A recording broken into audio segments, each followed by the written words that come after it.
Ladies and gentlemen, boys and girls, welcome to the first Garena Call of Duty mobile event for the year 2022. This is the Ways of War. My name's AJ, I'm the Mustachio, and down here with me at the casting desk today, the one and only Coach Jericho.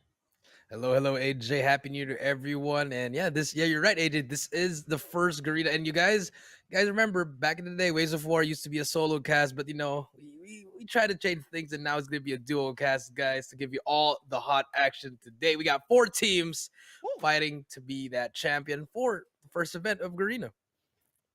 Let's take a look at the qualified teams in here, and we have to elaborate a little bit more, right, on the Ways of War, kind of evolving from a single caster into the duo caster setup, and on top of that, them bringing back Garena, bringing back Mustachio as well as Jericho to cast for this stage. That can only mean one thing: that even at the Ways of War, the level of competition has gone right up, and it demands the big shows. It is going to be C8 Pro stepping it up with C8 Legacy, Tyrant Royalty, as well as Aguila Esports. These are the brands that have surpassed all others to get to this spot. This is going to be the stage, the finals of the day. And what are they fighting for in here, Jericho?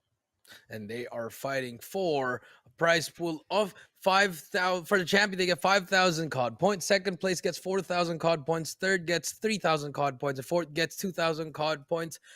Hey, it's still good. I mean, it's not money, but AJ, 5,000 COD points, that's still a lot. You can probably get those new skins that just released, AJ.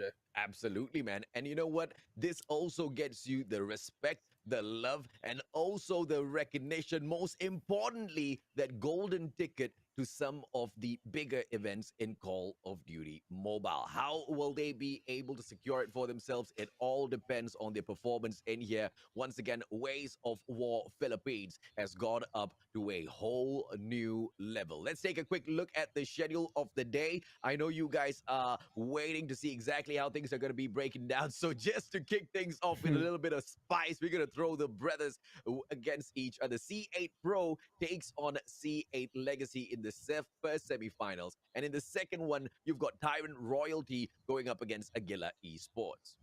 Yeah, I know for these teams, they went through a lot of qualifying teams, but they managed to get on top. Unfortunately, C8 Pro versus C8 Legacy, they're going to be starting things off, AJ. But, a very notable team here, in my opinion, is going to be Aguila Esports. I've seen them a lot in the local tourneys. They've been doing a lot. But at the same time, Tyrant Royalty, Tyrant's been in the name of COD for a long time. Let's see what they can do in this tournament. Yeah, absolutely, man. I mean, I'm looking forward to it seeing Tyrant Royalty perform in here as well because of that one and only guy named Pepsi. He's been an absolute firecracker out there on the battlefield, and it's just exciting to see exactly what he will have in store for us. And Aguila as well, like you said, those team members are not shy of that throne as well. They've stepped it up in so many different occasions. Oops, as we most definitely one that we all have to keep our eyes on. And of course, let's take a look and see how else will this day be progressing, Jericho. Yes, let's see indeed. Here are our maps. And most for our first matchup, C8 Legacy versus C8 Pro. We do see C8 Legacy winning that coin toss.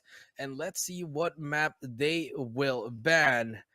What map? I mean, they're probably brothers. They probably know each other by each other. And Yeah. now Hackney Yard will be banned. That's going to be the first ban for C8 Legacy. Yeah, and the question is, does C8 Pro want to play Takeoff? Because there's a high potential it gets dragged into Hardpoint or Domination later on by C8 Legacy. Hackney out off of the list. C8 Pro, they could just take a map like Summit off of the list as well, right? A super one-sided map. You don't really want to be taking it up against a team that knows all of your rotations through and through.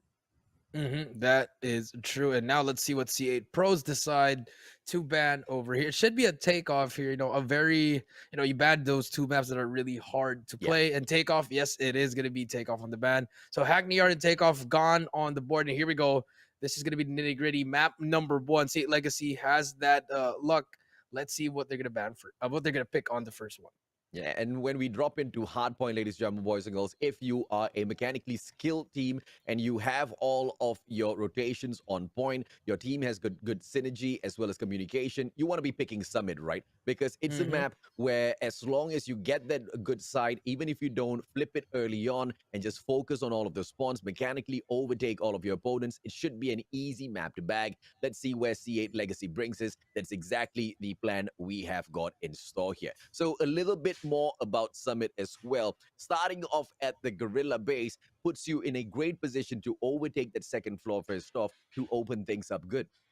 Yeah, I mean, we've seen a lot of teams, a lot of teams just playing Summit all the time. Just it's just a one-sided map where you could just domino effect all the hard points. And you're right. Mm, Off that rip, you get that second floor control. You wipe them out, then you get all that 60. It's very, very easy to win. It's also very, very easy to lose in yeah. Summit. But let's see where C8 Pro takes us in S&D. Should be a raid here. Want to bring into their comfort pick. Or maybe, yes, and actually, the second hard point is going to be a raid actually by C8 Pro. Not really the best pick in my opinion, but I guess some teams, if they mastered raid, Yeah. it's a really great map. Yeah, absolutely, man. I mean, we've seen so many great showdowns of Hardpoint Raid in the past. Square Center gets lit up, and it's usually an equal battle because Gallery as well as Laundry Room just proves to be two of those, 50-50 power positions. But it is all of those players who go in there to play the objectives. It is their role to make sure that they stay standing. So all of the Slayers on both sides need to be ready for the get-go of this map, right? And of course, as they go into those rotations, super huge map, you really need to be on point. But of course, as we go into map number 2, Search and Destroy, the first one, C8 Pro gets to come in here for the pick. And this could go into firing range. But before we go around guessing, let's see exactly what they pick and see if we can, identify some of the strats they might be bringing in here. Search and Destroy Crossfire, Jericho. So they've been taking notes from Blacklist International, probably. Mm, Just getting. I like it.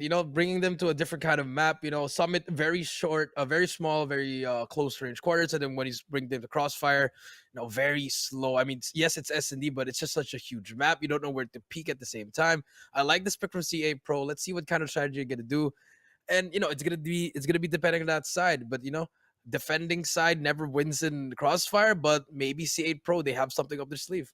yeah, map 5, this is their response. If the game goes there, they should be able to drop us into firing range, ladies and gentlemen, boys and girls. That's all fine and dandy. Absolutely love how the back and forth is going through both of these teams. And of course, Standoff, that one map, that poor, sad map that is not picked by either side, is our domination. And that's a good way to potentially wrap things up for whichever team that manages to get the first 2 rounds if they can pull that off, right? Because once again, Jericho, to your point, both of these teams, they know each other so well. They know each other so well. They probably be scrimming, and then they were surprised that they were gonna go up against it the first round. So might be that might not be the best option of practicing each other, but it's just it's a friendly competition here. Let's see who's gonna be the better team here. But I do believe C8 Pro is the main team, AJ. So Yeah. there's a lot more on their shoulders rather than C8 Legacy. Yeah, let's see, of course, if or not they will leave the Sparrow or Annihilator in here for the play. And it's going to be the Death Machine off of the Ooh, list first. So one of the two most debate. definitely in here. Potentially Sparrow going to be taken out. There you go. C8 Hmm. Pro. They They didn't know they want know it. better than that, man. They Yeah. take the Sparrow out. We're going to have a bunch of Annihilators popping off in a bit. I thought I was gonna see a Sparrow on the first series of 2022, but instead, that machine and Sparrow are gonna be banned. Very smart play by C8 Pro because in Summit, you don't want those Sparrows exploding in your corners as well as the entrance ways. But Yeah. there you have it, guys. Summit Crossfire Standoff raid and firing range. That's gonna be our best of 5.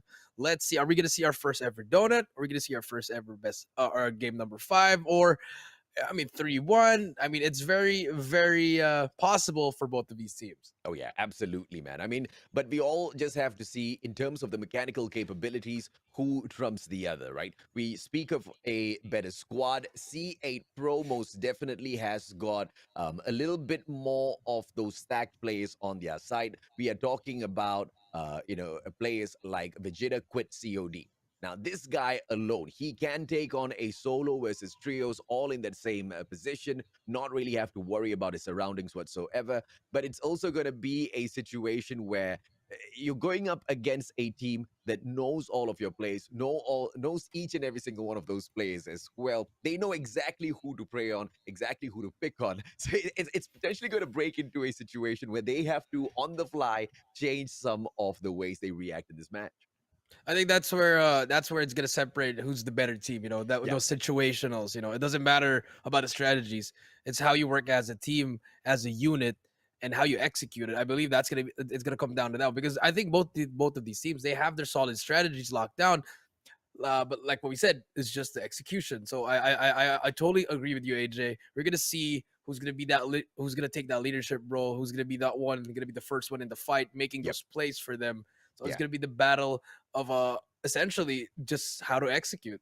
Absolutely, man. I mean, because when you talk about hardpoint, you want to have your objective players down there. And the objective players, not only do they have to pick up the points, they also have to find those angles to make sure they can survive longer than the opponents who are going to be coming in there for the challenge. And you will have some of these players who are just not your rushes, but who are going to be staying on those flanks, just trying to make sure not a lot of pressure is applied onto those objective players. It also matters a lot as to the sustainability of these players, whether or not they can cover certain angles to make sure those defenses at those hard points are impregnable, right? Because when we look at control room number 2, the very first hard point in here, way too many points to cover. But once we start going in there for the rotation into the cable car platform, the blue radar station, those are those money hits. Not a lot of holdings. The securing of the spawn is the main thing that they want to be looking for when you play Summit, and that kind of just gets the ball rolling. Yeah, that is true, AJ. Everything you said was just on point. But here we go. Game number 1. We're going to start things off with C8 Legacy here. Hit X going to be the first one in, trying to make the play for his team. Actually, C8 Pro, my bad, guys. But here we go. They finally managed to break the hill, AJ. 15-7. And that's going to be a good break for them. You know, they didn't have those spawns, but now they just managed to break it. They're trapping over C8 Pro on the side of Blue Raider Station, AJ. And now 20-15. And they seem to be making a great comeback in here. CBR4 in the hands of Hits. And the Hit X, he just keeps switching it out with the thumpers. So accurate with those shots as well. But now he just steps out, making it way too easy for Tap shut him down. And C8 Pro with a very early rotation. More importantly, not to pick up the points, but to secure the spawn at the Green Raider Station. And as you can see, it's going to be Cash who just holds on to that point. He's watching his back. He's watching the front. He's not assisting them to pick up those points because it is the spawn that they really want to focus on. And C8 Pro, they're playing the map, but C8 Legacy, they're just taking the fight straight to their faces. And, that's exactly why they lose out on those points a little bit too early. C8 Pro really getting the map played as it should be. They're playing as it should be, but, C8 Legacy, they don't really care. They're just playing freestyle. They're just going left and right, hopping on the hill, getting those trades that they need. And unfortunately, it's working out for them. About to hit that 50-point mark.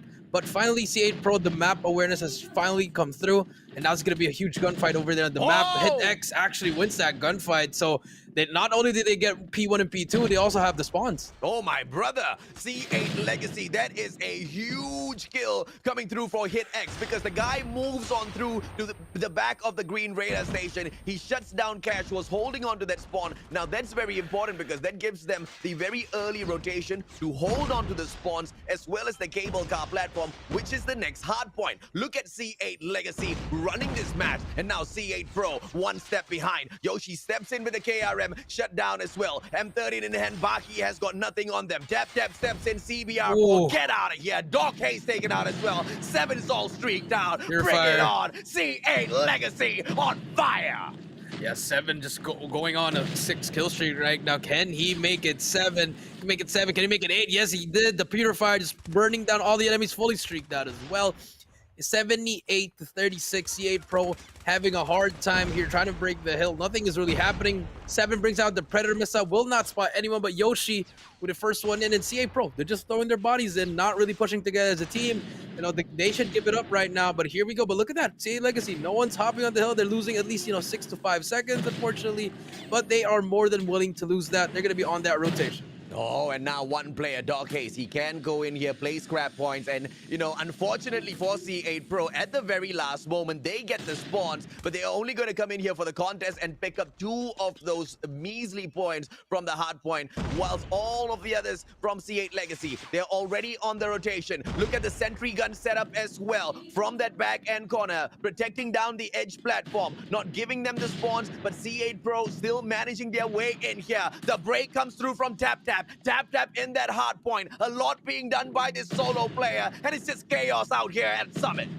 Yeah, chaos indeed, but there is that sentry gun on the right side of your screen. 7 going to be the first one in, but even with those breaks, nothing is happening for the side of C8 Pro. They're always losing it. They're only hop on it for 2 seconds. No trades or whatsoever, no plays, but finally, here comes the break. Here comes the operator skills actually making work of it. Doc Hayes going to try to make his best here.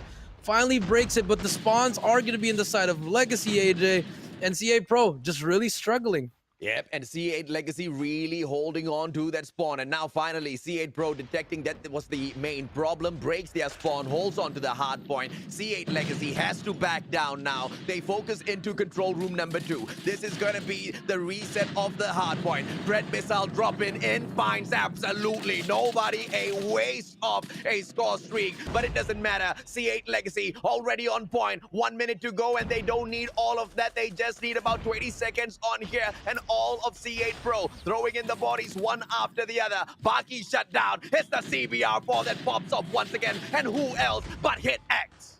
Yeah, Hit X is going on, but finally Tap's going to be there. Can he make the play? Yes, he can. 40 seconds to hold it down.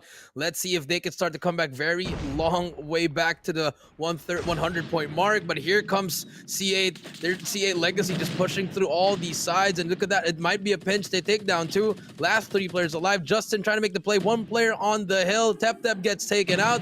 The break is on, and I think that should be it, AJ. Unless here comes the push from C8 Pro, but no trades are coming through. Baki, can he try to find a killer? 10 more seconds. Huge kills right here, but the shotgun from Dre is too huge. They finally get that scrap time, but rotation is key here. Yeah, we will not go down. That's exactly what C8 Pro says. And now, they don't have spawns. They are playing the strategy of C8 Legacy against them. They're taking the straightforward fight. You want the mechanical ability to be shoved in your face? Bring it on, C8 Pro, says C8 Legacy. Onto that hard point, and right now, 91 to 138. C8 Pro, they lose the hard point. They're all over the place, spawning out of the cable car edge. It's a little bit too far to get here, but nobody's on that point. 5 more seconds to go. Yeah, 5 more seconds indeed. That's going to be it. 150 to 91. And C8 Legacy taking it to C8 Pro. Very, very great game number 1. They kind of, were a little bit on eggshells on that end, but it didn't matter. The Purifier, they got it again. Worked as a team, and they just looked great. And C8 Legacy 1-0 already. C8 Pro, they did so much early game. They secured those spawns. They did their rotations. They were playing it so patiently, but they forgot one thing, man. They forgot that the numbers game always catches up, and that's exactly what C8 Legacy did. They just threw their players into that spot, into those hard points, back to back to back, especially at the edge platform. And that's exactly where C8 Legacy kind of stomped their dominance, right? And at the very last second, Cash got taken down, so they lost the green radar station, and none of those players from C8 Pro could go in for that early rotation into the 3rd hard point. And that's exactly where C8 Pro kind of fell off of this game. And they had to play comeback at the very end, but it was just a little too late, Jericho. Yeah, it's a little bit too late. Now, honestly, the aggression from C8 Pro wasn't there. I mean, they were doing it very systematically, but it was just a little bit too slow and just no confidence, in my opinion. I mean, if you look at the side of C8 Legacy, Dre, Freezy, and 7, they were just bashing their heads in. And then HitX and Justin, they were getting kills that were very important off rotation, or they were just trying to bait themselves so that their teammates can get the trade. So it didn't matter. They had no strategy. All they had to do was get the trades. We're just going to win these gunfights. Yeah, Tap just doing a lot in here together with Yoshi. They bag a lot of kills, but it just seems like a good teamwork overall from C8 Pro. But on the other side, when you look at the stats coming through from Legacy, look at Drayman hitting 29 kills in here. Almost double of what Tap got. And, the number of times he is dropped is way, way lower. And he was just sustaining so long out there on the battlefield. Hit X as well. He's not really getting a lot of those kills, but each and every single one of those kills that he got meant a lot for the squad, right? Those were really big hits that he was going for, and he was a very specific hunter out there on the battlefield, just breaking the holes of those defensive players. He was always getting people from behind, or he was winning those 1v1 gunfights. Like you said, AJ, very important gunfight. So huge plays coming through for him. It doesn't show on the stat line, but us casters, we can see that on the map. Very, very important kills. But there you have it. That's going to be game over in AJ. 150 to 91. That's going to be on Summit. But this time, we're going to hop on over on C8 Pro's pick. It's going to be Crossfire S&D. Can they manage to tie it up, or will C8 Legacy, just go for a 2-0? Yeah, and let's see if or not C8 Pro will be able to make a strong comeback in here, because it wasn't convincing at all in that hard point. But we know exactly how hard point at Summit can get. It gets a little overwhelming when you don't get into that momentum. And in order to hit that momentum, you got to start that match really well.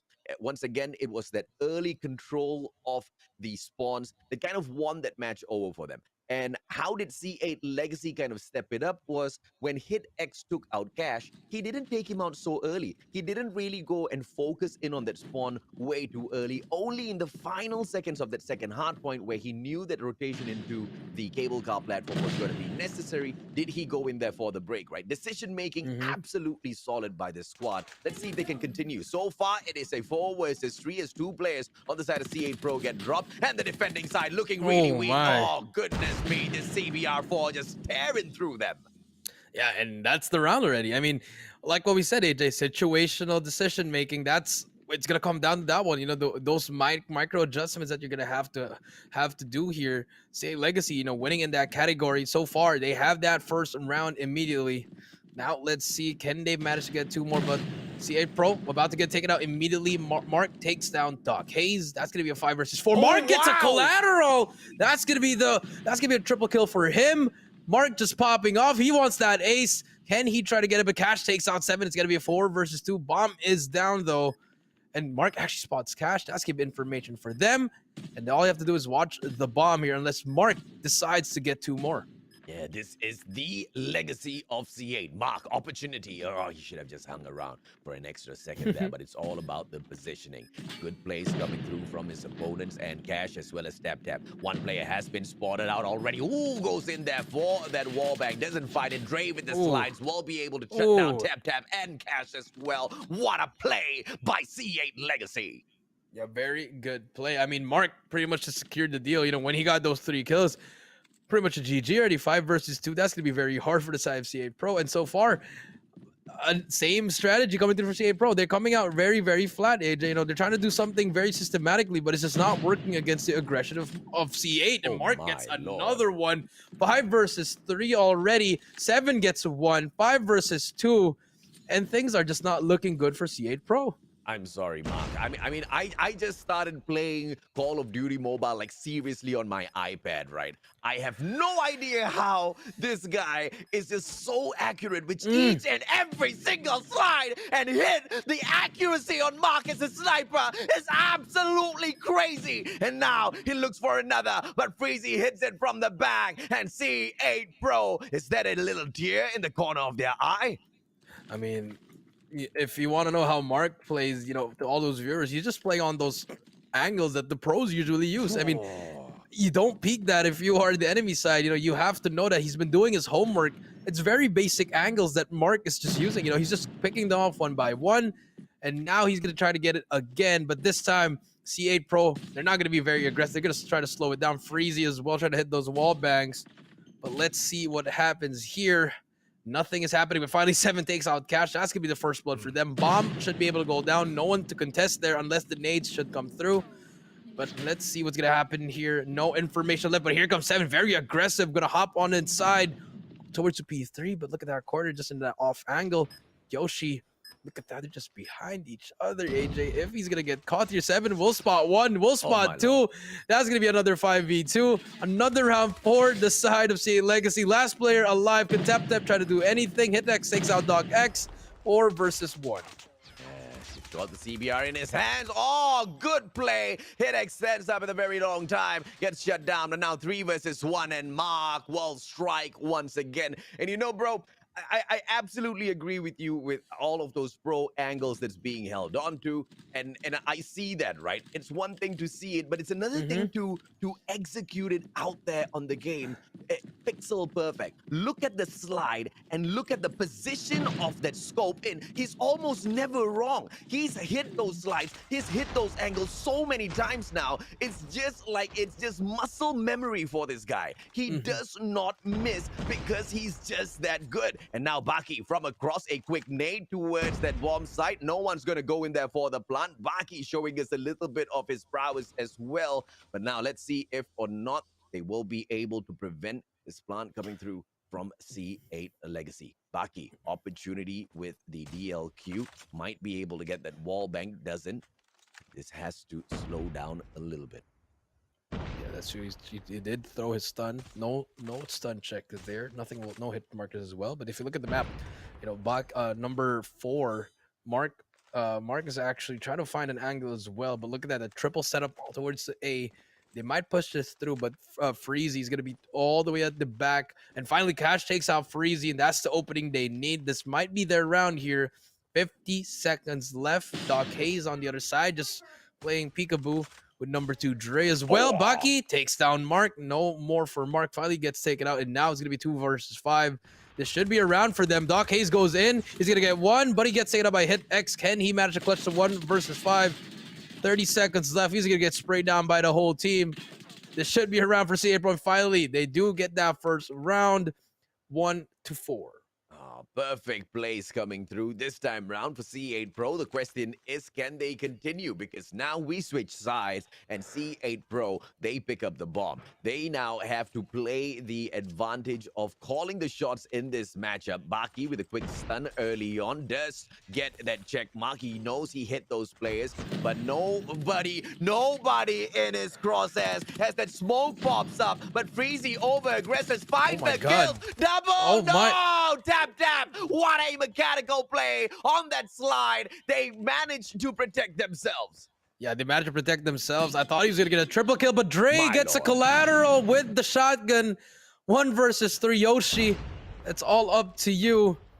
1 minute and 20 left. Bomb is down. And then that bomb is very open, AJ. No way he's going to be able to get that.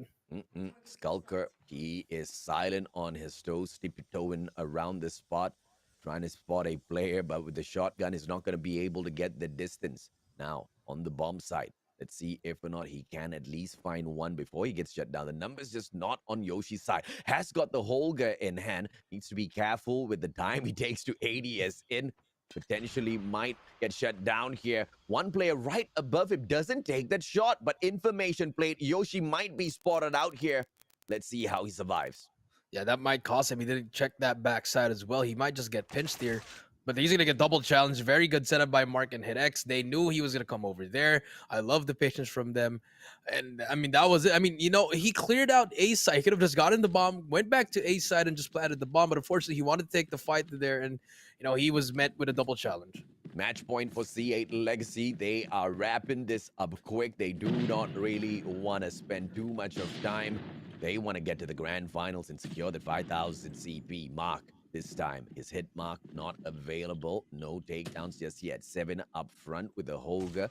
Will not get too excited with all of those wall banks. Baki from afar. Good nade. Might be able to get a check mark here. No information though, so he might not focus on that angle.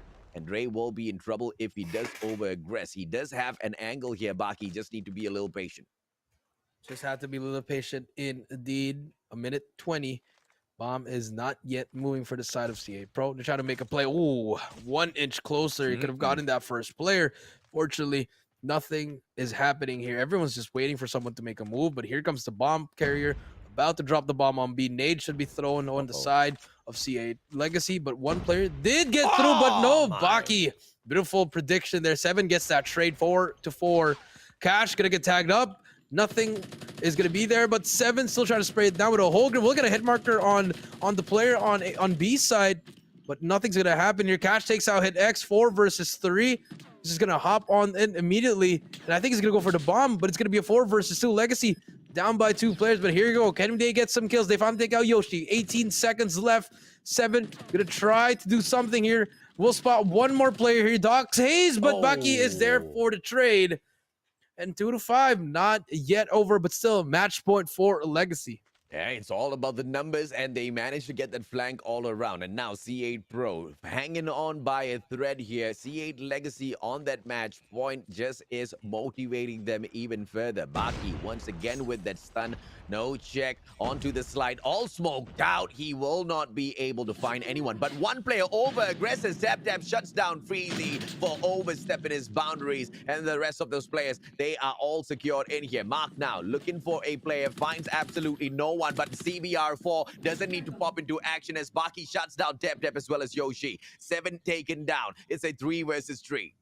Yeah, bomb is down as well. So they have that whole side. Just don't give it up. But I mean, if you're Dre and your Hit X play together in a play off contact here, you got to get those trades here.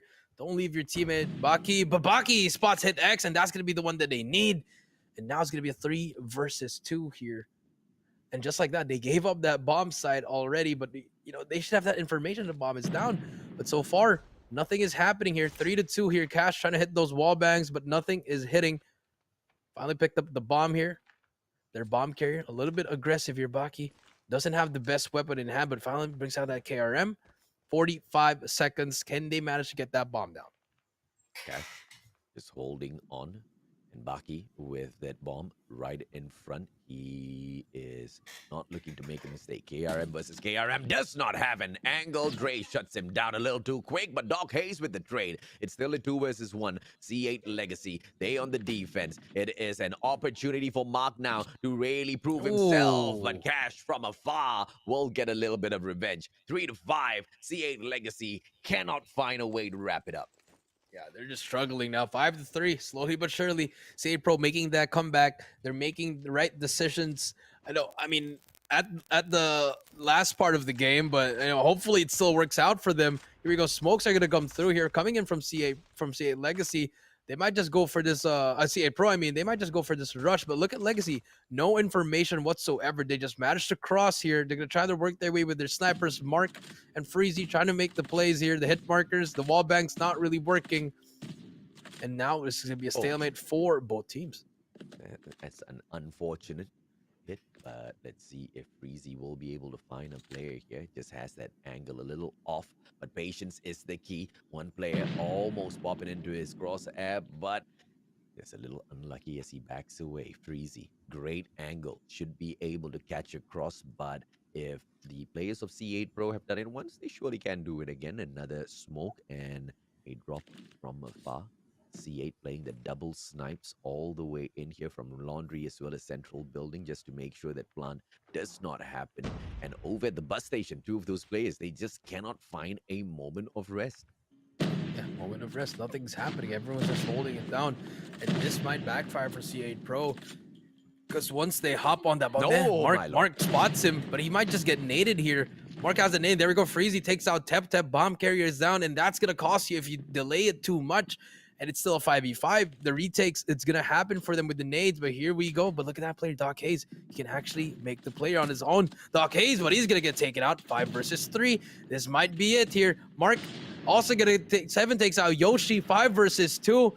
One more player here. He's going to get taken out as well. It's all up to Cash at a 1 versus 5. He's going to get pushed through. He's going to go down to 2-0. C8 Legacy. 3 of those rounds. Yes, C8 Pro did manage to make a little bit of a comeback, but it was just because Mark wasn't really hitting those snipes like crazy anymore from the other side of the map. And it just seemed like the crossover was easy for them, right? That smoke, that stun, both at the same time, a double insurance to secure that cross. But that was all they could do. After they get across, getting the plant was a little bit more difficult, Jericho. Yeah, I mean, it was just too much. I mean, I like the delay, but it just took too much time that they knew if it went down to at least 40 to 30 seconds, they'd had to push B because A was too far already, and they were set up there. So it was just an easy read for the side of C8 Legacy. I mean, it was really, I mean, I saw C8 Pro. They did get some good rounds. AJ, those 3 rounds that they got was very, very good. But in the end, Mark just really turned it up on that offensive side for the Oh side yeah. of Legacy. Getting so many snipes as well, and on defensive, he was just getting picks that were really really easy for him. Yeah, it looked easy for him, but it's not easy in the slightest, right? Mark has been a stellar sniper out there today on Crossfire, and I'm excited to see a little bit more from this guy. And I think we will be able to spot exactly that as C8 Legacy looks to secure a 3-0 over their brothers C8 Pro and move on to the grand finals. Yeah, I mean, so far it's looking well, but anything can happen. It's the Mm-hmm. first year of the Mm-hmm. event. If CA Pro they want to make some history for the first reverse sweep for a Garena tournament, more than happy to see that. But it's gonna take a lot in order for them to do that. It's gonna be on standoff domination, and I believe the last time we saw Respawn C8 Legacy, they were bashing their heads and winning pretty much every single gunfight. Yeah, but that was Hardpoint. This is domination. So I guess in a way, it's going to be much better for C8 Pro because they were great on those rotations. They were just not great when those players came bashing their heads through. So hopefully they will be able to play the numbers game and play the balance of holding on to two of those important flags. In my own picking, it should be that A as well as that B flag because Granny's house just really gives you that perfect view over both of it, right? But even as I say that bakery is just that 50-50 in terms of power position that the opposing team can take and really rule that B flag as well and protect their own C. So it's just how C8 Legacy want to play this and how C8 Pro comes back in there for those responses, Jericho. Yeah, that's true. You need to I mean, not even adjust your strategy, just pretty much be confident. Mm. Because I've been seeing they've been coming out flat ever since Hardpoint and S&D. I mean, probably got demoralized after that collateral snipe by Mark. I mean, those small plays, those intangibles, you need to have that in your team, and still, your composure, just keep composed. But unfortunately, if they can make the comeback, they have to start it here on standoff. They got to do their homework. They got to Yep. win their gunfights. They got to execute it right. But if you're C8 Legacy, just do what works for you. Don't try to poke fun with your enemy. Just get the W. Yeah, absolutely, man. And I think that's exactly what they're going to be getting in here for. Once again, it's going to be standoff domination between C8 Legacy and C8 Pro. C8 Legacy 2-0 up. Let's see if they can wrap this up. Let's see. Here we go. Game number 3. Standoff C8 Legacy looking for the 3-0 against C8 Pro. Here we go. Starting things off with Doc Hayes with the KRM. Will miss that first shot, but Freezy a little bit better. Gets that second one. Can he make it third? But a teammate is going to be there for the trade. But finally, they just managed to put that pressure, and they're going to be hopping on that B flag as fast as they can. Yeah, C8 Legacy playing Granny's house really well, and now that B flag perfection, and they have taken over both those flags. One player coming in here for that backstab is going to be the one and only Baki. Baki stepping on into a place where he will belong at the convenience store, but now he's not making a play to take over the spawns or tease that A flag at all. Instead, he just wants to give that cover from the back, from the bottom of Granny's house to make sure his team members have an opportunity at that B flag. Baki pulling out the melee. Ooh. My friend, he thinks this is a regular ranked match, and I think C8 Legacy is going to be punishing him for it in a little bit. But if it works, why the hell not? Yeah, and so far he actually got to infiltrate their base, but can he do something here? He might spot that one player. He's going to take him out. That's going to be a huge kill for him. Just being annoying here at the A side, giving his teammates more time to try to help him as well. But finally goes down as well. A and B still in control of C8 Legacy. So far, everything is going well for them. They finally get that reset. Freezy takes down one. Can he take down the second one? Boy, yes, he cannot. Doc Hayes actually takes them down. But 35-19 and C8 Pro, they're just throwing in their bodies now. But so far, they have to push through from the back. And here comes up a 3-man push coming in from back alley. Can they make the play? Yeah, Baki now once again stepping on fourth. Same annoying stance he takes. He wants to go right below the nose of the player holding on to Granny's house. And now playing the pressure from afar. Justin! Shut down by Baki. Baki successful once again. But the players are still spawning out of the Special Forces base. And therefore Baki, he backs away in towards private backyard. Shut down at the very end. But a lot of damage still brought forth. But ineffective because none of the other team members from the side of C8 Pro kind of turns around to take advantage of his plays. Yeah, I mean, let's see what. Yeah, I mean, you were right, right? I mean, now, but Doc Hayes, they're gonna try to push through here, 58-31. But still, even though the overextension is working, AJ, Mm, they're just not winning any of the gunfights. I mean, I like the intention of them trying to yeah, go for that A flag, but yeah. just not winning any gunfights at all. But Doc Hayes finally, look at that. Everyone's just going down one by one. As soon as we hop on their cams, it's just not working out for them. Yeah, look, I love what Baki is doing. Baki has definitely got the right idea here. It's just a follow-up from the rest of his team members. Just really not there at all, right? And I also love the fact that C8 Legacy does not want to overextend. Yes, they've taken over Bakery as well, and they have got the outside of Granny's house just to wrap this up 75-39. And C8 Pro, they only have Baki with the intentions and then nothing else. I mean, he's the only one positive right now. I mean, yeah, Tep positive by one. Other than that, all of his teammates not winning a single gunfight. But now maybe the switch of sides might be the one for them. But here comes Freezy with that Annihilator. Very deadly with it. Can he try to pick off an enemy? Baki is going to be there to get that opening kill. Can he get more? But Freezy trades another one, and Justin takes him out as well. Freezy holding it down for his teammates, but he's going to get taken out by Tep. And that might be the opening. They need two more players to bid, but HitX and Justin is there. They just kick everyone down. HitX sets another one, but Doc Hayes is there. But Justin with that Annihilator just holding down that power position for his team.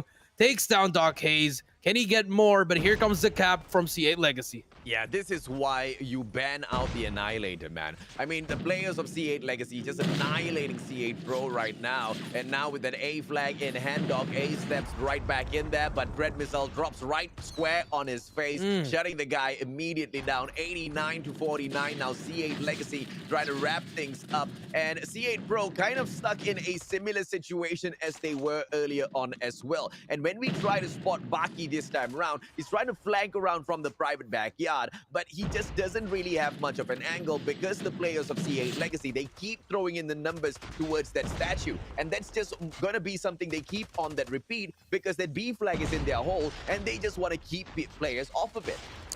They just want to keep players off it. Yeah, indeed. You know, they were just pretty much holding on power positions, not overextending for the side of C8 Legacy and C8 Pro. They need the points. They need to keep pushing here, but they have to win their gunfights here. Yoshi finally brings that on. Freezy takes down one by one. They fall. Freezy gets another two-piece, and they're just going to be spawning back in A, and nothing is going to happen because C8 Legacy, they are not going to push through here. They're just going to hold these angles.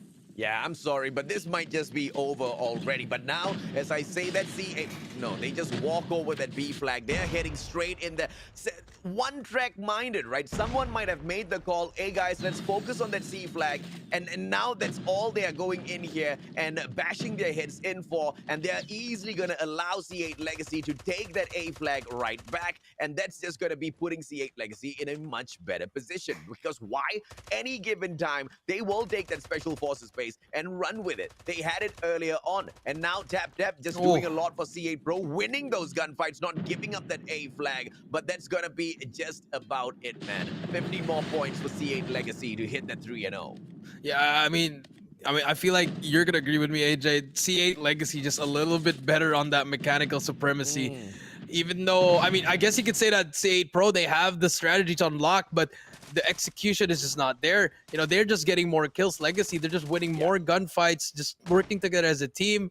And that's going to be the first 3-0 of the year, AJ. C8 Legacy handing the donut over to C8 Pro. Yeah, man. I just would have liked to see a little bit more of creativity for Baki.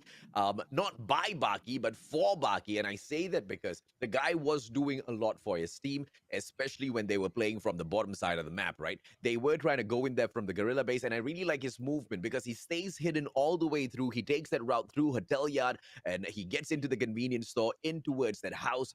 But at the end of the day, he's the only one playing the pressure on that A flag, no backup whatsoever. What could have made, and I understand, right? Because the players, like you mentioned, mechanically, they were not supreme in comparison to C8 Legacy. So right in front, as they're taking up all of those fights, they kept dying, but they kept trying for the exact same thing again and again.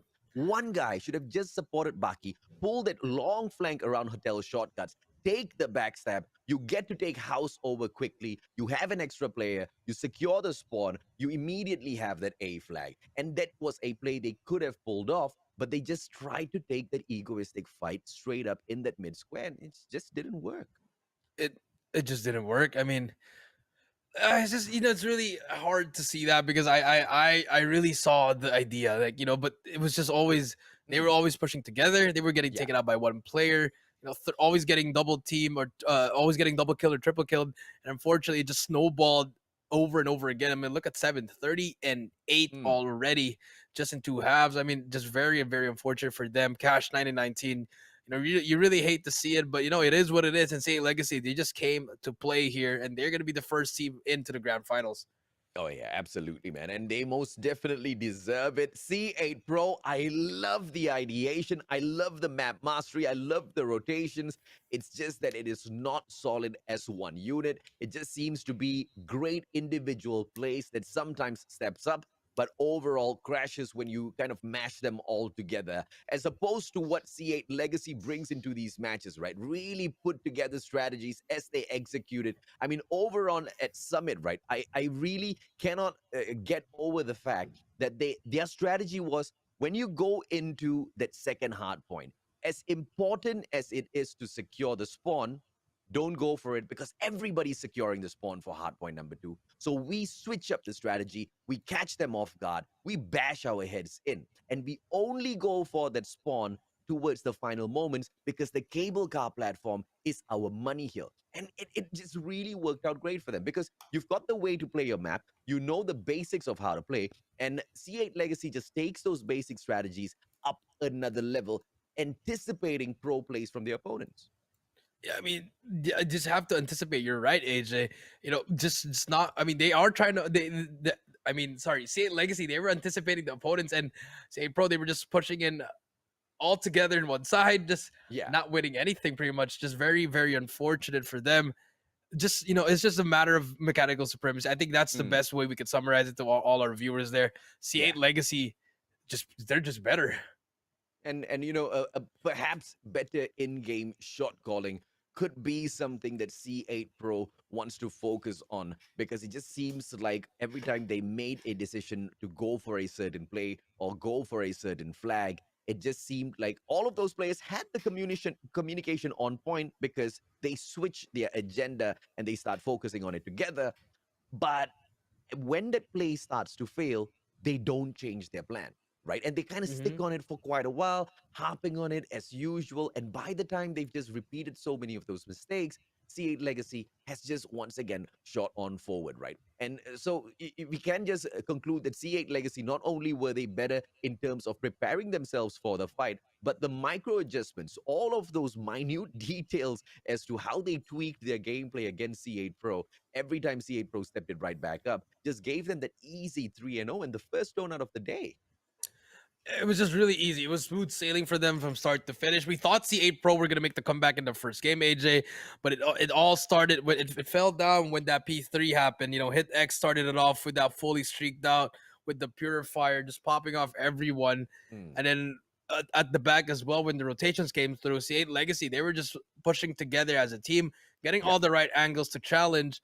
But C8 Pro, they managed to make a short comeback towards the end. But right Mm, here, that was the gunfight there. Dre takes down Baki, and no yeah. one was there for the contest.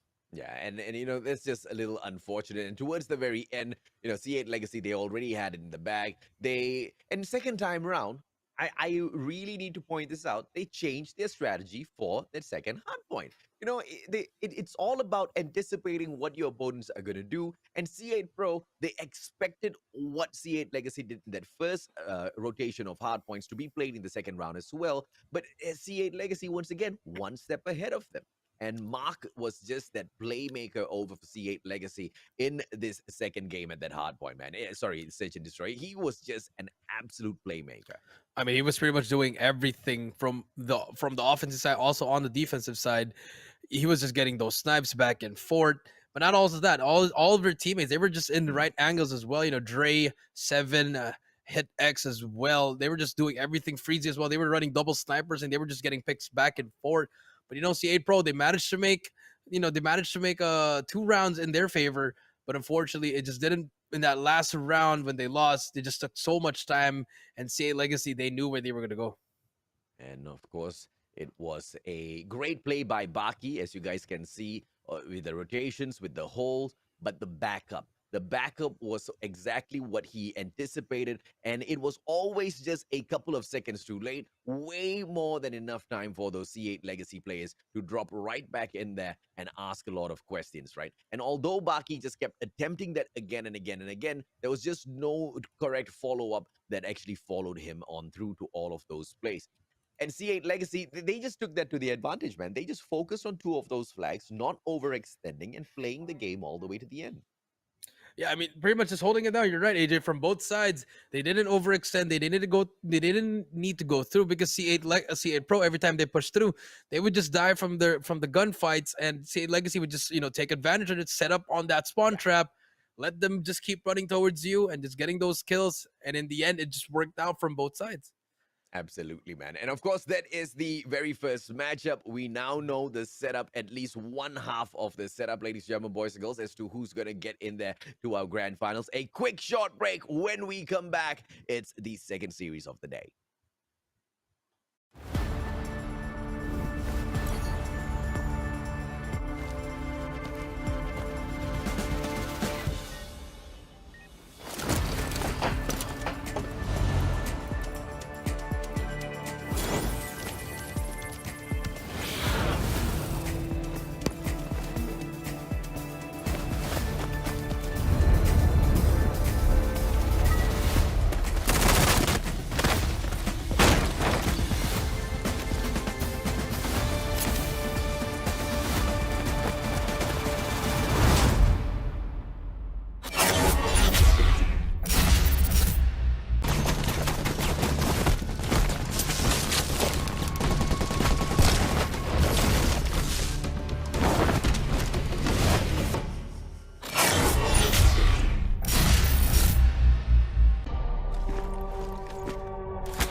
down with the Mustachio AJ, and we just saw our first ever series for 2022, and also the first ever donut of this year. Very unfortunately, and Yep. C8 Pro was the one who had to take that donut. AJ, great 3-0, but this time we're gonna move on towards Tyrant Royalty versus Aguila Esports. Yeah, and let's see exactly what will the Royals be able to bring in against Aguila Esports, a team that has most definitely, put their mark out there in many of those tournaments already. Tyrant Royalty, on the other hand, they most definitely have got a few of those names that I've been curious about, man. Pepsi as well as Forties. We will have the ability to see them step it up out there in a little bit. Wadu, Audets as well. A lot of those players have a lot of promise, but against Aguila Esports and their own lineup of absolutely crazy players like Oops SV as well as Zudex SV, it just seems like it's gonna be a super tough fight. I think it's gonna be a super tough fight. We might even see a game number 5 or AJ, but it can also be a 3-0. I think both of these teams are both capable of 3-0ing any of Yeah. these guys. We just don't know who's going to who's going to step up on the plate. But let's see. I feel like Tyrant Royalty, they might show up here. They have that backing from Tyrant. And they have great players like what you said, AJ. I feel like Wadu. I did see his name there. I've seen him in the pro scene before, so I believe with that experience, let's see what he can do here. Can they rub it off, rightly from his team, or will Aguila just take it away from them?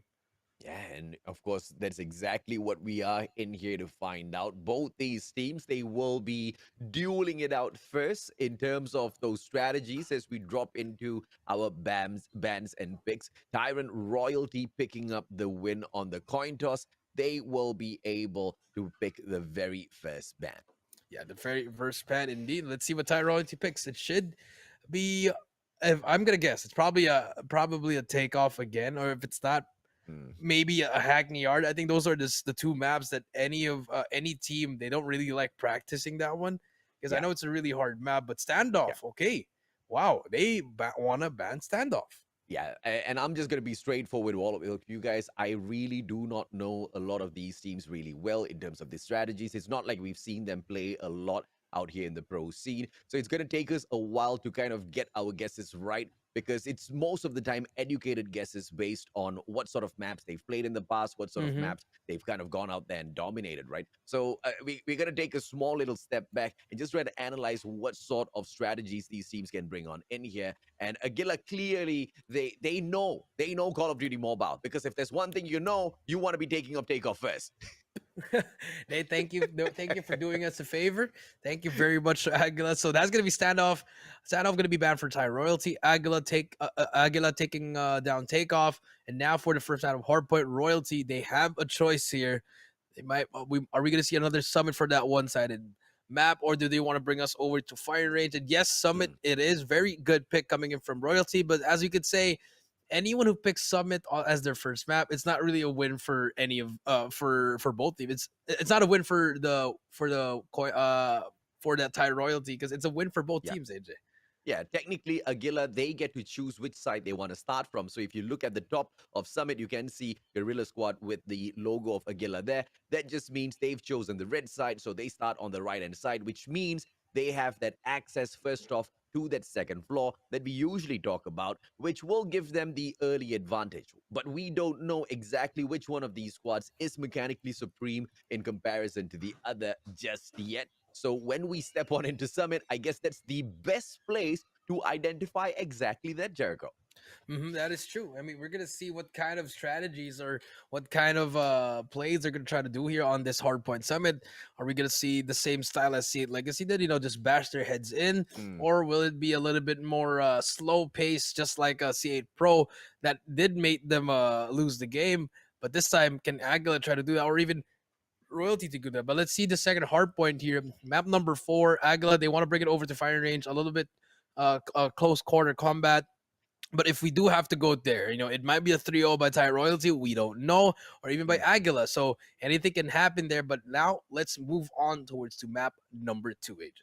Yeah, map number 2. This one's going to be a pick of Aguila first in the search and destroy. Crossfire is definitely a high probability here, but we could also see a basic standoff pick in here for that search and destroy. I most definitely would like to see standoff, but instead of the two, we drop right into raid. And when we talk about raid standoff, man, it's just that long rotation if you are at the wrong bomb site.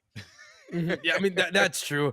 I mean, if you're hiding over B and then you took so long, and by the time you plant the if you plant the bomb on the other side, by the time you get there, you already lost at least 10 to 12 Mm, seconds. So it's really hard to retake on raid. But let's see, maybe Aguila they have some plays that we might have our eyes open, or we might just see some plays like the almighty plays coming in from them. Let's see yeah. what they can do.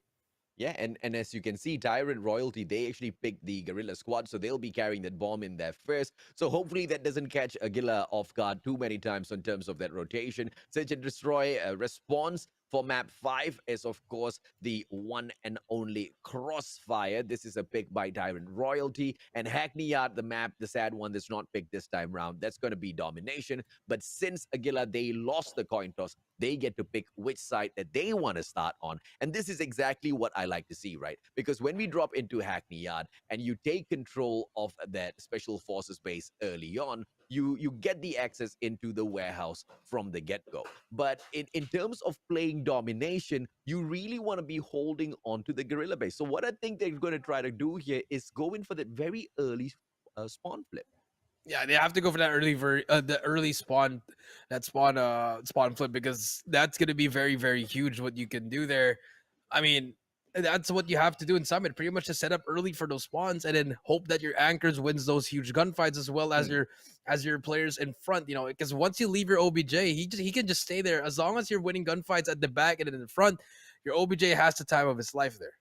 Yeah, absolutely, man. Of course, in terms of the operator skill, Sparrow has been bagged out. If there's anything these two teams saw from that first matchup, you do not want to see an Annihilator in the game unless you truly believe and know that you're the only one supreme team mechanically that will be able to activate the Annihilators. I don't think oh my lord, Aguila wants exactly that.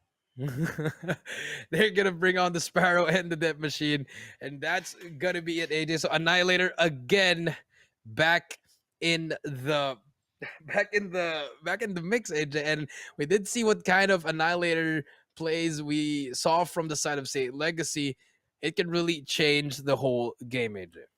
It most definitely can. And with Aguila confidently picking the special forces base to start on for the domination matchup, I can almost imagine their strategy, right? But there has been a team in the past who's played this strategy, but they forget to cap that C flag. So hopefully Aguila doesn't do that. They cap that C flag first before going in there for that spawn flip. But that's Hackney Yard. That's match number 3. Let's see if they can get to a 2-0 position by the time we get in there for Summit. This is the game that we will be able to identify which team is supreme, which team is superior to the opposing one in terms of those mechanical skills, Jericho. Yeah, let's see what happens here. Is it going to be the battle of the mechanical supremacy, or is it going to be the battle of strategies here? Here we go, ladies and gentlemen. Tyrant Royalty versus Aguila Esports, game number 1 at Hardpoint in Summit. Take it away, AJ. And let's see, because when we talk about strategy and you get into Summit Hardpoint, there's not, a lot of those variations that you can bring in here. But you perhaps might be able to show a little bit of a difference in terms of those long flanks and being able to drop the hard point hole, drop that spawn hole, and just purely focus in on those points, right? Just like what we saw Legacy do a little bit earlier on. And it looks like Aguila Esports is focusing on the exact same thing, bashing their head through, getting all of those points very early on, and it seems super effective. Yeah, I've seen super effective indeed. And so far, Aguila Esports, they got the first bloods, they get all of the control, and so far 30-0 at the moment. Entire Royalty, no kills yet at the moment, but so far everything is going well for Aguila. literally everything, man. 36-0. Tyrant Legacy still fighting back in here. Finally, one player standing up high, but unfortunately shut down once again as well. Aguila Esports now 42-0. Tyrant Legacy, they seem to be finding it very hard to secure even a single second in here. But what they have secured is the spawn at the Green Raider station. Doesn't hold it on for very long. Mickey pulls off that backstab, and they'll be able to pull out the sentry gun on top of everything else for the whole onto edge platform. And now no players hopping onto just yet because they want to just clear out all of the other players before they play those points, and that just puts them in a 49-1 finally as Tyrant Royalty breaks that bill for the first. My lord, Cluster. Hello, Cluster. I missed you. Welcome back, Let's Strike. 49-7, AJ. But no one's hopped on it, actually. No players of Aguila hopping on it as well.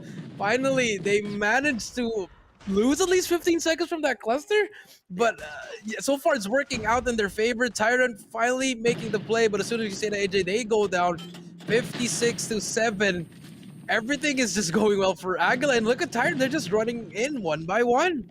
Cluster strikes back in the game, but it doesn't seem to hold up for that much too long. So it does make a difference for a very, very short moment for you to retake some of these hills or really get the defense when some of your players are just not ready for that retake just yet, just to hold on to it for a little bit extra long. And that's exactly what Aguila Esports used it for, and it seems to have just given them so much. And now early rotation in, Aguila holding on to the spawn with two players, Water Tower being played as well, but he does not hold on for way too long. Forties gets taken down, but it's the hard point that's played to perfection. Aguila Esports running away with it now, 90-7. Yeah, they're about to reach a 100-point mark. 5 more points. Tyrant Pepsi gonna be the first one in, gonna get one down, but Mickey is there for the trade. The KRM gonna come through. We'll take him down as well. Another cluster is ready, but Mick Captain's gonna be there just overextending. Gonna get one. Finally gonna get taken out, but look at that double cluster for the side of Aguila. They're ready for that P4, AJ, and it can be a retake or it can be a hold. Aguila Esports running away with this. Yeah, 113-7 Royalty. They seem to be struggling. It just seems like sometimes money cannot buy everything, my dearest Royalty. And now those players in there for that very early rotation, but a Bread Missile right on the face of the guy who was holding on to the spawns. Good setup by Aguila, but way too many of those players in there. Oh, what a solution! Bring out the cluster right on the spawn. Aguila Esports looking to finish things off. Oh my double God. cluster and a sentry. Aguila Esports with the overkill. I mean, overkill indeed. They just want to get through, but so far that cluster not doing anything. But that can be that can be the bait that they can do, and just like that, Oops takes it out, 124-24, and that just might be it, AJ. That's gonna be the nail in the coffin unless they can do something. Your captain finally gets taken out, and Tyrant still holding on by a needle here, AJ. Still just winning those gunfights, but I think it's gonna be a little bit too late here. But the rotation should come through from the side of Tyrant. They need to go to the next one immediately. Yeah, I'm really, really liking this subdued cluster strike that is in the pro scene now. It just seems so much more of a balanced score streak to take on as well as use. Aguila Esports now, with the fail of that retake, they instead back away in towards the control room number 2 because a lot of the heavy lifting already done in the first rotation of those hard points, and now they just need to hold on for a little bit longer. An early sentry setup in that control room, and the rest of those players backing away in there as well. Here comes the Dragonfire, Wadu, but he's not going to be able to play with a lot of that information. A captain from up top, a KRM to the chest, and this, it looks like it's set up for a great defensive retake. Yeah, defensive retake, last player alive here, but he's going to get more help from his teammates here. Mickey trying to make the play as well. We'll take one down. We'll spot another one, but so far, Thai Royalty, they're getting a lot of points here, even though Mickey is getting a lot of kills here. Just nothing is happening for them. He's all alone on the side here, but he's finally going to make that play. Tags up that player, but he's going to get taken out as well. Finally gets that sentry gun. One away from that cluster, going to drop it down. They're not going to be able to win it in this hill right here, but the gravity vortex is going to come through. He gets the cluster, and I think that might just seal the deal for that P2, AJ. Yeah, man. Bread or cluster, which one is he going to drop? Neither one brought into the matchup just yet. Mickey needs to be able to play it, but he knows for the next one, he just holds it off a little bit longer. Edge platform in here for the final play. Bread. 7 more seconds. Bread drops in as well, gets a double for himself. And Mickey has done so much in here, and he'll secure the victory for Aguila Esports as well. 150 to 68. I thought it was gonna be 150 to a single digit, but thank God they didn't start the year off with a single digit L. But fortunately for the side of Aguila, they took that in convincing fashion. AJ, I Yeah. mean, 5 guys had fully streaks. They had 4 clusters. I mean, crazy stuff. Absolutely, man. I mean, we wanted to see one thing, and that one thing was which team was mechanically supreme. Summit was the best place to find that out on, and it looks like we have our solid answer. Aguila Esports. They've gone out there, they've done a few things. They come in here, they absolutely annihilate. And Tyrant Royalty now, 1 match lost in here. I'm very sure they're demotivated, but Search and Destroy, usually talk about it, a change of pace, maybe a new start. It might be a new start, especially in S&D. I mean, I've heard here, I'm reading the comments, they said it's the first tournament of royalty. I mean, yeah, it's your first tournament, but if you reach this far, you shouldn't be getting 50-point club or 7-point club, in my opinion. Not a knock on any of them, but maybe it's just the nerves, in my opinion. Maybe they're an S&D team. You'll never know. Maybe they have those plays of strategy. But then again, that game number 2, it's gonna be Aguila's map pick, which is going to be on a raid. But look at the scoreboard here: Captain with 28, Mickey with 22, Jarch with 18, Zunex 16 and 16. So all of these boys 15 plus kills. But on the side of Tyrant, only Aeon with 18, as well as Morton with 16. That's going to be the most that they can get. They have to step it up in the next respawn, but at S&D, I believe they can try to get that, make it 1-1. Yeah, it's a good comeback that they played, but unfortunately, the mechanical supremacy that the players of Aguila just had over them and the angles that they were holding on to very early in the matchup itself just proved to be too much to handle, right? Be it at the control room, be it at the Green Radar station for that second hard point, it was just overwhelming. And then when they dropped back in there for that early rotation into cable car platform, that's exactly where they really showed exactly who's boss. And Tyrant Royalty, it's not like they didn't try.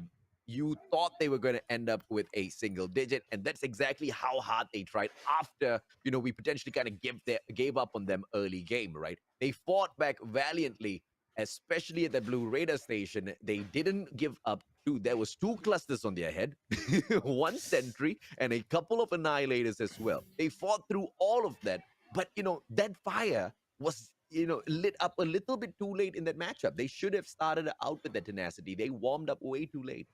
Yeah, they really just came into the game really flat, AJ. And in the end, that's when they started turning up. You were right, AJ. 2 clusters on your head, and they still didn't die.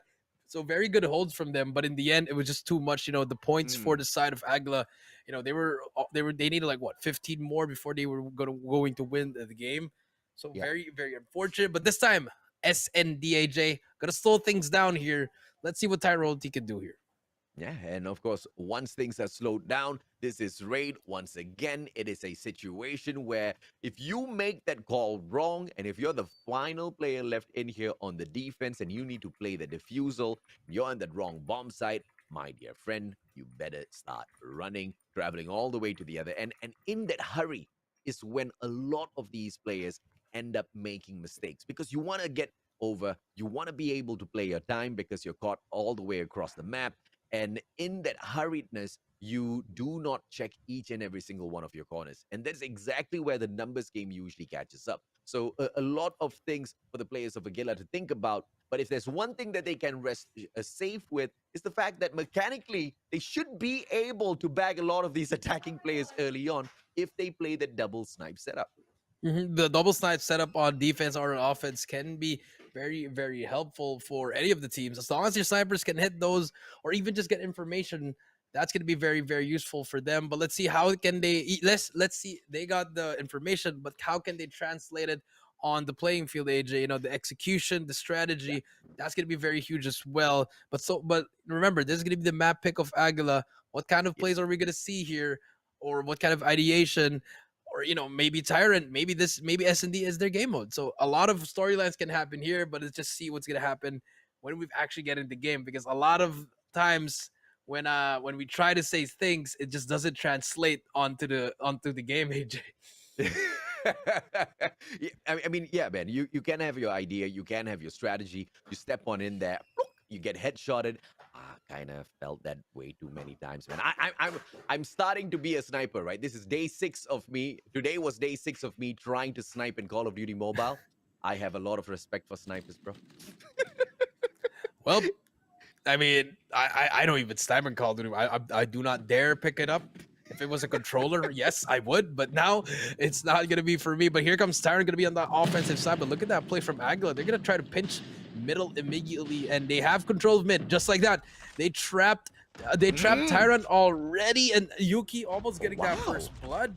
But I like this play from them. They don't want them to get mid control. They want them to be trapped in one side. And look at the aggression coming in from Captain. But Mickey takes down one, and Oops takes out another one. So trays are coming through back and forth. 3-on-3, bomb is down.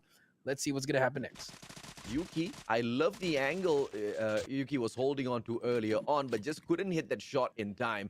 2 versus 2. Great positions in terms of the defensive, Yuki as well as Mickey. But now Tyrant Royalty really putting the hurt on them. But bomb on the ground. Are they going to be able to sort out Mickey? It's all up to Morten now. The CBR4 in hand. One of the best weapons in game at the moment. If you want to know exactly what the meta is. Thumper does not get the kill, but Yuki's there for the save. Yeah, Yuki is there for the save. 2-1. Last player, Morten. Bomb is down as well. And, if you are Aguila, just have to play near each other. Don't let Morten take you down without a trade. But I like this. Look at Aguila, but he might just get caught. And yes, he did. And Mickey might have just lost him the round here. 1v1 cam. Here we go. He's going to spot one. The pre-aim's going to come through. And Morten takes him down. Tyrant Royalty gets that first round. Big plays coming in from Morten. See, I mean, look at the skin. You already know Morten has been absolutely steady on that grind for the CBR4. The guy is a solid player out there. The speed of response, plus all of the DPS that you get out of the CBR, he's just milking it right now. Wadu, what a snipe, what a setup, Captain SUV. He did not see that coming, but it was more of a usual slide in a, it's not a crazy angle to spot. Oops, SV from the back, bags a double Pepsi as well as all that's down on the ground. Wadu shuts him down. It's a good trade. Aguila with the solo player left in here. Yeah, I feel like the momentum from Aguila stopped after they lost that first round. First round. They could have won that. They should have won that. But now bomb is down. Wadu with a sniper as well, but Mickey has that Holger. Very winnable situation. As long as he can take out that first player. No information yet. 30 seconds left. Here comes Mickey. Gonna spot one on the left. He's gonna take him down. Now it's gonna be a 1 versus 2. Can Mickey make the play here? He's going to spot one player. Takes him out as well. 1v1. Very winnable here. 20 seconds. But bomb carrier, all he has to do is watch the bomb. You have to tap that bomb. If you are Mickey, he spots him. He's going to tag him up. But no more time left. 10 seconds. He's going to stick this defuse. Oh, he might just take it. I think he might just win the game. He's going to win the game. And he defuses the bomb. And Morten, he got caught there not checking it. And the CBR, not the best weapon to have at the moment. And Mickey having the balls to actually defuse that bomb right in front of his face secures that round 1-1. Mickey, can you please share your loadout for this gunman? I mean, look at it. His ADS speed is insane. Okay, but he controls that gun as if there's no kickback, no recoil whatsoever. Insane plays coming through, and now from the back, CBR back and forth on both teams. It's a 3 versus 3. Morten backs away. One player in front of him in the name of Dobbs. Dobbs might be able to overextend here as he pulls away, spots the bomber. Are we gonna see Audets dead on the ground? Backup comes through as well. It's gonna be Audets that shuts down Oops, and that is an overextension that Aguila could not afford. Yeah, that was a big kill by Audeds. I mean, you know what? To all those content players, can we have this is hard. This is hard for AJ to say. Audeds. Try to Guys, give AJ some help. I know we're in the Philippines, you know, we make fun of names, but if you're gonna come into the pro scene, you know, come with some, you know, with some anger, you know, with some fierceness here. But we do see it's gonna be a 1 versus 2 here. Mickey spots Wait, two what's players. audits? You just died, you know. Oh, you're dead. That's pretty much it. Mickey here spots one. He's gonna tag it up, but nothing's gonna happen here. But Mickey gonna get tagged up by Pepsi. Takes him out. No clutch for you. 2-1 on the side of Royalty. Royalty really making a comeback in this search and destroy, as they most definitely should, after not really showing up for that first game. Hardpoint was more of a one-sided affair as far as Aguila Esports was concerned. That's exactly how matches are supposed to run. Wadu, quick scope. This time that angle will find absolutely nobody, but brilliant discipline from the other end. Yuki, this time catching him off guard. What an angle. Yeah, what an angle indeed. That blue van, but he's gonna get tagged up again. He's gonna try to take him out. The thumper, he survives. I eats 2 thumpers actually. But let's see what's gonna happen here. Yuki with that sniper. Captain again, trying to make that flank, but he's just gonna get snapped down by Morton. But Mickey gonna spot one. Very cheeky spot, but almost gets taken out by a thumper. Thank God it didn't hit him. 3-on-3.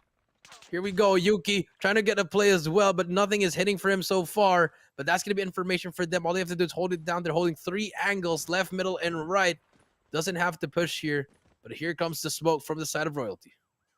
Oops, CBR. 3 players right in front of him. Should be able to spray down the sniper fist, but the timing is just Trigger good on the discipline, side trigger of discipline. Royalty. Hits the first Beautiful. second as well. Gets the double or dead. Might just be dead. Oh, he did.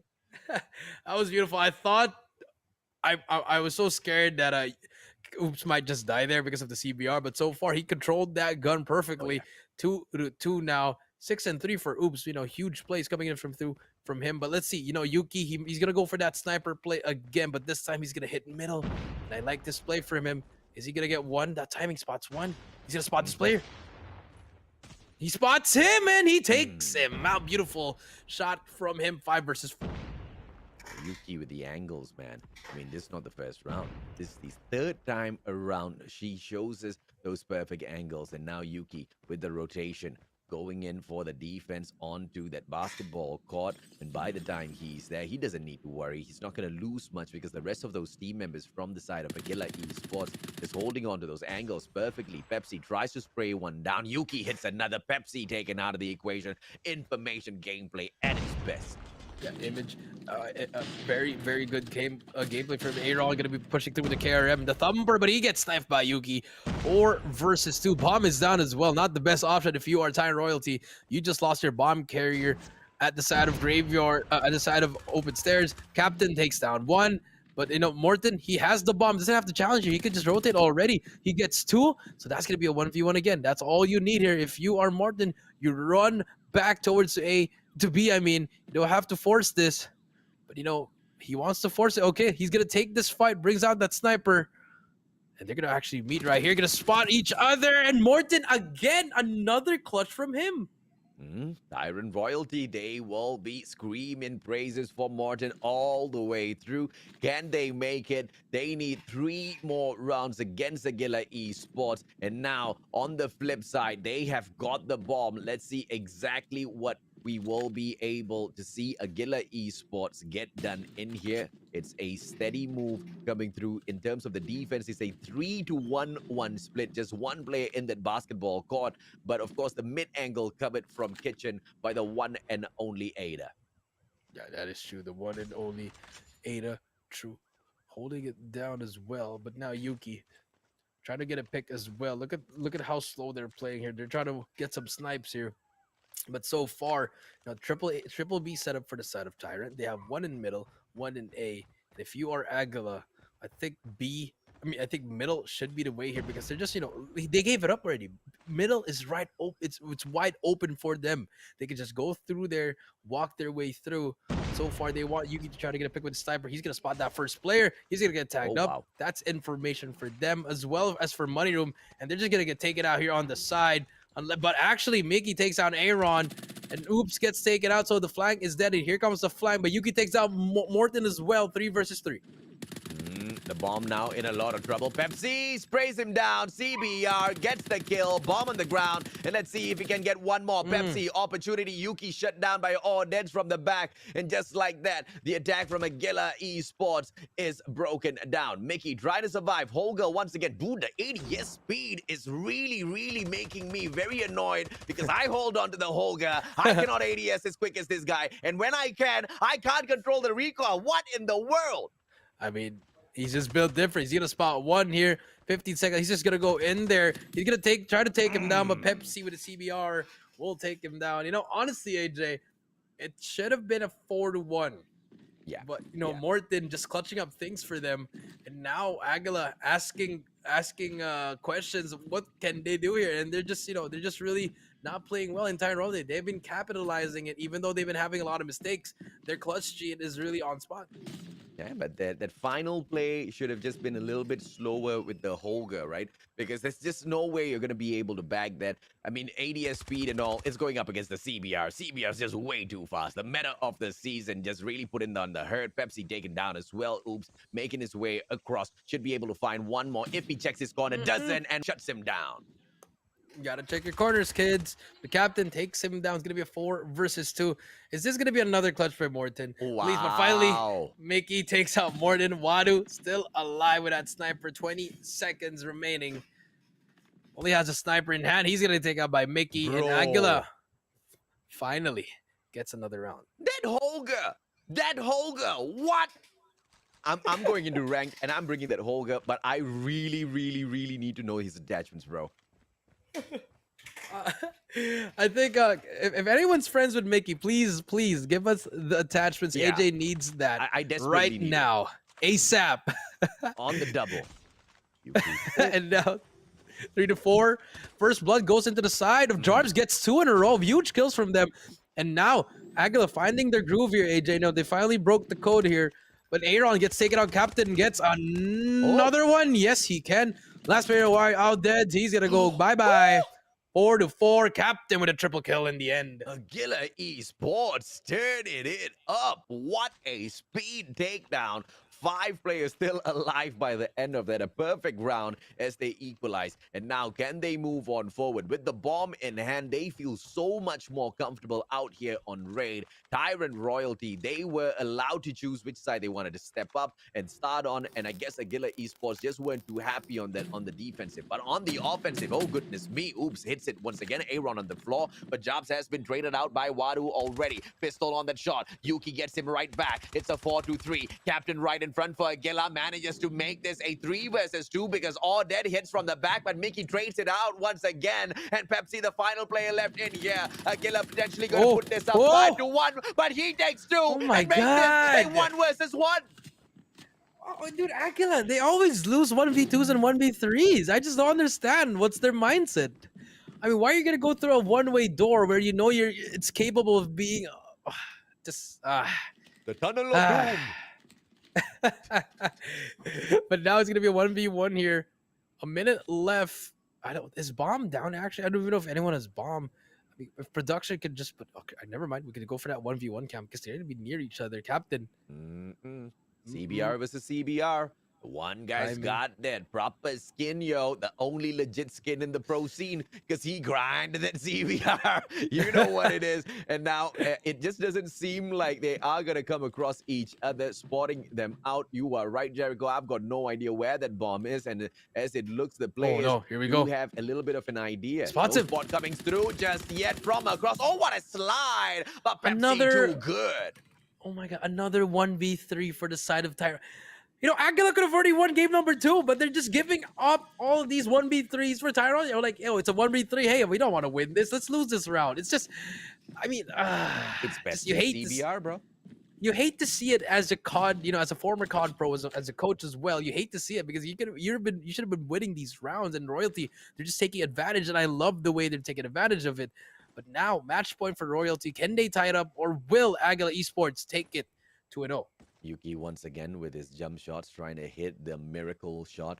But he should be able to just hold his angle and not really bunny hop all that too much onto the right hand side, spotting Kitchen out as well. Nobody's going to be over aggressive. Tyrant Royalty really holding it back. Wadu, on the other hand, just trying to wall bang, find a lucky shot for himself. Yuki backs away as they try not to over aggress, spotting that Kitchen once again. But inside of that basketball court, he does have one guy already on the hole. So Yuki, this might just be a kill or be killed moment. We should be looking at Yuki, bro. Yuki. But Pepsi gonna be in the side with that CBR as well. A minute left. And this just might be another mistake, just like CA Pro. They're gonna take so much time that He they're looks going to expect. But here we go. he looks like The he's first dancing one. the cha-cha, bro. Yeah, he is, but Tepsi's gonna tag out. Information is given as well. Thumper comes through. Nothing's gonna happen. They're gonna play for that retake. Bomb is gonna be wide open, and here comes the plan. But the Thumper's gonna come through here, Nice. AJ. So I like the way that Agla's thinking. Let them use their Thumpers first before we hop on. I love that fact that Pepsi backed away from the situation. He knew that Rush was coming through. His CBR does amazing close quarters combat, but you really cannot push it because the numbers will catch you off guard, right? So now Yuki from the back has been spotted out as well. Wadu shuts down Jobs. Oops will be able to punish Aaron. Mickey shut down by Morton from the back. CBR4 once again on the pop. Oh my lord. Oops, really backing it for the squad. Agila now. Oh, no. We'll only have one last player. Tyrant Royalty. What a comeback. It was Aguila's game to lose, but Thai Royalty, they're just better. Like I said, S&D, it might be their game, and so far they are the one taking it through 6-4. If you're Aguila, someone please fix your S&D. I mean, it's okay, but I mean, just you just have to stand still. These boys, they always want to move left and right. I'm like, if you have to hold, you have to hold. That's how S&D is. If the bomb is down, watch at both sides. Stop pushing through. Like, stop giving up your lives. We need Just- Pepsi's loadout, that's for sure, for his You CBR. need Mickey's loadout for the Mickey. Holger. Yep, Holger as well as CBR. You guys better hound these players, okay? All of you watching right now, Mickey on his Holger and Pepsi on his CBR. If you guys get the attachments that these guys are running, you step out there onto some ranked matches. You can build your mechanical skill, but these guys are showing you clearly what the meta can get done in the game right now, man. But Mickey, that guy is just sus. He's god level gameplay. I mean, that ADS is like a microsecond, and there's barely any kickback on that gun. How is that possible? Mickey thinks, I guess you could say. I don't know. I mean, Gyro yeah. stuff. Gyro, just moving, just moving left and right, or just waving your phone left and right. I guess that's the secret. I don't know, but that is a crazy gun though. But in the end, Aguila, they're gonna fall in this S&D. Tyralty gonna take that 1-1. But now let's see what happens at that scoreboard here, AJ. Let's take a look. Yeah, Morton, of course, hitting that MVP with the 10 kills. Pepsi right there behind him, equalizing on everything. Morton just beating him that one extra plant. But if you ask me, Pepsi was my personal MVP because he made those game-winning plays. He made those clutches, even with the 3 versus 1 situation. This guy was absolutely stellar all the way through. On the side of Aguila, it was those angles held on by Yuki that was really catching off Tyrant Royalty off guard time and time again. But it wasn't something that they couldn't adjust to. They couldn't adjust to it immediately, but I mean, they could have just won a lot of rounds. There were so many rounds that I just saw. I'm like, okay, this is Aguila's round. And then when we call it, in the end, Morton or Pepsi would just clutch it up for them. And in the end, it was just Tyrants. It was I don't know. They just pretty much held it down and won every round that they could. And Aguila, they didn't seem focused on that S&D for me, AJ. Oh, yeah, man. I mean, let's see if or not they will be able to show a stronger side on that respawn. I mean, we kind of saw exactly what they will be able to do on a respawn. They absolutely trashed the players of Tyrant Royalty moments ago at Summit. But over at Domination, it might just be a different story altogether. And to make things slightly more exciting, sir, we are moving into the one and only Hackney Yard. Hackney Yard Domination. Very, very we could say a one-sided map. It depends on how you know the map and how you know how to spawn trap. Yeah. But it can also be a pain in the butt if you don't know how to actually play the map.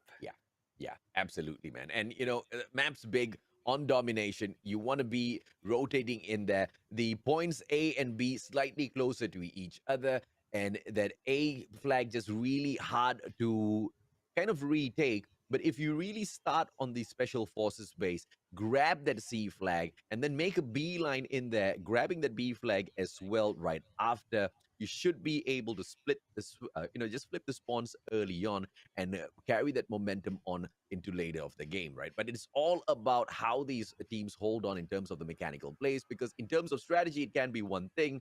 Hackney Yard's quite a big map. Once you drop, you kind of spawn off a little far away, and it's a scramble where teams or team members might just focus on the nearest flag to them, and that's exactly where some of those mistakes start happening.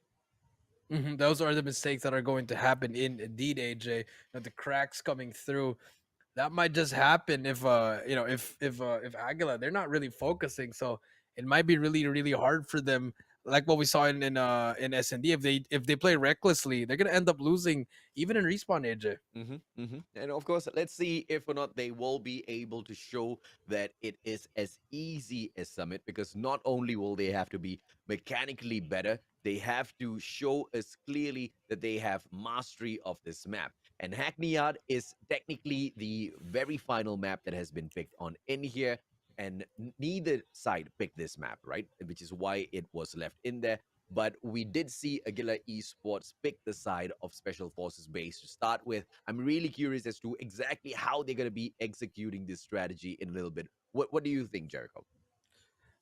The strategy for both of these teams is just pretty much secure, like what we said, AJ, secure that A flag, get that A and B immediately, get that top L control, get that green control. Yeah. That's all you need. Position. That's going to be the name of the game for Hackney Yard. Position and trading, actually, that's what you really need here, and knowing when to look at each angle, because Hackney Yard, it's not a big map, it's not a small map, it's a medium-sized map, but you need to know all these angles, because at every second you'll see an enemy on your side, at the back, in front of you, on the right side. So positioning and trading, that's going to be number one for this map. Yeah, it looks like they are pulling off that strategy. Aguila immediately sending one player to cap that C flag from the back, and they are sending the rest in for that B flag play. Smart plays coming through. Yes, a couple of trades will be in there for that B flag, but they don't care. They don't mind, because they are the first ones in there, and they are holding on to the side. Oops, they just now need to win some of these gunfights before they can start clapping it. But it will be Tyrant Royalty with the strong roundhouse response, and they step right back in there to put their marker onto that B flag. Yeah, that is true. Aaron gonna push through the bottom L, try to put some pressure. But look at that top L side for the side of Aguila. Here we go. But Aaron is gonna be in there, and Tyrant just a little bit more on the flag. They managed to cap B. No, they actually cap B now. And now let's see if they can get control of the map. This is gonna be the opening. Aaron gonna be the first one in. Finally gets taken out by Mickey, by that Holger. But he needs help from his teammates, and look at that. Aguila decides to overextend immediately, because they know Mickey can try to get some kills here while they make some noise on the other side. And this is going to be open for Mickey. Mickey going to take one down, going to take another one down with him, but no, he gets saved up, but Zunix is there for the trade, and B will be cleared. It's happening, man. It's exactly what we were talking about. Once you start dying off, and then you start spawning off from afar, and the team members just focusing on the flag that's nearest to them, they're just going to just play exactly what is convenient, right? And now this brings them into a two-way split, securing that C flag, taking over that A as well, and by some miracle, it plays out in their way. Tyrant Royalty unable to hold back onto it, but now at the very same time, they're going in there for the triple cap. The prevention onto that A flag is possible. C flag is possible as well, as Mickey gets a ton of kills from the back. Wadu trying to make a play, and Tyrant Royalty just with their markers on the flag, but it is Aguila picking up all those crucial points. Yeah, I believe that overextension from C kind of messed up their spawns, and eventually Aguila took it over, and they got that A and C flag. But finally, Tyrant Royalty, they flipped the spawns. They have the bad side though, but so far they are leading. But here comes Aguila, but Morton just taking them down one by one again, just making huge plays after huge plays for them. Captain goes down as well, and Royalty still holding on even though they have that bad side. Yeah, and oh my goodness, that split that we anticipated to go bad for them just happened to be the best move coming out of Aguila Esports. Tyrant Royalty, they could not manage the firepower that the undernumbered players from the side of Aguila sent to take over that A and C flag at the same time, and that distraction just allowed Aguila to play a little bit of those points, making that comeback. Yes, a little bit of those trades, but now they are facing a triple cap here. Morten trying to annihilate all of those players in that midsection of the map. Slide in, Corpse just takes care of him, but Tyrant already on the way. Gets that B flag, A flag unable to be secured. That triple cap's not possible, but Tyrant Royalty running away towards that halfway point. Yeah, running towards that halfway point indeed, 66 to 57. Here we go, Mickey trying to make the play for his team as well. Gonna be the first one, and he's gonna take it by Wadu by that Annihilator. And so far, this should be the half of Tyrant Royalty. You know, they managed to get a good, they actually managed to get a good play here, you know, 75 to 62, 61. Not a close game. I mean, still a close game, I mean, but now it's going to be the switch of sides. Now, Aguila, they have the good side. Can they make the comeback? But look at the stats here, AJ. Captain 4 and 14, not doing well. But look at the other side, Morten 17 and 9. Oh, solid plays, man. And Royalty really doing great now after that lackluster performance on Summit. Oh, Annihilator step up by Captain, gets a double for himself. And now that will put Aguila in that prime position to secure that B flag. A flag taken up slowly as well. Aguila not too sweaty as they will be able to make a quick comeback. But look at the overextension down at the bottom. Tyrant Royalty going in hard for that A flag.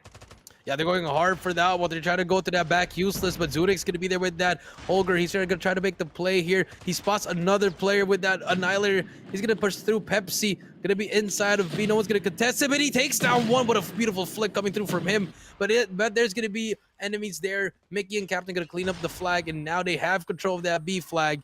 Let's see if they can just hold it out. But look at that overextension, AJ. You're right. They're finally hopping on B as well. And can anyone stop the people on A? And Captain's going to be the last player alive. Can he try to make the play? Gets one down.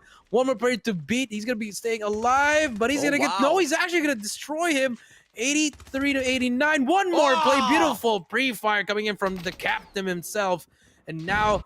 he's going to be able to cap A. Yeah, triple cap for a couple of seconds. Spread missile coming in here for the defense as well. Doesn't hit anything, but it doesn't really matter. Captain's there for the taking. He does have the sentry on setup as well. Hasn't brought it out. Triple cap for the side of Aguila. Tyrant Royalty try to grab back one side. C flag failure, B flag failure, and now one player trying for that A flag once again. Taking that fight up against Captain. Aaron will be able to make a play, setting up that sentry. Oops coming in there for that prevention, and Tyrant, they do manage to grab that B flag. And Aaron just runs through his opponents, and that's just half of what he needs to do. They need to grab back that A flag on the double.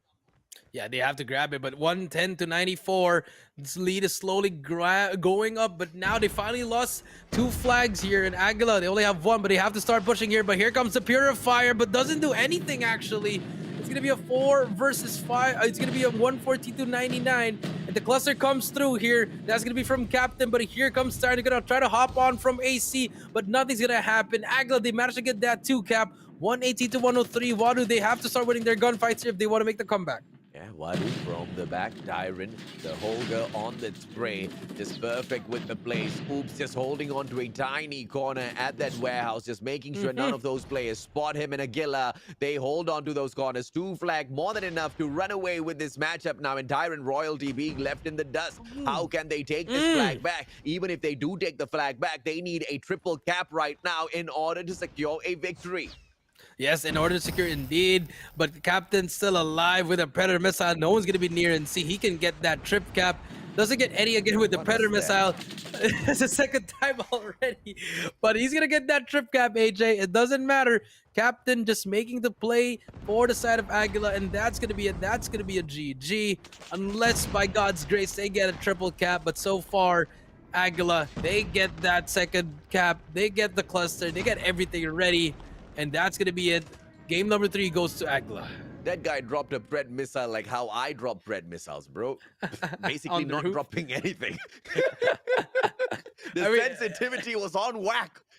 I mean, I get his purpose. I get the fact that I gotta press. I'm gonna press. You're gonna hit a roof. I mean, it's Hackney Yard. If it was probably like firing range, then it would be really really Yeah, great to just double tap it as fast as you can. yeah. But you got to be careful of the map, guys. You might hit a roof, you might hit a car, and you might not even get anyone. Yeah, exactly, right. And twice, they don't really bag anything from that. But either way, it's Aguila Esports with that crazy comeback, just owning this map. Initially, it was a good strategy. It was a good setup because they take that special forces base. And like we discussed, they cap that C flag first and they send in the numbers for that B flag. And that's going to be convenient. It's going to be easy for them. And similar stuff done by their opponents as well. And that encounter took a little while. And what they did not wait for was making that beeline in there for that A flag as well, right? But what they didn't expect overall was for Tyrant Royalty to really, really hit back because at one point, Tyrant Royalty, they were running away with the matchup. Yeah, they were really running away with the matchup, and I believe it was because Captain couldn't kill anyone. But once we called him out for that 4-14, AJ, he went 20-16. He only died twice during the second half. Went full streaks twice in that second half as well. Yeah. So I mean, his pressure alone pretty much did a lot for the side of AGL. But Tyrant, they showed up in that game. Unfortunately, it was just very unfortunate. It was just not their game. But this time it's gonna be game number 4 now. We're gonna move on to firing range on a hard point on firing range, AJ. But remember, Tyrant, they haven't won a single map that they chosen. So can they force a game number 5?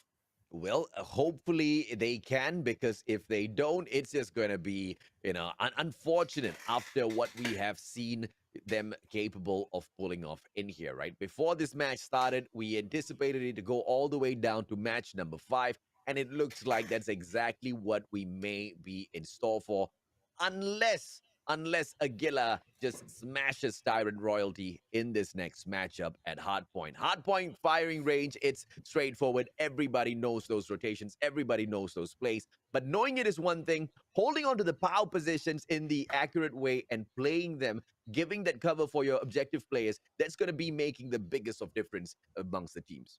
Yeah, it's gonna be that trailer, gonna be that tower, gonna be that steel house, gonna be that back red as well. All those propositions that we've been talking about, everybody knows it. Every single player that it's not even a pro player. If you're just a casual, you got to control those positions in order to actually win the game. Yeah. So we're gonna see who's gonna be the anchors for this team. Is Mickey gonna use that Holger again, or is he gonna switch over to a more versatile weapon, maybe a CBR, like you said, AJ?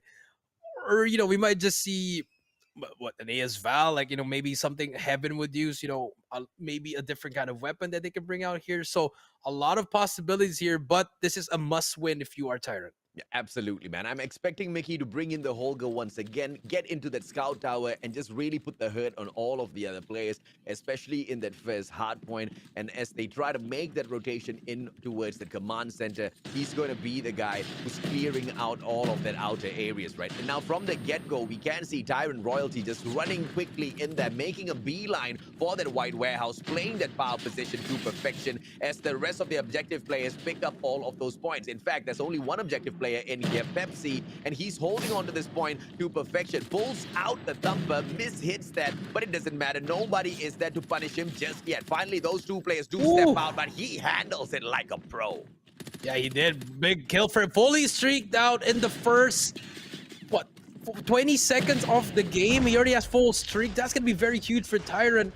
And, it's just a matter of how they can use it. But here comes Mickey on that tower. Like you said, AJ, and he be that difference maker. And so far, he's been doing a lot for the team. Gonna get that next kill. He's just holding it down, just getting that scrap time. But P2 is gonna be the end of the game. And let's see if Tyrant's gonna invest that score streak, or will they hold it down for later? Yeah, this is the perfect spot for Mickey and his Holger, man. But it's all about how the rest of those team members come in here for the backup, right? And Aguila, with this hold, they should be able to run away with quite a number of points, trying to catch up, but it's just not possible. On for the second hardpoint activation, command center, and we can see Tyrant Royalty already parked on in there with the one and only 40s holding up the fort. The rest of them now joining him in, and the sentry gun setup as the fifth man in there for that defense. But a threat missile dropped on in. Zunex will be able to find one kill. Here comes Aguila Esports. Sentry gun or not, they take over the hard point. Yeah, they take over indeed. That's that Predator missile actually from Captain, but we can see Mickey. I just saw him drop on the sentry, and here comes a Pred again. He takes down one, and just like that, even though Pepsi got that he got fully streaked out, it didn't matter because Mickey answered back with that power position, just getting I so love many it. kills. Bro, look at this, man. Look at this setup. Sentry gun looking at the trails of container, and the rest of those players just making sure they hold the outside of the hard point, clearing area. This is something that I talked about, but I did not expect them to execute it to perfection. And now finally one player making his way in, sneaking behind all of them, pulls a ninja off, and he secures the hard point, but just for a few scrap points. Because most of the Aguila players, they've already gone in there for those early rotations. And now cluster strike brought out by the players of Tyrant, which means the entrance is not possible. Pepsi, he will be able to get Oops as we out of there as well. Mickey brings in the one and only Gravity Vortex, but he finds absolutely no one. He can play the cluster, but he wants to get the timing right. Yeah, he has to get that timing right indeed. But now Mickey gonna be able to try to do something here. But finally gets that player out. One more player to beat in trailer. Morton gonna be the last player alive. Can he clutch up again here? Finally gonna get taken out. Triple challenge comes through. Aaron goes down as well. 68 to 56 here. Mickey still has that cluster strike. I believe Captain still has streaks as well. Let's see what they can do here. But if you are Tyrant, are you gonna invest your cluster here? Or do you want to rotate immediately? They're still trying to force this hill right here. Mickey gonna get two more in a row. Mickey just popping off 5 kill spree for him. Just a little bit more for that Predator Mesa, but here comes the rotation. Tyrant, they have that contest, but look, beautiful wall bang. What kind of player is this? Mickey on a 6 kill spree. Can he make that 7? The wall bang's gonna come through. Nothing is gonna hit. He's gonna get some hit markers. Gets an assist, and I believe the cluster should come down now. Absolutely, man. Mickey now all set up with that cluster. He can bring it raining down onto those players at Barracks Hut, but he needs a little bit of backup as well, waiting for his team members to catch up with him. They finally break the hill, and they send in one player to hold on to it, none other than the one and only Captain. But from the back alley passageway, Tyrant Royalty making a beeline for this hard point, and they will try to pull that flank. They don't really need that flank, as 2 of their players manage to bag this quite easy. Finally, Mickey Pred Missile gets a double for himself. So much being done. Still holding on to the cluster. Finally brings it out for the play. Yeah, they wanted to block off that one side. So Mickey just sprayed down here in the middle as well with that Holger. This guy's doing a lot. Has a 9 kill spree. Has a Gravity Vortex. Decides to shoot one on the right. No enemy there as well. Let's see what he can do. I mean, 115 to 65. He finally gets a player. Actually, will not get the player, but so far, Tyrant, they have the control for the next one. They have all the power position on lockdown. They have tower. They have trailer as well as steel house. But Wadu gonna go down immediately by Captain. And now Mickey just waiting for that time to use that sentry gun. I think he's going to be able to use it now, but 40 is going to try to help his team as well. Annihilator is out, and this game is not yet over. I would have preferred Mickey's cluster to be used at this hard point instead, because it could have been a much more effective, a much more fruitful usage of that cluster. And now, just out in the open, it just has to be an open battle. Tyrant Royalty trying to hold on to the hard point. This is the power position taken over by Captain, but Aguila, as they throw all of their players in, Tyrant Royalty, they are just playing the numbers one after the other, not taking a hold of those power positions. They just want to play that straightforward game, and Aguila proves to them exactly why that is the wrong idea. That smoke kind of blocks out that power position, but it really doesn't matter. Yeah, it really doesn't matter indeed. 134 to 96, but Tyrant about to hit that 100-point mark. Rotation should come through here, but Captain here to spray down. That's going to be Morton with the trade here, but Oops is there as well. But now this might be the final hill unless Tyrant can pull off something here. We do see that one player very pushed up. It's going to be Aaron. He's going to go down as well. That's going to force the players from Tyrant to all go down from the side of firing range. But here comes the Goliath. Can it do something? 9 more seconds. Can it reach the hill, actually? The contest is actually going to come through here. But they actually lose that. But Oops going to be the last player there. But 40s gets taken out by a Predator Missile. 3 more seconds. 2 more seconds. 1 more second. 150 to 99. Tyrant will get eliminated. Aguila will take it 3-1, but kudos to the side of Tyrant Royalty, because I just did read that they are a 2-week team, AJ.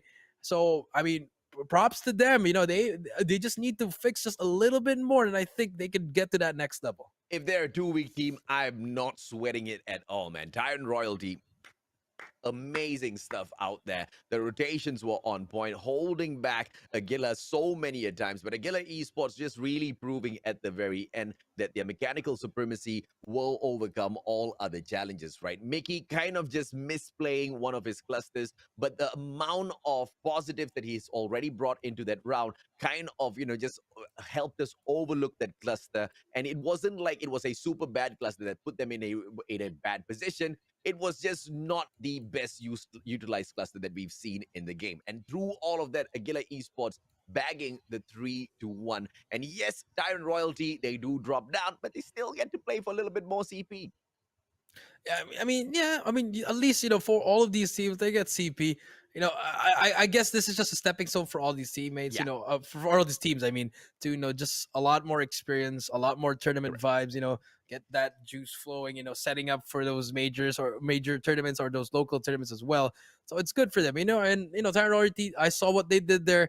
They could have won probably that fourth game and as well as that third game. It's unfortunately just individual plays from the side of Aguila, Yeah. just really taking over the series. Yeah, absolutely, man. And of course, Aguila all the way through, absolutely in love with what Mickey can show us through all of those Holger plays. And, the mag size allows you to spray down, but the Holger comes with a few of its own weak points. But in the hands of Mickey, it didn't look like it had any weak points whatsoever.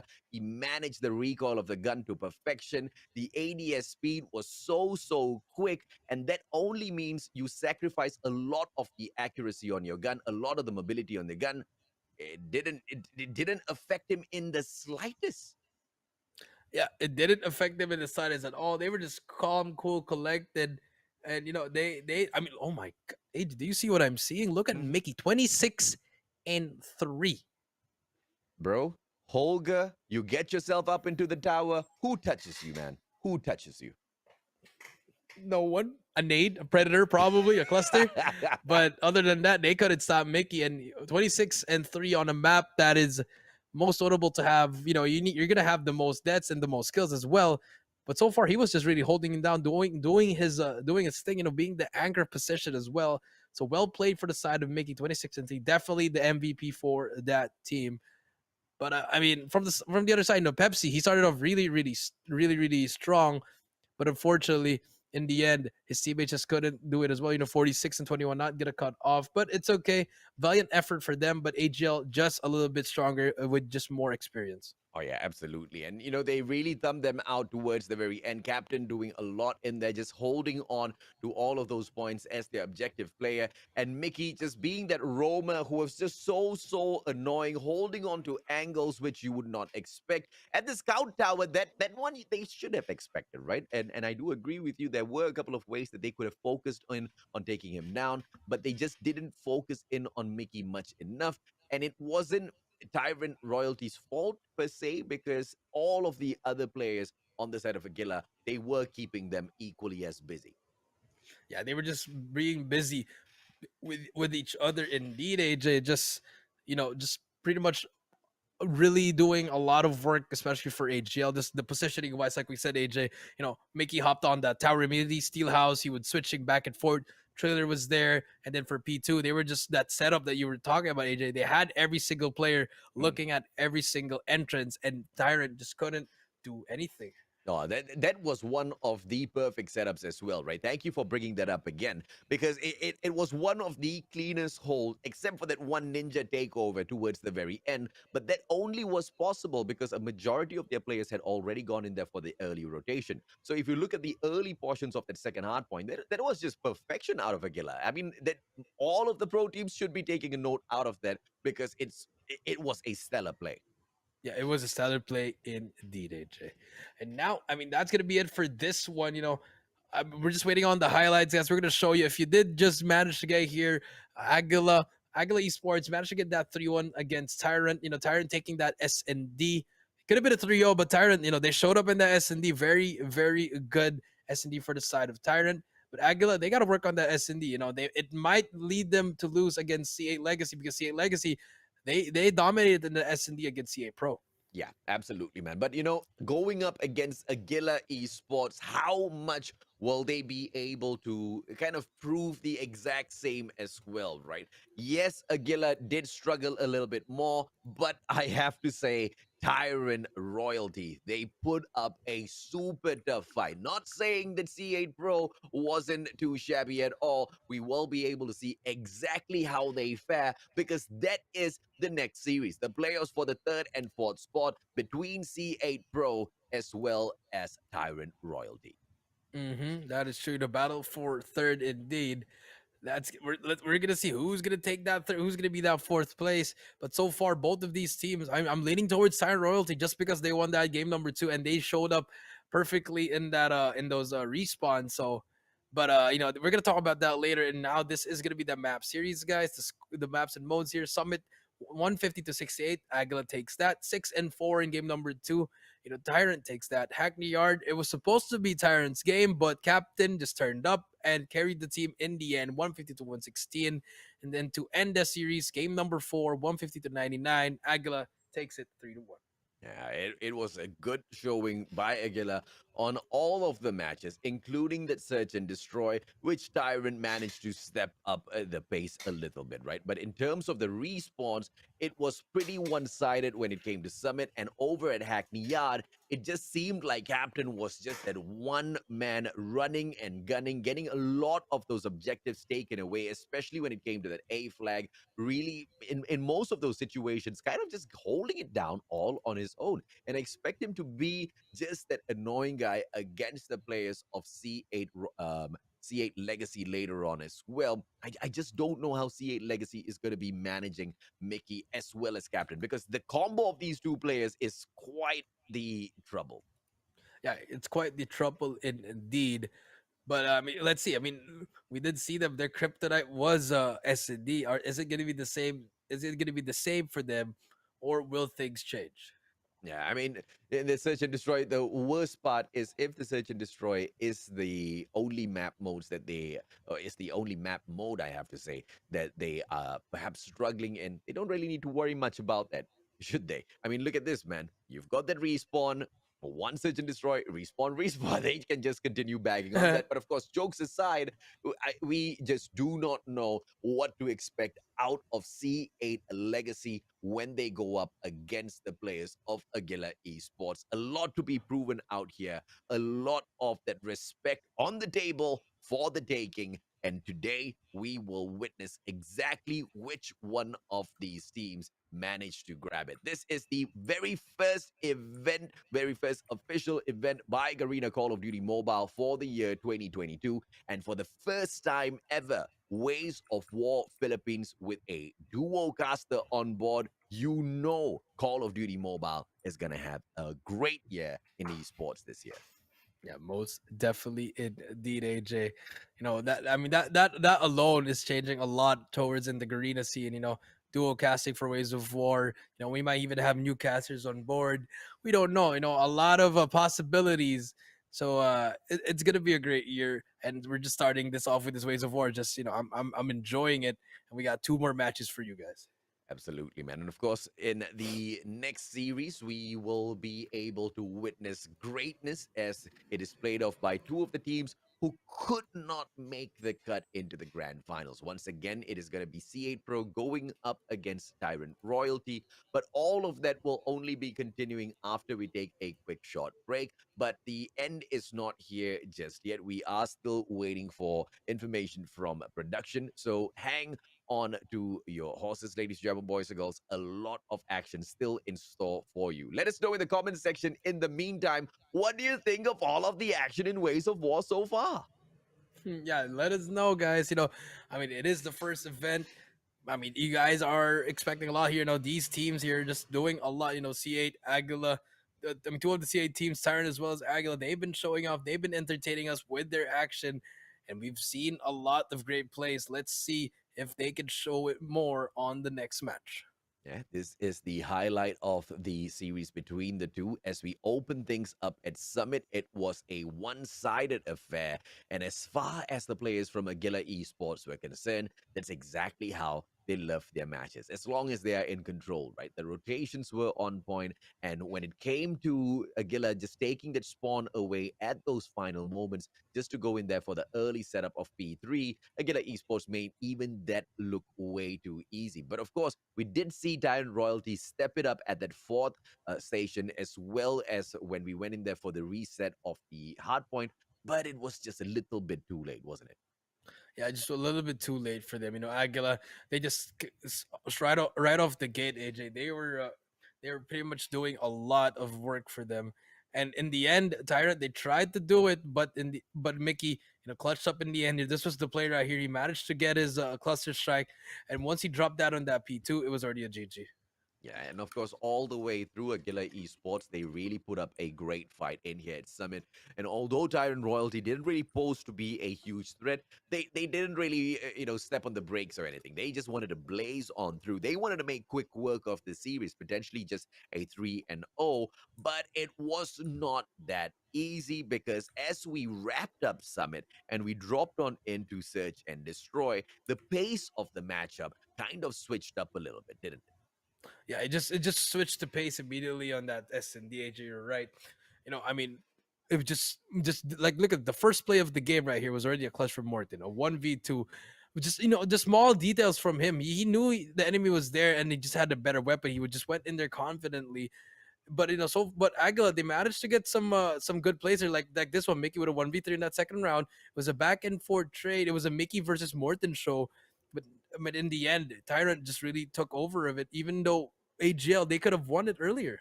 Yeah, Yuki with all of those great angles, and it just kept catching all of those players off guard for the side of Tyrant Royalty. And it was quite a bit of adjustments that they had to do with all of those angles that they were holding on to, just because Yuki was so annoying. Every time he held onto a corner, always repositioning himself. They had to really use their brains. It was heating up at one point, man, trying to figure out exactly how was Yuki going to take the next round creatively. But Tyrant Royalty, they managed to make that comeback thanks to the CBR4.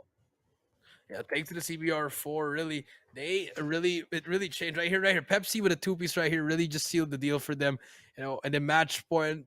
I mean, they tried their best here, but it was just a little bit too much here. Oops. They tried to get a second one, but once the bomb went down and the Tyrant players went inside, it was already a GG. And now here, in the side of domination, this is where things got interesting, because Tyrant, they had the early lead in that first half, 75-61. They were doing everything, but as soon as the start of the second half, that's where Captain turned up. We called him out for having 4 and 14. He dropped 5 kills in a row, just like that.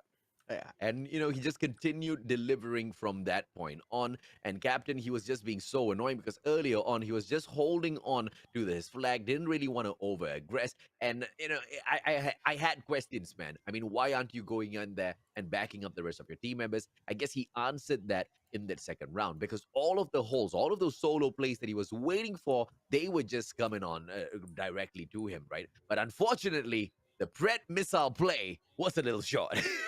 Yeah, the Pred, I mean, honestly, the Pred was just really, you hate to see it, but it is what it is. He had 2 Preds, and none of them, not even a single one, hit the enemy, unfortunately. But I mean, that it happens to the best of us. But here in game number 4, this is where Mickey really just took over and pretty much sealed the deal for them. Oh yeah, absolutely, man. And this guy was just a crazy, crazy player out there on the battlefield, because he just refused to die. He just refused to die. That's about it, man. I mean, he just ran here, ran there, bagging kills back to back, getting doubles, getting triples, just streaking up non-stop combos, 5 to 6 to 7s, and he just refused to die. He really just refused to die. He was just doing so much for the team, pretty much applying so much pressure and just winning all these gunfights. That was it. I mean, what else can you say? I mean, he was pretty much just not really carrying the team, but doing just everything for them. Streaks wise, kills wise, position wise. Mickey was the MVP. And all the way through, man. I mean, he just kept streaking himself up because of the positions that he was holding on to, right? And that was one of the highlights of Mickey as well. just really knowing exactly which one of those corners, which one of those positions to hold, and never really lingering in a position for too long where he's going to get caught out. He holds on to the trailers, he backs out. He goes on over to the showers, and then he backs out. He's always just holding in them sporadically. But of course, ladies and gentlemen, boys and girls, we have to put all of this conversation on a little bit of a pause as we take a quick short break, as we set up series number 3. It's the players for the 3rd and 4th spot. Jericho and I will be right back.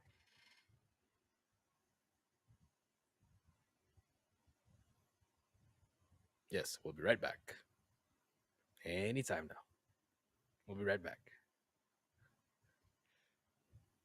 Maybe not. We'll just keep talking. I mean, why not, Jericho? Why not? All of y'all, stop laughing at us, okay? Things happen. Things happen for a reason. Sometimes it just seems like, we may need to talk a little bit more, Jericho. I mean, yeah, sure. But I mean, 3rd and 4th, I lost that in my mind. I thought it was set that it was gonna be 3rd and 4th already, but we are gonna have a 3rd and 4th actually. So Tyrant Royalty versus C8 Pro. Yeah. I will give the advantage to Tyrant just because they won that one game and they play a little bit better on the respawn. Yeah, absolutely, man. And sorry, what did you mean by it's settled already? I thought there wasn't going to be a 3rd and 4th game. I thought All it was right. going to be. I thought they were going to share the same prices, but we're going to have 2 more matches, so that's great. More Call of Duty for us, so that's going to be really good for everyone, guys. So comment down below. Who you think's going to win? Is it going to be Tyrant Royalty or is it going to be C8 Pro? Absolutely, man. And C8 Pro, yes, they did prove themselves a little bit, but it just wasn't enough. But in terms of picking up one match, that's exactly what Tyrant Royalty took. And against Aguila Esports, a team that just seems so solid all around, man. Each and every single player going out there on those deliveries, which kind of makes me super curious as well. What's gonna happen when we have Hit X, for example, breaking down the holes of Captain? Because from what we can see when we play some of these spots, right, Captain's is always in there, especially in domination, holding on. And Hit X, his duty is to break the holes of some of these objective players, break the holes of these anchors, and he does it super duper well. So it's going to be an exciting finals later on as well, Jericho. It's going to be very exciting in the finals indeed. But before we're going to go through, we have to go through that 3rd and 4th agent, like what we said. And I believe our production team has said that we can go on a break. I think we can go on a break. I did hear a little voice on my ear, hopefully. Okay, we'll be right back with a quick short break.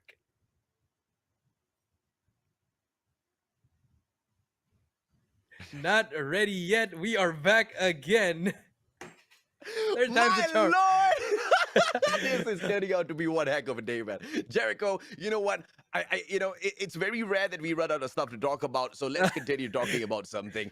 We've talked about exactly how much of pressure Hit X brings into these plays already, but let's drill down a little bit more into Tyrant Royalty and match up some of these plays, right? I expected a little bit more out of Wadu. He really wasn't same. He barely put out any damage out there. Deads, on the other hand, he showed up, but he only showed up mostly for that search and destroy. So we really want to see more out of these players. But, perhaps the same can be said for C8 Pro, because it just didn't really seem like they shined. But could that be because of C8 legacy? But of course, all of those questions that I just asked, we will have to get the answers after a quick short break. For real this time. No? Okay.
Yeah, all of the action indeed. We already had two matches. We saw C8 Pro versus C8 Legacy. C8 Legacy taking that 3-0. And then we had Tyrant Loyalty versus Agila Esports, and Agila taking that 3-1. And now we'll have our bronze match. Our third place match is going to be C8 Pro versus Tyrant Royalty. What they can bag out here, because both C8 Pro as well as Tyrant Royalty, they have both proven to us that they have got what it takes to be up here at the Ways of War. They've qualified, they've proven out there that they also know the strategies. Mechanically, they are capable, but they couldn't really hit hard against Aguila as well as C8 Legacy. But against each other, on the other hand, maybe it might be a different story, Jericho. Might be a different story here. I mean, it's not this time. It's just a battle for third. Unfortunately, they can't go back to the grand finals, but third is better than fourth. So, I mean, let's see what they can do. But Yeah. C8 Pro, they were struggling in that first series, and like we said, this was the schedule for today, AJ. Yep. And of course, once again, we started off with C8 Pro taking on C8 Legacy. C8 Legacy bagging a 3-0 against them. Aguila Esports got that victory as well over Tyrant Royalty, and Tyrant Royalty only managed to take one match away. And that sets up our bronze match for the day, where C8 Pro goes up against Tyrant Royalty. And once again, like mentioned before, Aguila Esports takes on C8 Legacy for the grand finals in the final series of the day. Yes, that is true. That's going to be our grand final. So that's going to be right. After this third series, after that we're gonna take a short break, and then we're gonna go back for that grand finals. But guys, here we go. C8 Pro versus Sign Royalty. Let's check out those map and modes, those ban and protects. And here we go. C8 Pro winning the coin toss. And now let's see what map they are going to ban. It's potentially going to be either Hackney Yard or Takeoff. Hackney Yard off of the list. And Tyrant Royalty, I don't think they really want to be messing off with the Takeoff part. So we potentially can see the two annoying maps of CODM Pro Scene at the moment off of the list. Yeah, maybe Tyrell, they want to ban raid or even firing range, because remember they did lose that firing range last series. So let's see what kind of ban they are going to pick here. And firing range, it is going to be banned. Okay, so no more firing range for them, but I will be guessing that that first map, it should be a summit again for CA Pro. They might want to hit it again, or maybe even a raid or standoff. Any of those choices, close range is going to be the name of the game. They don't want to play firing range. Noted. Summon for hardpoint. And Tyrant Royalty, they will be able to pick the side that they want to start on, and they choose the Guerrilla Squad. And this is something that is going to be giving them the access in here to the second floor very, very early on, like we've discussed so many times. In that first hard point, you really want that momentum, and that also gives you the good spawn to put a lot of pressure onto the second hard point as well, without really taking the spawns at the Green Raider station. Yeah, that is true. Just really, having that good side for the side of Tyrant, and they decide to pick Hardpoint on Raid. They want to switch it up a little bit more range here. If we do manage to go through a game number 4 and 5, game 4 is going to be Hardpoint on Raid. Now, let's see that map number 2. C8 Pro going to be able to choose that. Let's see what map they are going to pick. Should be it's Standoff. Okay, Standoff S&D. I like these two maps. Two short maps, two fast-paced maps as well. C8 Pro. Sorry, Thailand Royalty. They wanna keep it really small at the first two maps. Yeah, and let's see if or not they will be able to get these wins as, of course, they try to set things up here for themselves. Search and Destroy response coming in here from the side of C8 Pro as they will move in. It has to be a situation where they can find a little bit of the maneuvering out there, and maybe they just do not want to play Takeoff for domination, right? Because you know exactly how the game works when we go there. Mm-hmm. That is true. Once you go to that next one, it's just gonna be a whole different kind of a game when after Hardpoint. But here, game number 5, Crossfire S&D again. CA, they want to try it once again. If they do manage, if they force that game number 5, and Takeoff will be map number 3. AJ, very very would say not the best pick, but if maybe C8, if they're that confident, then they can go for it.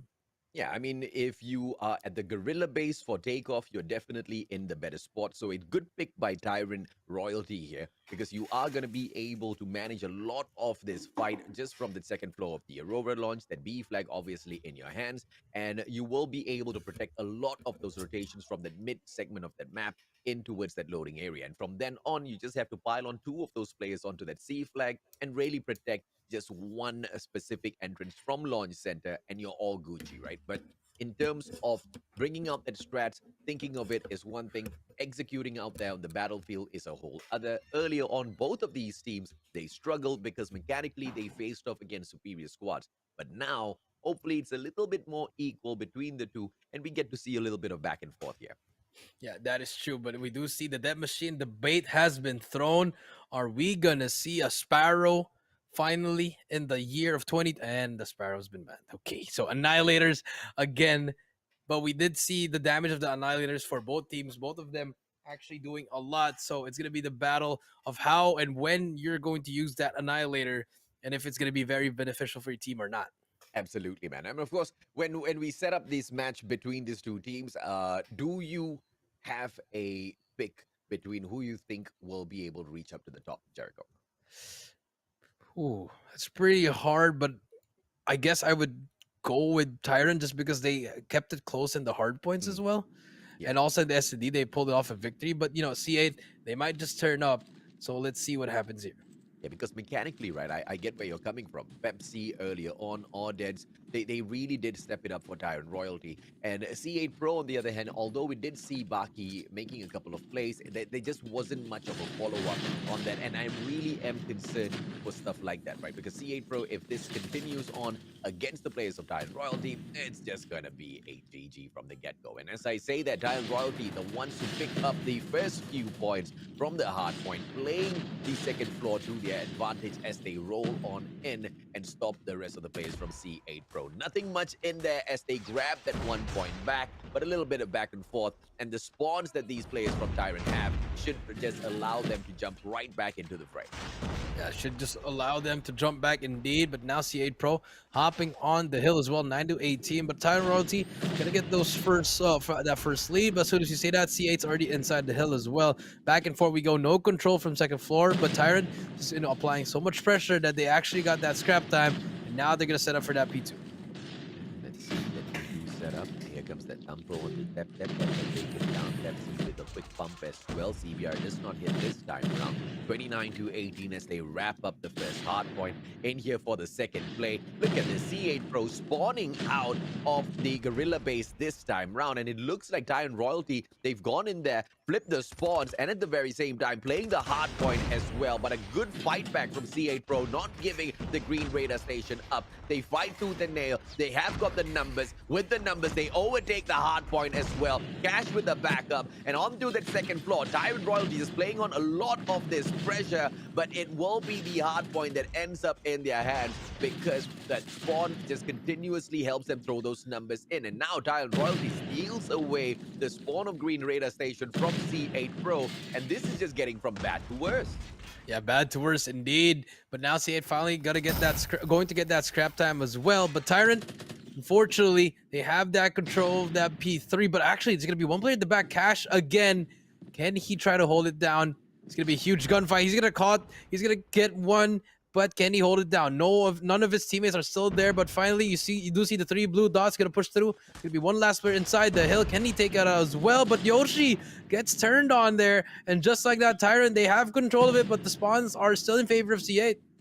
Spawns are in C8's hands. But how? I don't understand, Jericho. Was it not in their hands anymore? Managed to lose it, but they still have now they have the hill. It's just a back and forth. Are they just giving each other time or something? I don't really get what's happening here, but so far C8, they have the timer. 50-point mark has been hit, but the contest is in. Tep gonna go down as well, but Pepsi is here with the Annihilator. Will miss those shots, but Yoshi is there for the trade. Gets 2 in a row, and now he's going to be trying to hold it down, but he's going to go down as well.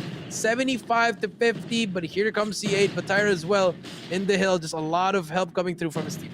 I'm surprised C8 Pro, they do not have the spawn, but they are just stepping on in there with just pure bravado. It's winning each and every single gunfight, and now Thumper comes out for the play as well, but Fortis catches him instead. Wadu will be able to shut down Cash, and the site is taken over by Tyrant Royalty, albeit just a few scrap points. Early rotation in here by C8 Pro, going back in towards that blue radar station, securing the guerrilla base for themselves, and this is a good, great setup from the get-go that should be able to put them in front in this matchup, but they have now to manage the attack from both sides. We are talking about the cable car edge as well as the edge platform as the flank now comes through for Tyrant Royalty.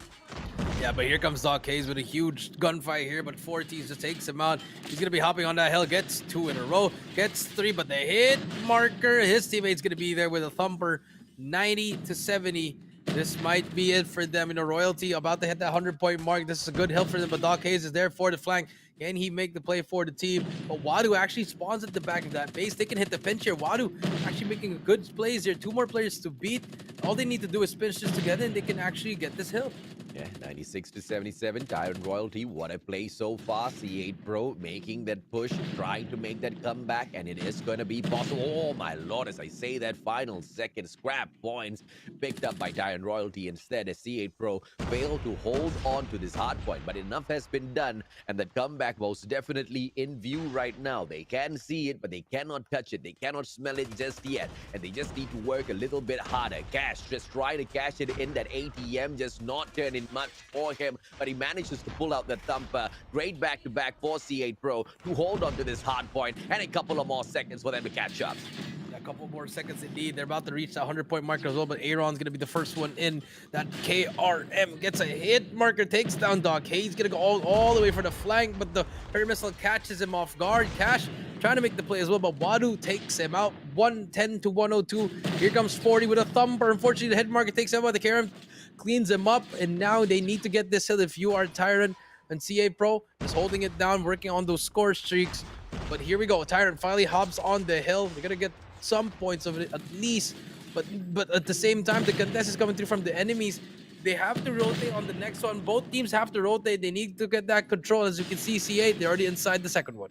Yeah, neck and neck, these two teams fight it off. And this is exactly what we were expecting, right? A little bit more of an equal matchup when it comes to those mechanical capabilities. 115 to 112, you most definitely see it equaled up out there. And now, C8 Pro with that comeback play, pushing all the way through for the victory. Are they going to be able to secure it at the edge platform? They need to fight with everything. They have got the spawn out of the green radar station as well. They can throw in the numbers. They have got the angles. The second floor taken by Tyrant Royalty. Tap brings out the Purifier, purifying the souls of Tyrant Royalty as they take all of those final points. But a challenge coming through in those final seconds. Purified either way. Tap gets it done. And this is just the team of pros just moving all the way through. C8 really getting it done. Yeah, see, getting it done indeed. 4 more points to go. But here comes Tyrant. Can anyone actually contest 2 more points? No one's going to be near it. C8 Pro finally gets 1 point in this tournament. 1-0, 150 to 116. I cannot believe this comeback.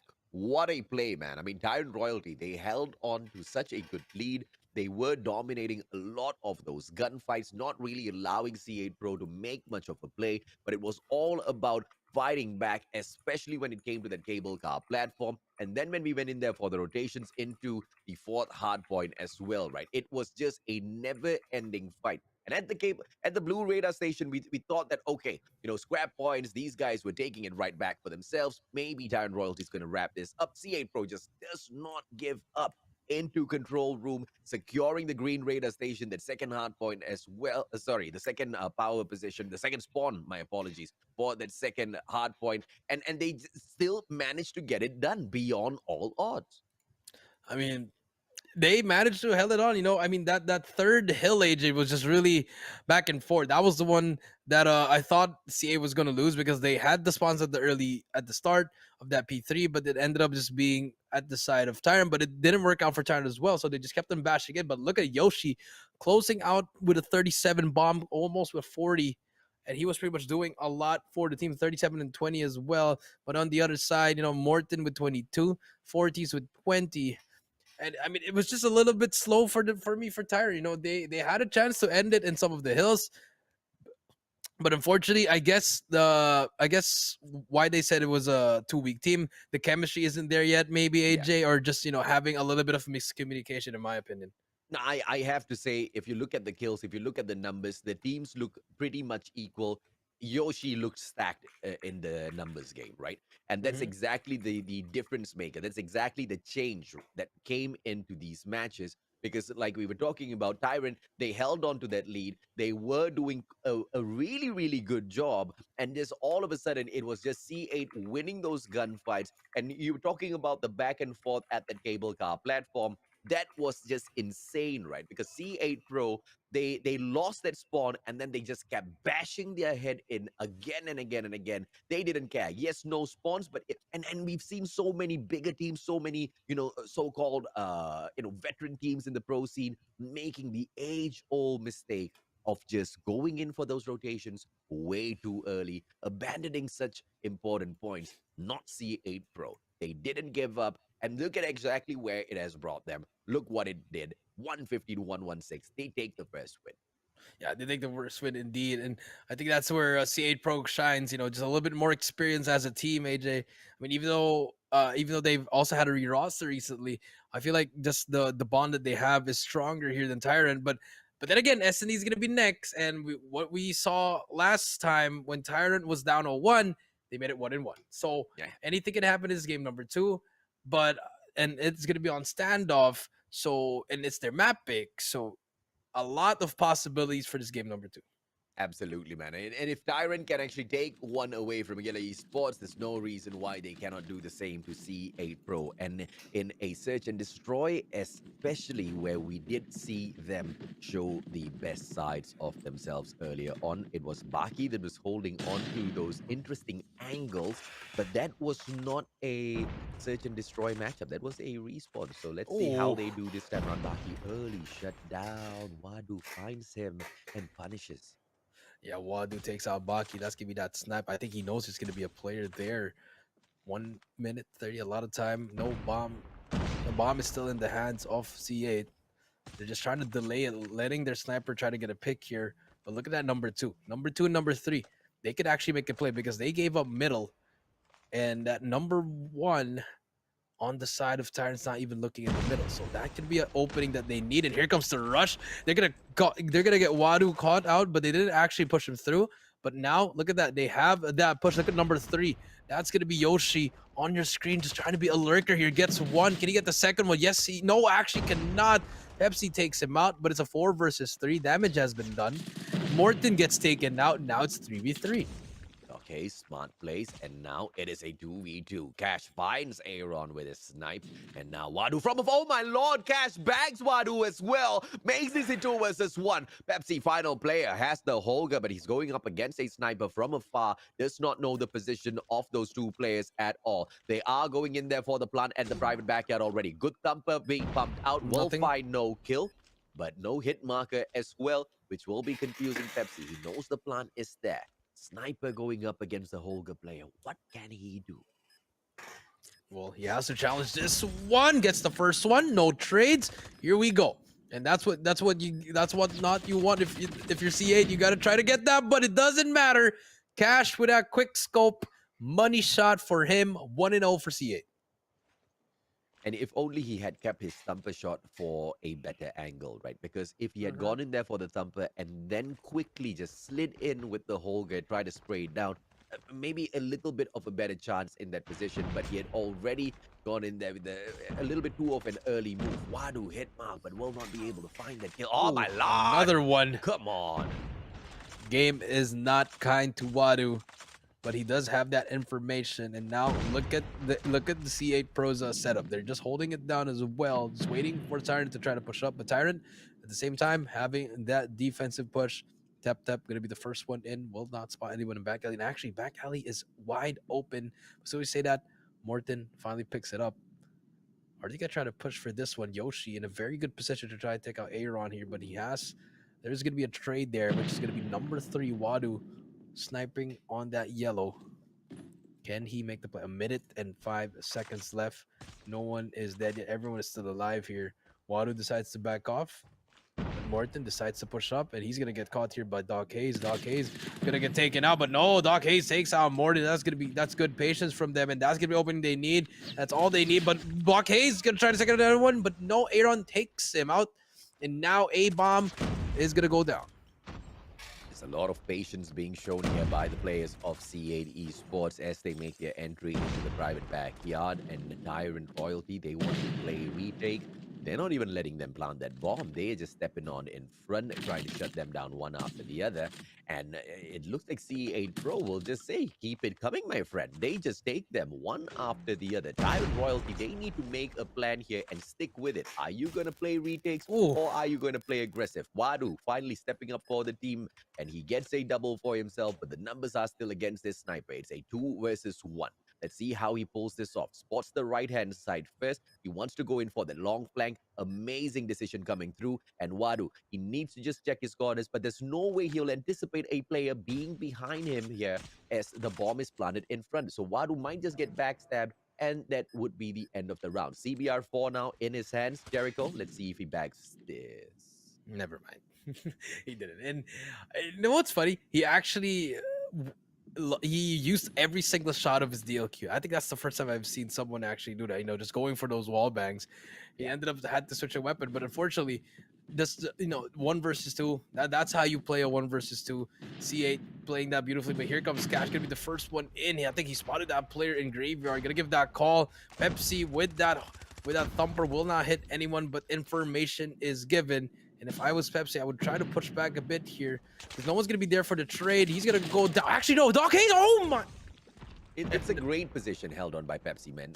And earlier as well, it was just great positioning all around. It's just that they get bagged out a little bit too early. Now, this time around, turning around the numbers. Oh, that's with the backup by Martin. They will be able to shut down Tap Tap as well as Yoshi, leaving one final player alive, and he is Cash. Cash positioned himself really well earlier on as well at the side skirts of Hotel, as he did not, go in there for the conventional spots where these guys usually hold right after that plant. And C8 Pro, although they managed to get one earlier, it was just not possible for them this time. Tyrant Royalty stepping it up finally. Let's see if this is that switch.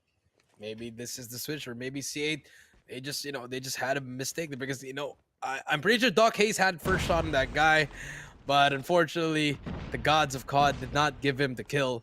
But now let's see what's going to happen here. Another patient play coming in from C8. Look how patient they are, AJ. Wadu gets tagged up. Very, very, very, very fortunate for him. But Aaron finally takes out Tep Tep, and that's going to be the first blood for them. Bomb is down as well, but they can still get it back. But here, Aaron going to be very aggressive with that thumper. If someone decides to get that bomb, he's going to pop that thumper. Yeah, and now they do have Aaron just spotting the bomb. I don't know if Aaron actually got the message that the bomb was down, but now just does not play his angles well. Yoshi shuts him down. KRM to the chest, and Cash from the back shuts out Audets, making this a 4 versus 3. Tyrant Royalty. Oh, Wadu! What a shot! Right back. Takes Baki out as he overexposes himself, and Wadu now just makes it all equal once again. 3 versus 3. The bomb hanging out at the Gorilla Avenue, moving in towards that A bomb site. Has got one backup at statue in the name of Pepsi. They need to send Pepsi in there first. Potentially, what was Pepsi holding on to, man? The CBR? Yeah, he was holding to the CBR, but Martin's going to be inside as well. Doc Hayes takes him out, redeems himself for that last round. Yoshi will spot one. He's going to get taken out, and there you go. That CBR is really good in that close to mid-range. Flank should come through here. He's going to try. Wow, beautiful beams. Cash goes down. It's all up to Doc Hayes in a 1 versus. He's going to challenge one player. He's going to take him out.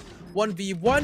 He knows that last player is going to be there. Doesn't have to challenge if you're Doc Hayes, but he decides to challenge. 25 seconds left. All you have to do is play time if you're Doc Hayes. But Pepsi gonna take the fight to him. No more waiting. Here comes the contest, and Pepsi gets the turn and the burn. 2-2 for Tyrant. What a play, man. And I do not know why he wanted to go in there and engage so quickly. Could have just played that time. Could have just backed away. He had an open plan. There's so many angles that he could have just gone in there and waited, then responded a little bit later on. But we'll leave the pro decisions to C8 Pro and see how it works out for them continuously as they make these decisions. The bomb this time around moving straight up towards that A side. No retake's going to be available because the bomb side is going to be covered by 2 players. And then, oh my lord, Wadu drop stab that bomb on the ground. Yeah, he did, and there you go. Yoshi takes down 2. That's gonna be the 3 versus 3 now. Even though Wado gets that snipe, the trades did happen already. Bomb has been picked up, but Aaron is there for the trade. Bomb is down again on A, and no trades from the side of Royalty from the side of C8, I mean. And Wadu just holding down the same angle over and over again. And that is why he is an experienced player. We've seen him in the pro scene, and he's actually showing it off here in the S&D. We need more from him, Wadu, as the team tries to secure this victory. C8 Pro already has got 1 game on their side. If they want to force a game number 4, Wadu needs to strike, and he needs to strike hard. So far, it's 2-all. Wadu with those jump shots, not going to find anyone just yet. And now a quick entry from the hotel side. Over at Statue, Pepsi's already moving on in. Should be able to pick up the bomb in a little bit. Nobody has got eyes on him. Yeah, nobody has eyes on him indeed. So if they can actually just pick up the bomb if you are C8, but there you go, spots 1. Baki goes down up to Cash in a 1 versus 3. Has a sniper in hand, but look at all those players from Tyrant just double backing and having each other's backs here. Cash gonna spot 1 over at Stables. He can actually just get the bomb down. That's all he can do right now. Pick up a weapon as well. Okay, he has a KRM. And he gets some kills here. 15 seconds left. No one is near yet, but the timing is going to be very key here. He spots. Spots Aaron as well. He needs to get that 1 shot. No more time left, but I think he knows he don't have to challenge. If you are on the side of Tyrant, I thought that last save from Tyrant was going to go into a sniper. Thank God he didn't get through. But the switch of sides there, unfortunately, no more time for C8. But now let's see what Tyrant can do on the offensive. Yeah, it was a really good play coming through from the side of C8 Pro earlier on. It's just that the time was not on his side, and he had just way too many of those players to shut down before he could get that plant. And understandable for him to kind of slip up with the timer, but as the attacking side get taken over by Tyrant Royalty, what sort of magic can they show us? 3 players backing away at the entrance of Bakery, not really wanting to over-aggress towards that statue. They're aiming for that A bomb site. The flank coming through from the other 2 players. But look at this overextension by Baki. Yeah, Baki with overextension. This just might be the play. Gets 1. Can he get the second one? He spots 2 players. He doesn't actually doesn't spot the right player on the right. There's gonna be a player there on A side. But Yoshi is gonna be there trying to take that player down. This is gonna be a huge kill for him. But Yoshi actually just takes down 1 more player. Morton takes down Baki as well. The flank doesn't work anymore, AJ. Now it's going to be a 1 versus 2. I do not know how that was dropped. But Cash! What a takedown. 1 versus 1 now. Sniper versus sniper. Who's going to be able to hit that shot faster? Quick scopes or hard scopes? It's just going to be this DLQ Holidays going up against a regular old bot skin. And it looks like the Holidays misses. Bot skin gets the kill. That's very unfortunate. It should have been the round for CA, but Baki didn't even see that player on the right as well, just laying down on that corner, really costing him. And then he got melted by Morton on that heady. Just very unfortunate plays there. But now Wadu, but Tyrant 4-2 as well, just doing so many good things here. They're winning because of Wadu and all these other players just making huge plays. Absolutely, man. And that's a lesson to everyone out there who just says that those legendary guns get you guys more kills. It does not. Wadu, once again, he strikes, and he most definitely has the smile on his face. Yoshi does not that bad with the timing. Gets taken out by Aaron, and this is a good 5-4. But as I say that, it will be Tyrant losing 1, losing 2. Baki takes down Morton, and it's going to be a 3 versus 2. Cash as well as Baki. Baki almost shut down CBR4, and he pops out the smoke in the nick of time. It's going to be Aaron just walking through that smoke, not going to be spotted out at all, and Cash backs away to find a little bit more of a defensive position, probably a reposition as he tries to find the flank on the bomber, but he needs to deal with a player who he does very well. Aaron taken out way too easily. That was a beautiful snipe coming in through from Cash, but now it's going to be 2v2. Baki gonna spot 1, takes him down. Gotta wait for your teammate. Don't need the challenge if you are the side of C8. All you got to do is just wait for your teammate to pinch him as well. Pepsi is there. Play for trades. Pepsi gonna spot one, but Baki takes him out, and the defuse gonna come through. And finally, CA Pro can breathe and get that third round. And now they're not going down too easy. Tyrant Royalty trying to take one match back. We anticipated it was going to be this search and destroy. CA Pro not letting them down easy, man. I mean, they keep hitting and they hit hard. Tyrant Royalty, they are in front, but they seem to be struggling to finish this off. A double smoke and a stun coming through. Does not get the check mark on the stun, but the smoke definitely going to give them the upper hand. Pepsi takes Baki out of the equation, and that's something that CA Pro was not expecting. Doc Hayes, ooh, smart on that slide. Yeah, smart on that side. And he got tagged up by that thumper. But look at the setup of Tyrant. They're going to be near the A side already. Here comes the smoke. It should be able to come out now. But there's going to be a player near on to A. Aaron going to be the first one in. He's going to take out Yoshi. 5 versus 3. No trades or whatsoever from C8. If you're C8, just play retake. Stop manning the bomb side already. But Doc Hayes finally gets a kill with a nade. That's going to be a 4 versus 3. Can they get one more to equalize it? And it looks like the position held on here by Cash is going to be a tight 1-2 versus 1. He needs that backup a little bit on the Pronto, but he engages without backup and still backs the win. A quick scope against Aaron. Close quarters combat. What a play by Cash. Martin. Oh, whoa. Cash hits once again. And now from the back, Wadu. But Wadu taken down by Doc Hayes. All of a sudden, the numbers turn around and C8 Pro, they equalize. Wow. Very great retake. See, you don't have to man the side anymore. Just play retake. You know, if you get one when you're manning it, go pull back from your teammates. That is what C8 did. Very good plays coming through for that. And for Tyrant, it was just very unfortunate. They were getting quick scope by Cash. Let's see what else they can pull off. Can they pull in front? They've equalized. He needs more. Aaron, good shot.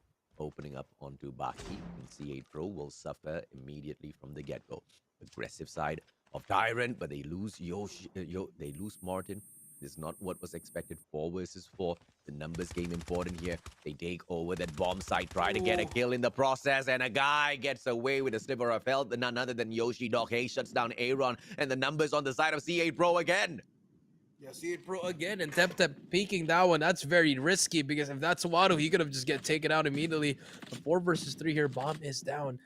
Let's see what C8 can do. Can they make the retake? Here comes the double pitch coming through. They have to go for it. Ooh, Cash, very almost. But Wadu takes out Doc Hayes. 3 versus 3. He spots Wadu there. But here comes the push. Wadu gonna get spotted out, but Yoshi goes down. Here comes the push. Tep gets one. Tep Cash gets one. Last player alive. Can they make the play? They take him out. Cash gonna spot him as well. Pepsi still alive, but he's gonna end it. Pepsi with a 2-piece, 5-4 match point for Ty Royalty. Cash could have played that slightly slower, man. What a play by Pepsi, spraying him down. It is the CBR4 to the rescue once again. A lot of people asking what's the meta for the season. CBR's in here for the play, baby. It's going to be Wadu. High ground, spotting out those players. Not going to be able to find anyone just yet because C8 Pro a little bit too careful this round. Trying to push it into round number 11. Will they be able to do it? They need to make sure the retake that they play is super stellar, super solid. The bomb now moving slowly towards that A bomb side, dropping in towards that front yard of bakery, and then moving in towards statue. Slowly, methodically, but they lose Wadu on the way in. Cash will be able to hit all the way in here from the convenience store, aiming to get another player out there just behind statue. Sees the thumper being pumped up, just needs a little bit more of patience. Spots another player, not getting that shot on point, and Cash will regret that, but already one player taken out on the other side as well. Baki and Wadu out of the mix. Yeah, Badi and Wadu out of the mix indeed. 4 versus 4. But let's see what happens. Pepsi gonna be just laying down, waiting for his teammates to make the play here because he can't make it out. I think he spots 2 players there, and here comes it's gonna be a 2v2 here. Big gunfights for both teams. Pepsi gonna slide in. Slides to the right. He takes one down. Actually, no, Yoshi takes him out. Be another player. There's going to be the help, but Yoshi takes down 3 versus 2 now. Bomb's going to be on A, and there's going to be a player flanking, actually. That's going to be Aaron. He can actually make the player. Look at C8. No one's looking at the back here. It might cost him. A Tep spots that player in the middle. The bomb carrier, he's going to go down, and it's all up to Aaron in a 1 versus 3. Can he get it done? does have the CBR, but he does not have the bomb. Bomb being held on by Cash. C8 Pro pushing this into round 11, and looks like they have succeeded. Aaron finds one player. Oh my goodness. Track there as cover. Thumper comes out for the play. Goodness me. Ooh, second bump in. He manages to get that. And now out in the open, sprays like crazy. Tries to find another player, but Cash Yeesh. bags it out. Money, money on the table. C8 Pro. They are trying to go to the bank, but Tyrant Royalty says, wait, my friends, one more round. One more round indeed. Round 11. Here we go. The switch of sides are going to come through. What is CA going to do? They're going to go for that patient play again. Cash looking for Wadu. That timing, he could have gotten that one. Be careful of that car. That car can explode to you. But look at how aggressive Tyrant Royalty is. 5-1. That's going to be Pepsi and Aaron just in that graveyard already. Let's see if Cash can make the play here with this sniper. He spots one player. He's going to get taken out. Goodbye, Cash. No more sniper for the side of C8. But here comes another player. That's going to be very huge. Yoshi takes down Pepsi. Baki goes down as well. It's going to be a 4 versus 3. Another player goes down as well. Doc Hayes gets one. 3 versus 3 now. And things are looking good. But Doc Hayes just runs away on his own. No trades or whatsoever. 3 versus 2. Okay, bomb picked up by Tap Tap. And now they cannot aggress. They have got one player in that Hadel shortcuts convenience store. One spot. Wadu touched him down. And it looks like Tyrant Royalty will be able to get this victory. C8 Pro. Clutch moment. Tap Tap. Can he make it? Manages to take down Wadu. 2 versus 1 now. Tap Tap. CBR. 50 on the load. And let's see if he can find one. Bomb in his hands as well. He can go over to that B bomb side. But it looks like Tyrant Royalty, they want to play retake. Tap Tap. Moving straight on in. Long flank through Bakery. Bakery backyard into statues. But then 2 players awaiting him. How will this end? You don't have to go to A. That's my answer there. He's going to spot 2. He spots 2. Doesn't have to go in right there, but unfortunately he gets taken out. And that's going to be it. 6-5. C8 Pro. They lose this one entire. They take it 1-1. And just like that, we're going to move on to game number 3. I mean, it could have been a C8's game, just a lot of mistakes. And Tyrant, they capitalize on those mistakes, AJ. And even towards that very final moment, he spots that one player running past. He could have slowed it down. And technically, when he passed by, when he slid by, he spotted the second player. I think he didn't notice that slides in, worst mistake, Yeah. gets bagged out. And if only he had stayed out, because he had already sprayed down the first guy, he wouldn't have gotten pushed at all. They would have played for time and he could have taken advantage. But of course, we can say whatever we want. At the end of the day, you get out there onto the battlefield. It's a sweaty moment, man. 6-5. Tyrant bags the victory. But look at Cash with 16 kills. What a play by the sniper. Yeah, 16 kills, but I mean, it's not going to matter, AJ, if you don't get the W. Very unfortunate. He got taken out very, very early in that last round, AJ, by, I think it was Aaron. Aaron just, getting those kills in the end. Very huge kills there. I mean, Doc Hayes as well. He took his life. He ran away immediately without even having his teammates there to trade him. But in the end, Wadu just turning up with that sniper. Huge plays from the side of Tyrant Royalty. And of course, this was something that we expected. They also managed to show us really, really, really good promise on that Search and Destroy against the players of Guerrilla Esports earlier on as well. And I kind of expected it, though, to be even more solid than this, I have to say. But C8 Pro, they didn't make it easy. In fact, it was so hard it had to go all the way down to round 11, the final one for the decider. And at the very end, it was Tyrant Royalty to step it up. But now, as we drop into the map, that wasn't picked by either side, but Tyrant Royalty had the pick of the better side from the get-go. Can they now turn that into a victory and punish C8 Pro? Yeah, maybe they can punish CA Pro here. Maybe that's the momentum boost they need. But what we've seen in Heart and the respawn, Tyrant Royalty not doing the best yet. They haven't won a single respawn. They've won 2 S&Ds in this tournament so far. But let's see what they can do at this takeoff. But so far, they have that momentum boost. Can they keep it up? Absolutely, man. I mean, and that momentum boost, I don't know if or not it's going to be enough for them to run all the way through, right? Because earlier on at Summit, it just seemed like the attempts were there, but just not good enough because when it came up to those gunfights, C8 Pro, they were mechanically supreme and unfortunately not easy to take down at all. Those rotations were on point, the strategy was on point, but every time they got into a gunfight, it just seemed like C8 Pro was slightly better. But now when we move into Takeoff, you gotta manage that map, man. I mean, you got to manage that map immediately. Like you really have to call it. It was just a sloppy S&D from both teams. I mean, Tyrant, they actually just pulled it off, even though they were supposed to lose. I mean, CA was supposed to lose. Anyone had the moment to lose there, but it Yeah, was just very unfortunate. But now Takeoff domination. You now this is where you have to be perfect. Pitch, you really have to be crystal clear, perfect with every yeah, communication, positioning, where you want to go next, what flag you want to push. That's what both of these teams yeah. have to do in order to actually get that takeoff win. Absolutely, man. I mean, when you drop into Takeoff, you drop into domination once again. It's quite a stone's throw away from that A flag to touch that B flag or that C flag.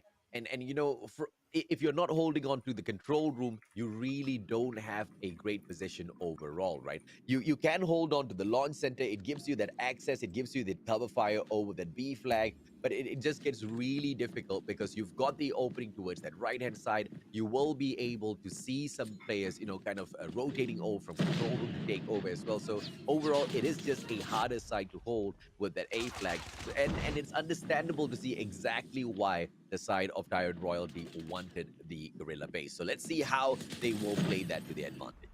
Yeah, let's see what happens. Here we go. Game number 3.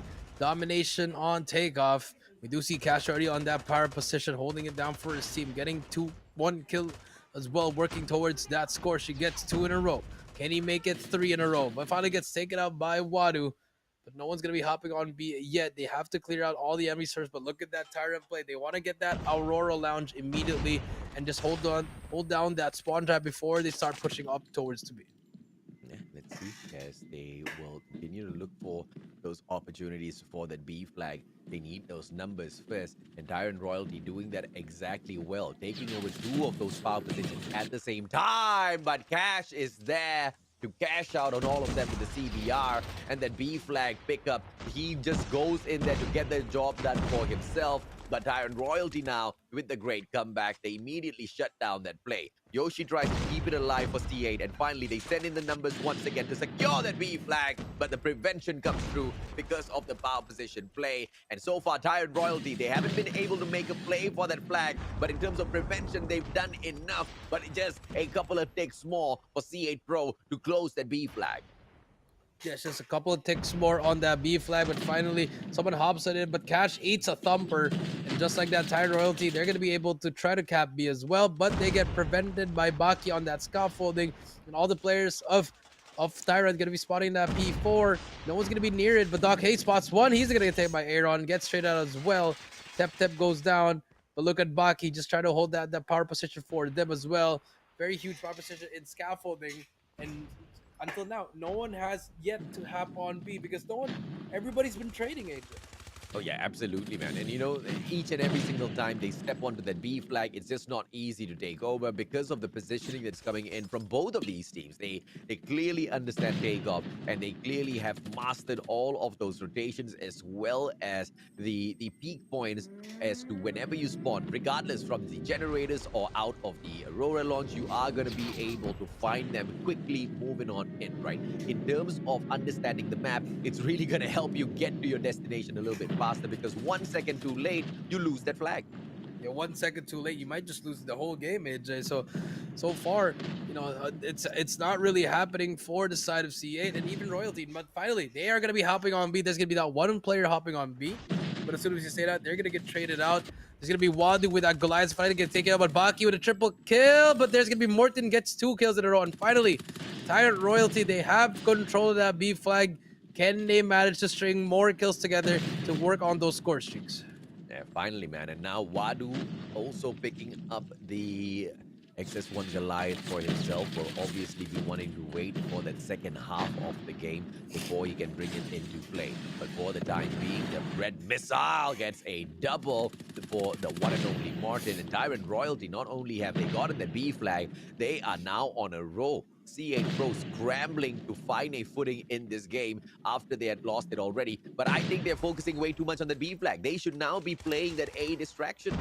Yeah, they have to play the A distraction indeed. 65 to 49, 66 to 49 now. And C8 Pro struggling to find any answer. But look at Morton has that cluster strike to use for that next round. But there we go. C8 Pro overextension is going to happen. That's going to be good for C8. But can they win the gunfights? 2 more players to beat. They beat 1. Can they win these gunfights? Here we go. Morton going to try to help his teammate, but Baki is going to be there. It's good time for C8. Just keep on contesting if you are C8. Oh, perfect, man. I mean, that's exactly what they needed to do. They overextended. They keep themselves alive in this game. C8 Pro, what a play with the retake on that A flag. And that's the kind of decisions you need to switch on and make in a split second within these games itself. And that in-game decision maker is really, really, really important, right? Got to step it up. And clearly, C8 Pro, they stepped it up after their first match in here. And now, let's see what's going to happen if they take on this position, because SC8 Pro moves in for the B flag. They are splitting up. They're not playing a lot of those power positions because they had scaffolding, but immediately jumped off of it and straight in towards that B flag, which is going to hurt them eventually. But it's good to see Yoshi not really stepping onto the flag, but instead just baiting out those players from the other side. Yeah, baiting out the players indeed. And now let's see if he's going to try to hop on it. I think they still want to clear out the enemy side. They almost got C actually, but here comes Yoshi. Last player alive. He's going to be able to try to cap on C. No players to contest. Very good patience from Yoshi. And just like that, they're going to get that 2 cap. Oh, actually, decides not to cap the flag. I mean, he had enough time to get away and get the flag. It's really, really smart plays by Yoshi, but his timing was just unfortunately wrong, right? He steps off of it, anticipating an attack coming in there from the opponents. You should have just waited, man, because clearly they will be rushing at you when you are trying to take their flag. But, you know, he just mistimes that, gets shut down, gets taken out from the back as he just rushes back to that flag prematurely. Great ideation. Execution is a F. Yes, it's an F indeed. I feel like that could have changed the game, you know, just not having the enemies have any sort of points. But here's the Goliath from Wadu, and this Tyrant team finally popping off, showing what they are capable of. 97 to 83. C8 Pro has to do something here. Baki shooting down that Goliath. Not enough that it can do, but it does capture B, and that's going to be very huge for Tyrant. Oh, absolutely, man. With a 101 right now, running away with this game, C8 Pro needs to make a play, and that play is very simple. Stop focusing on that B flag and rush in there for that C flag. One player picking over that second floor of Aurora launch. Player still trying to force that issue at that B flag. No, no, no, no, no. C8 Pro, that is exactly where they will go ahead to lose the game, because now an overextension coming in from Tyrant Royalty, and as they will go ahead to lose either flag, they will be picking that A flag off of the shoulders of C8 Pro. And this is a GG, unless, I don't know, a score streak is dropped. Yep, but there's going to be another cluster. C is not going to be captured. That's going to be a lot of time for Tyrant just to clear out that flag, and Tyrant as well.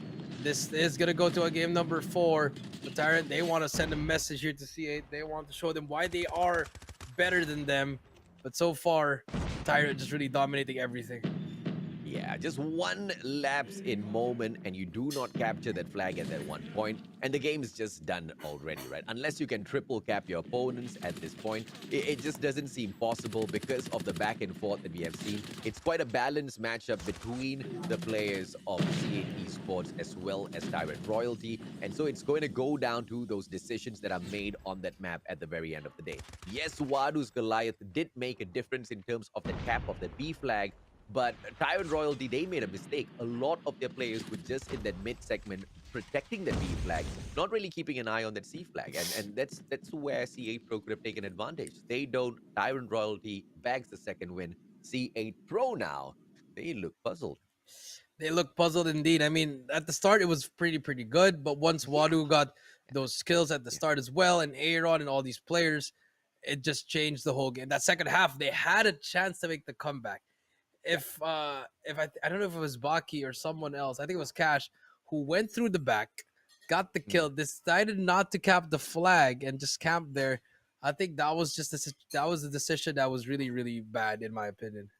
Yeah, but let's talk about how great the team of Tyrant was instead, right? Because in terms of decision making, it was not the best, but it was more of a rock, paper, scissors moment. Because if at all C8 had made the decision for the flank, Tyrant would have lost that flag and it would have continued being that back and forth matchup, right? But Hmm. one thing that Tyrant does a little bit differently is they continuously threw their bodies in together and not really splitting up, not really playing, very creative stances out there, and just focused in on one flag at a time. And then they just played passive all throughout, right? Just holding on, anchoring down certain angles. Some might call it campy. I call it absolutely genius because if you're already holding on to an angle, for example, with the Holger spraying down your opponents, you're getting the kills. Look at Martin, man. Why would you change that play?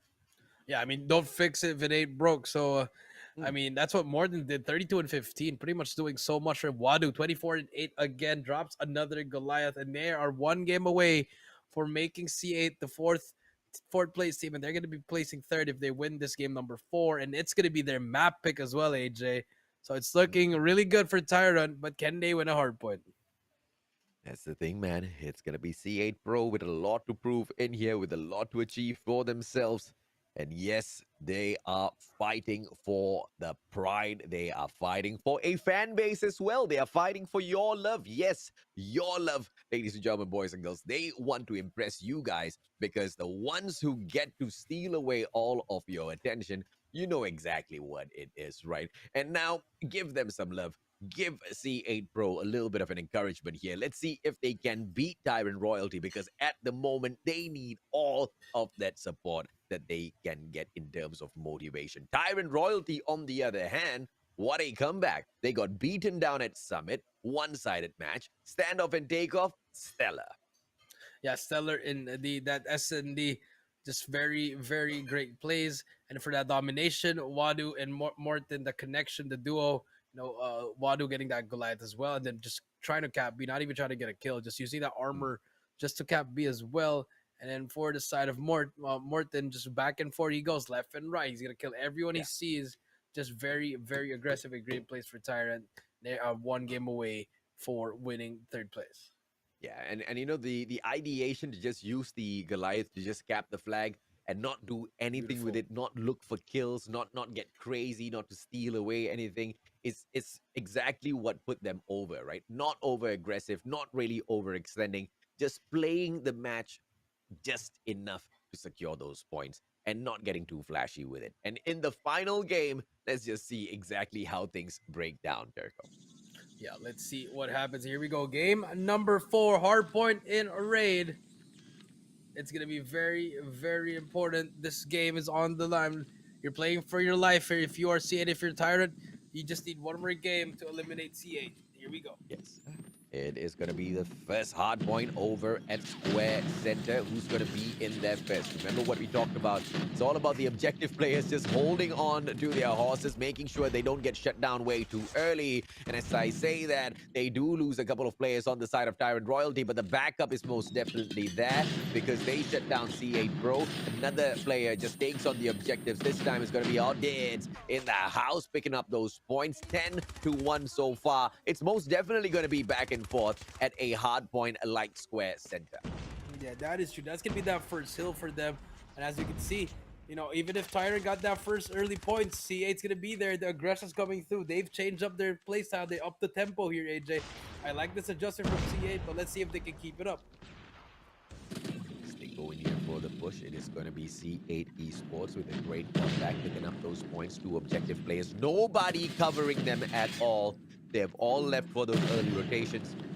And and then changing their mind halfway to come back to see if they want to defend, and they pay for that as well. Stick to your plans, C8 Pro. Do not change position halfway through. It's just gonna hurt overall. And Kitchen taken over by Tyrant Royalty as well, but thankfully they have got 4 angles covered now, and with the spawns nearby, they are able to hop right back on there to help their brothers. Tyrant Royalty from the flank, taking the fight up is going to be Wadu stepping on into the kitchen, picking up the points. Holger in hand, makes that long rotation oversteps, and Doc Hayes will be able, Cash fights him 28-30. It's quite a well matched up fight between the two. Yeah, quite well matched up indeed, but Kitchen's going to be taken over by Tyrant. 40's here to add a tool kill spree, make that 3, but Tep takes him up, but the trade is there. And look at that, the players of Tyrant just pick up each other's lanes as soon as one of them dies. Very smart plays from them, and at the same time, they're getting a lot of time from that strategy.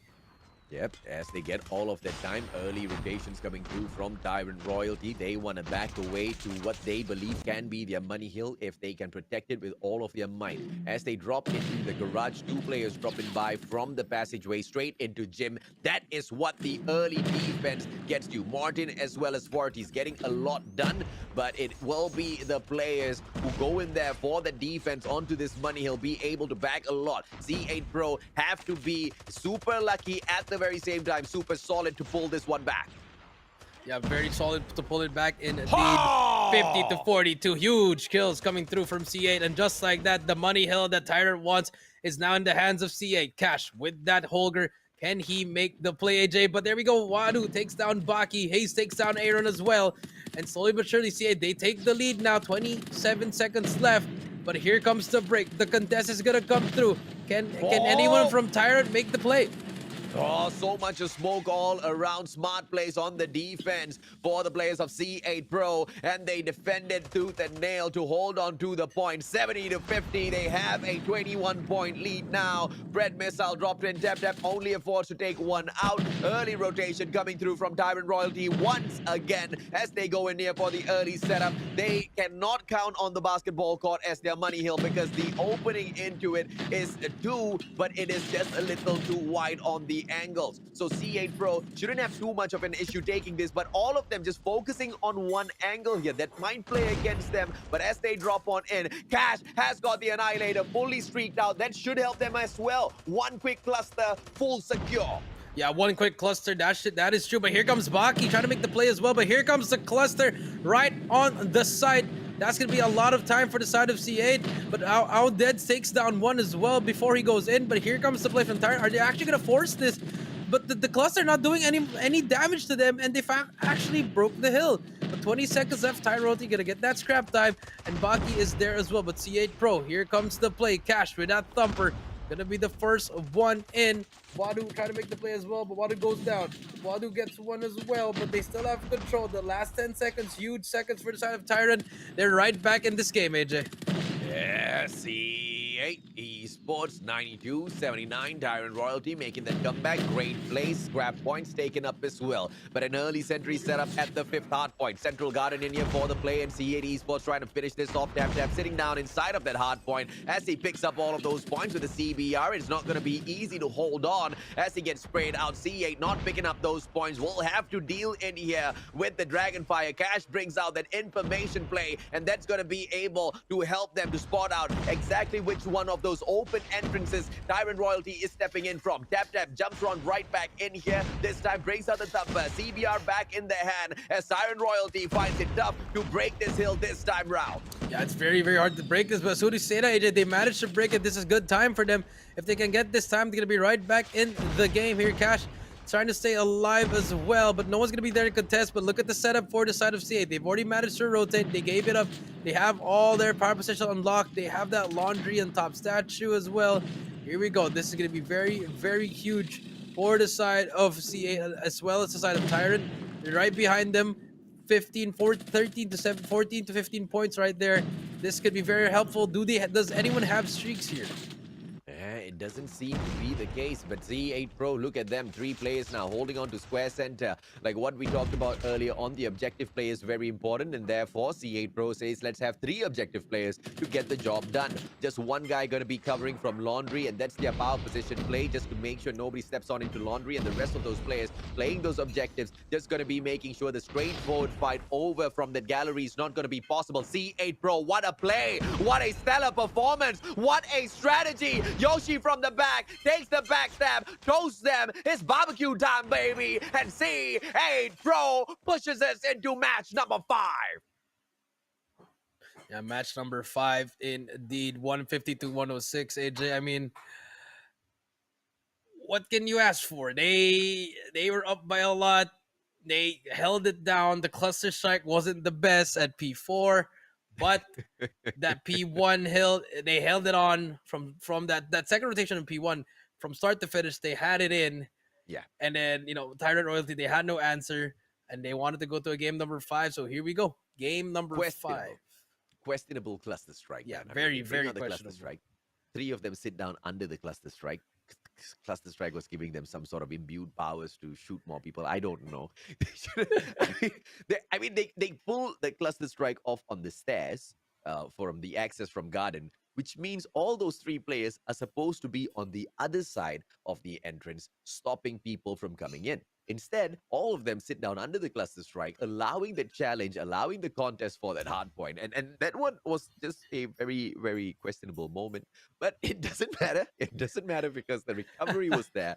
And an equal share of those skills coming through from Tap Tap, Yoshi, as well as Baki, each securing 20 kills for themselves. Crazy stuff. Dog Case not securing as many, but a lot of those points picked up by this objective player. Yeah, I mean, he was doing work with that shotgun, or I think it was a CBR. Big plays coming in from CA. They could have lost that. They could have definitely lost that. But, Tyrant, they didn't capitalize on that one. They wanted to go to game number 5. And this is it. The final game of this series is going to be SND on Crossfire. I mean, the last time we saw Crossfire and CA Pro, they lost to CA Legacy. And the question is, are they going to step it up once again? Because it's just so back and forth between these two. And, as far as the mastery of the map goes, they know the map, they know the rotations. I mean, it's Crossfire. It's one of the most popular maps played out there on Call of Duty Mobile. In fact, one of the favorite maps played out there on Call of Duty Mobile, especially in Garena. But as far as the fight between these two teams go, clearly it's been swinging back and forth. But with Search and Destroy, it's hard to not look at Tyrant Royalty and think that they are the favorites to bag this. Yeah, that's true. I mean, especially Wadu with that sniper.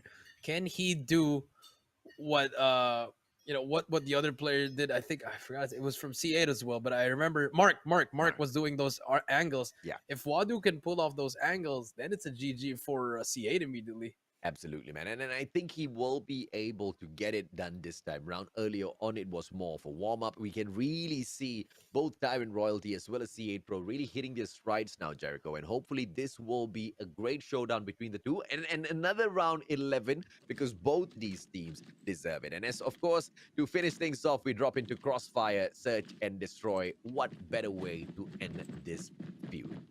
Yes, sir. It is going to be a game number 5. Here we go. We're hopping on board with the offensive side. C8 here.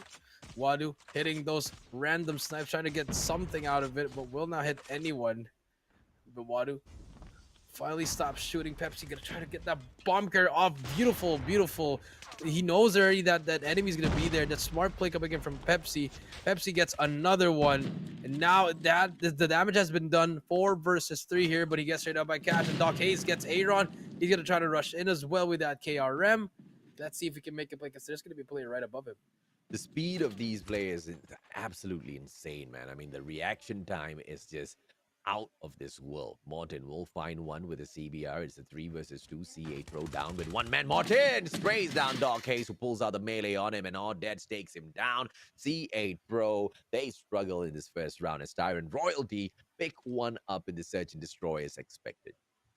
Yeah, that was just really good for the side of Tyrant. Pepsi got one through the smoke, got another one near him, and then Catch trades him out. But so far, Tyrant, really, really strong start from them. But let's see what they can do here. Wadu with that sniper.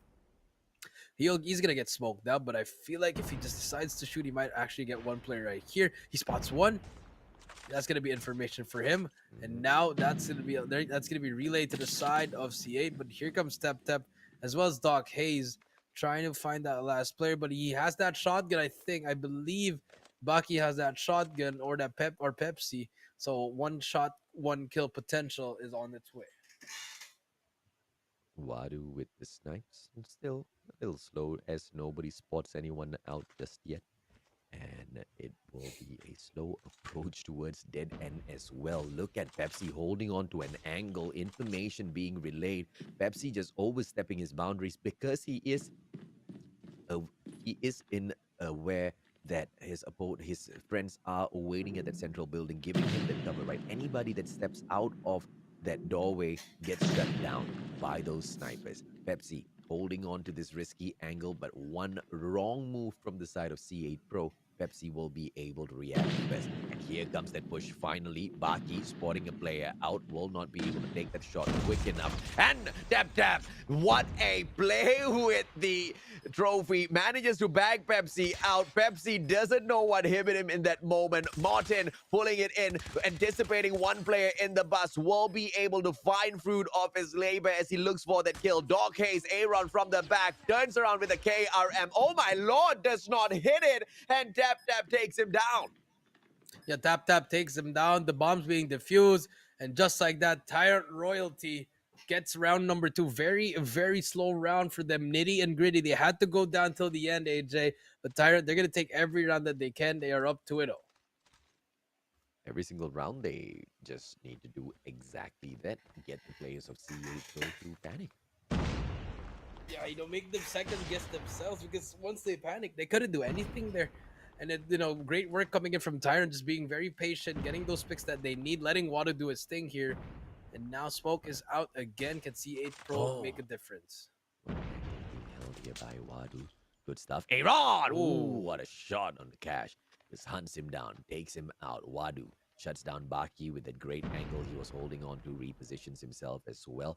Not going to be able to find anyone there, but that's the kind of plays we expect from Wadu. One shot reposition, look for another. Martin gets information, backs away. He knows the 3 players are holding on to this tight angle. And now with that long flank with the CBR oversteps his step, shuts him down.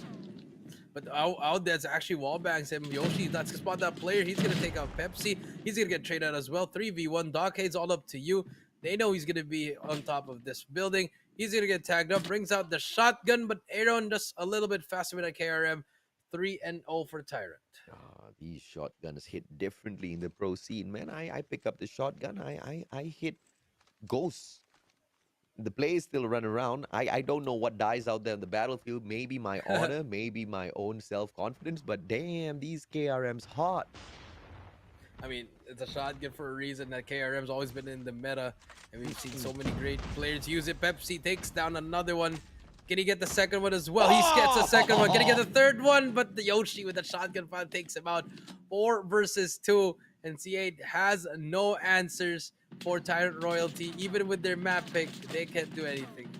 Baki now, DLQ and the KRM. Opportunity with the quick scope, hits his knee, and Audience just sprays him down. Yoshi looking for another player, and I'm not so sure why, but it's all right. We got a little distracted in there. Yoshi looking, spotting, will not find one as the player backs away. Final player in here to take that bomb and put it on the ground. 4-0. This just looks like Tyrant Royalty is running circles around C8 Pro. Yeah, I mean, everything is working out for them. And now C8 Pro just haven't done anything right. I mean, they are trying, but they're getting thumpered, or they're getting CBR close range, long range, they're getting sniped. Everything wrong is happening to them. And look at Wadu. I think he's going to spot that player on top. Doesn't decide to look at that scope. He might get taken out. But look at the aggression now. Now, this time, Aaron, again, the same spot. He's going to spot one, take one down, runs away for his life. And that's all you need if you're Aaron. Oh yeah, absolutely, man. I mean, get that one kill, get the hell out of there. The damage has already been done, and now the attacking side, they're gonna second guess every single move that they make. Is Tyrant Royalty gonna push this? Oh, Ooh. Cash just trades out Audits, and that's exactly what's needed. Aaron now Ooh. overstepping once again. Tap punishes him, and this is the opportunity for C8 Pro to hit back hard. Yeah, it's opportunity indeed, but B is gonna be fully fortified here. Martin, he's gonna have the timing of his life here. He spots one. He doesn't get that player. Tap takes him out. Now it's gonna be over 2 versus 4 here. Tap, he knows there's gonna be a player here, but the timing is gonna be very key. If he looks away, I think that's where Pepsi spots in. He's gonna get one. No trades coming through from Tap. Baki goes down. Pepsi again, just being annoying. He's gonna get naded by a thumper. He's gonna get sprayed through. Nothing's gonna happen yet, but they know he's gonna be up there. Now let's see. 2 versus 3. Pepsi, he definitely has a great angle here. Tap's just waiting for Pepsi to just make one. Oh, spots his head. Pepsi gets that information as well. Doesn't spray him out. And now from the back, sends that information over to Cash. Cash tries to spot him out. Reposition coming in here. And it just looks like Wadu is not able to bag anyone out just yet. Pepsi, on the other hand, Tap over-aggressive, shuts him down, and Cash bags the final. And it is C8 Pro with one sliver of a comeback in here. Tyrant Royalty, they're the favorites to win this search and destroy. They look like they're on course, but they need to stop the roll-up for C8 Pro before they build momentum. Yes, before they build momentum, indeed. They have to start winning more rounds here. Start making it right. Now we do see Tyrant Royalty on the offense. They're going to be hopping on this bomb as fast as they can, I think. But let's see what Cash can do. Let's see him snipe on when it was against Tyrant. Oh, when it was against C8 Legacy. He did get some snipes here. But can he get it against Wadu? 1 minute 30 seconds. Here we go. Cash, nobody's going to be stabbing him in the back. Not sure why he had to go back and look, but never mind. Information play is there. I mean, the team is just holding on to that position for him. Throws out a quick snipe. Does not get a check just yet. Nobody in that little tiny corner. Yes, spots it. Information does not take that hit. And he will get scoped right back in here. But he repositions himself. Got that information to work with now. Cash, what can he do? SC8 Pro now has to deal with the bomb being planted. 39 seconds on the clock. Yoshi with the approach. His opponent gets away a little too quickly. Yoshi can't find anyone. And now the defensive side, they are just confused. They need to look for kills. They need to defuse, but they can't do anything. Yeah, but Aaron actually got one, but no one's going to be on the bomb. Pepsi spots one, but he gets quick scope. Now it's Baki. It's going to be there as well. He's going to go down as well. It's all up to Martin in a 1 versus 4. He has to get near to the bomb. Bomb is defused.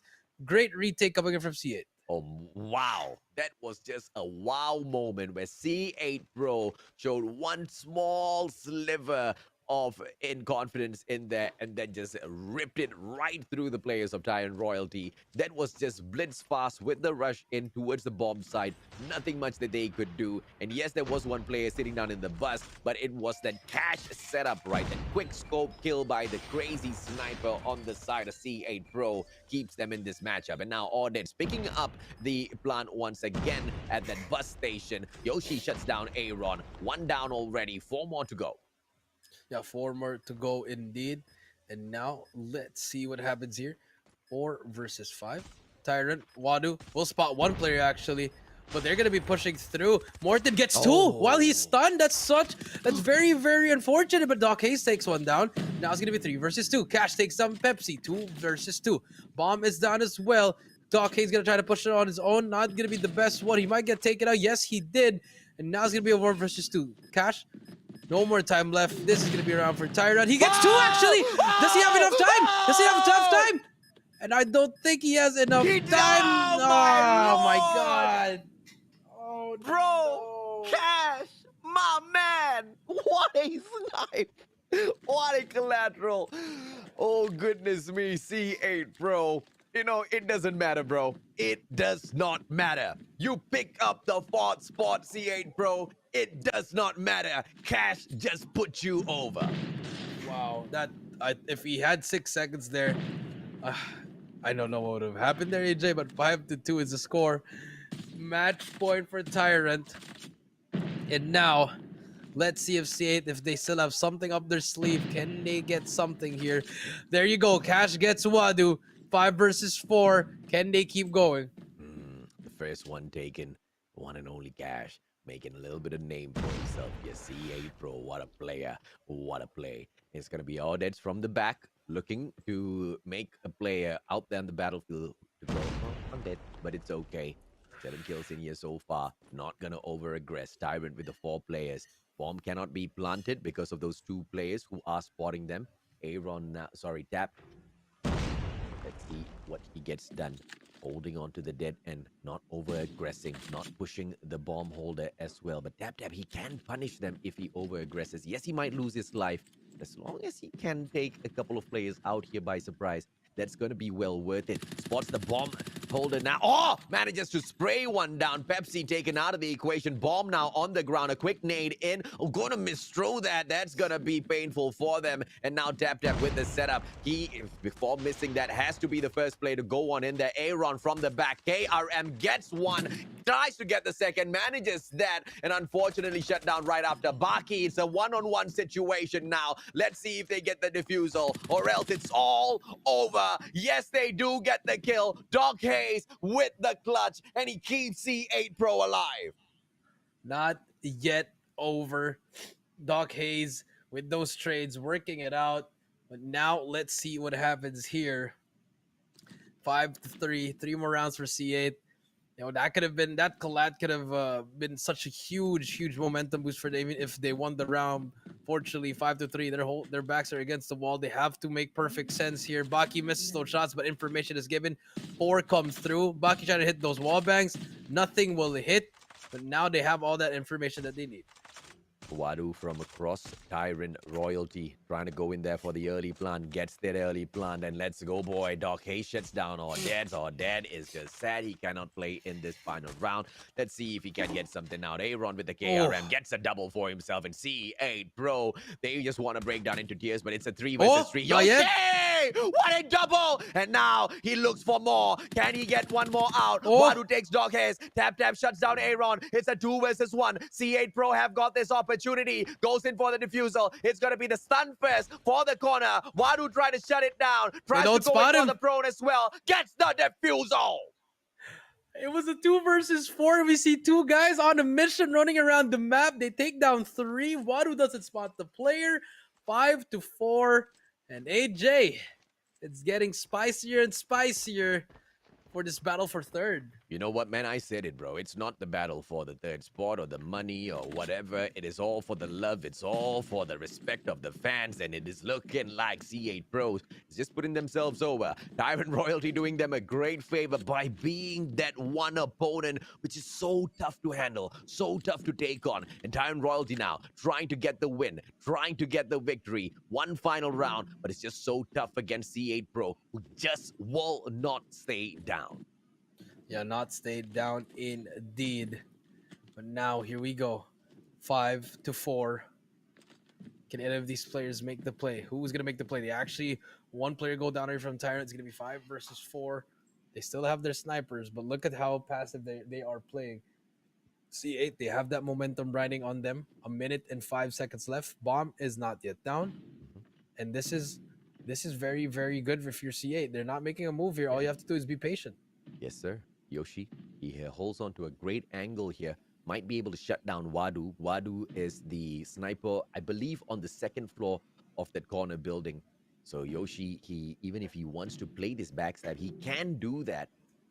He's got those silent steps in his favor, so nothing much for him to worry about. But it's just the overextension. You missed that one shot, and the punishment by Wadu is for sure. Baki now in his crosshairs, but beyond the smoke, one player. Doc Hayes got sprayed on. There you go. Trade. Shuts him down, traded out. Martin gets taken out. Tap in there. Yoshi from the back. Wadu will be able to punish him. It's a 3 versus 3 now, and it will be Tap who once again sprays on in. Pepsi taken down. Baki traded out. Tap hits once again, and it's C8 Pro 2 versus 1 to make that 2 versus none. C8 Pro sends us to round 11. Not yet over, AJ. Round 11. If Cash had enough time to defuse that collat, it would have been over. But now they gave us a round 11. Here we go. C8 Pro versus High Royalty. Switch of sides. Offensive for C8. Defense for Tyrant. Let's see what's going to happen here. Can they make the comeback? Skash spots one. Will not get any info, but he's going to be relaying that one. But look at that. The 5-man rush. They're going to go for it as fast as they can. Here comes C8. They're going to go inside that site. But now everyone's slowing it down. But Gash spots that player at the back. Can he take out Wadu? Wadu spots him and Gash takes out Wadu. That's going to be 5 versus 4. This is it. 1 minute 30 seconds. That's the opening they need. Can C8 make the bomb go down? Tap, tap. Going to go inside as well. Here comes the bomb. No smoke. But here we go. Here comes the smoke. The smoke pops and the bomb is going to go down. Pepsi going to try to peek over that side. He's going to get sniped by Baki through the smoke. 5 versus 3. Everything is falling apart for Tyrant. The comeback is still alive. 3 more players. Can they manage to clutch up?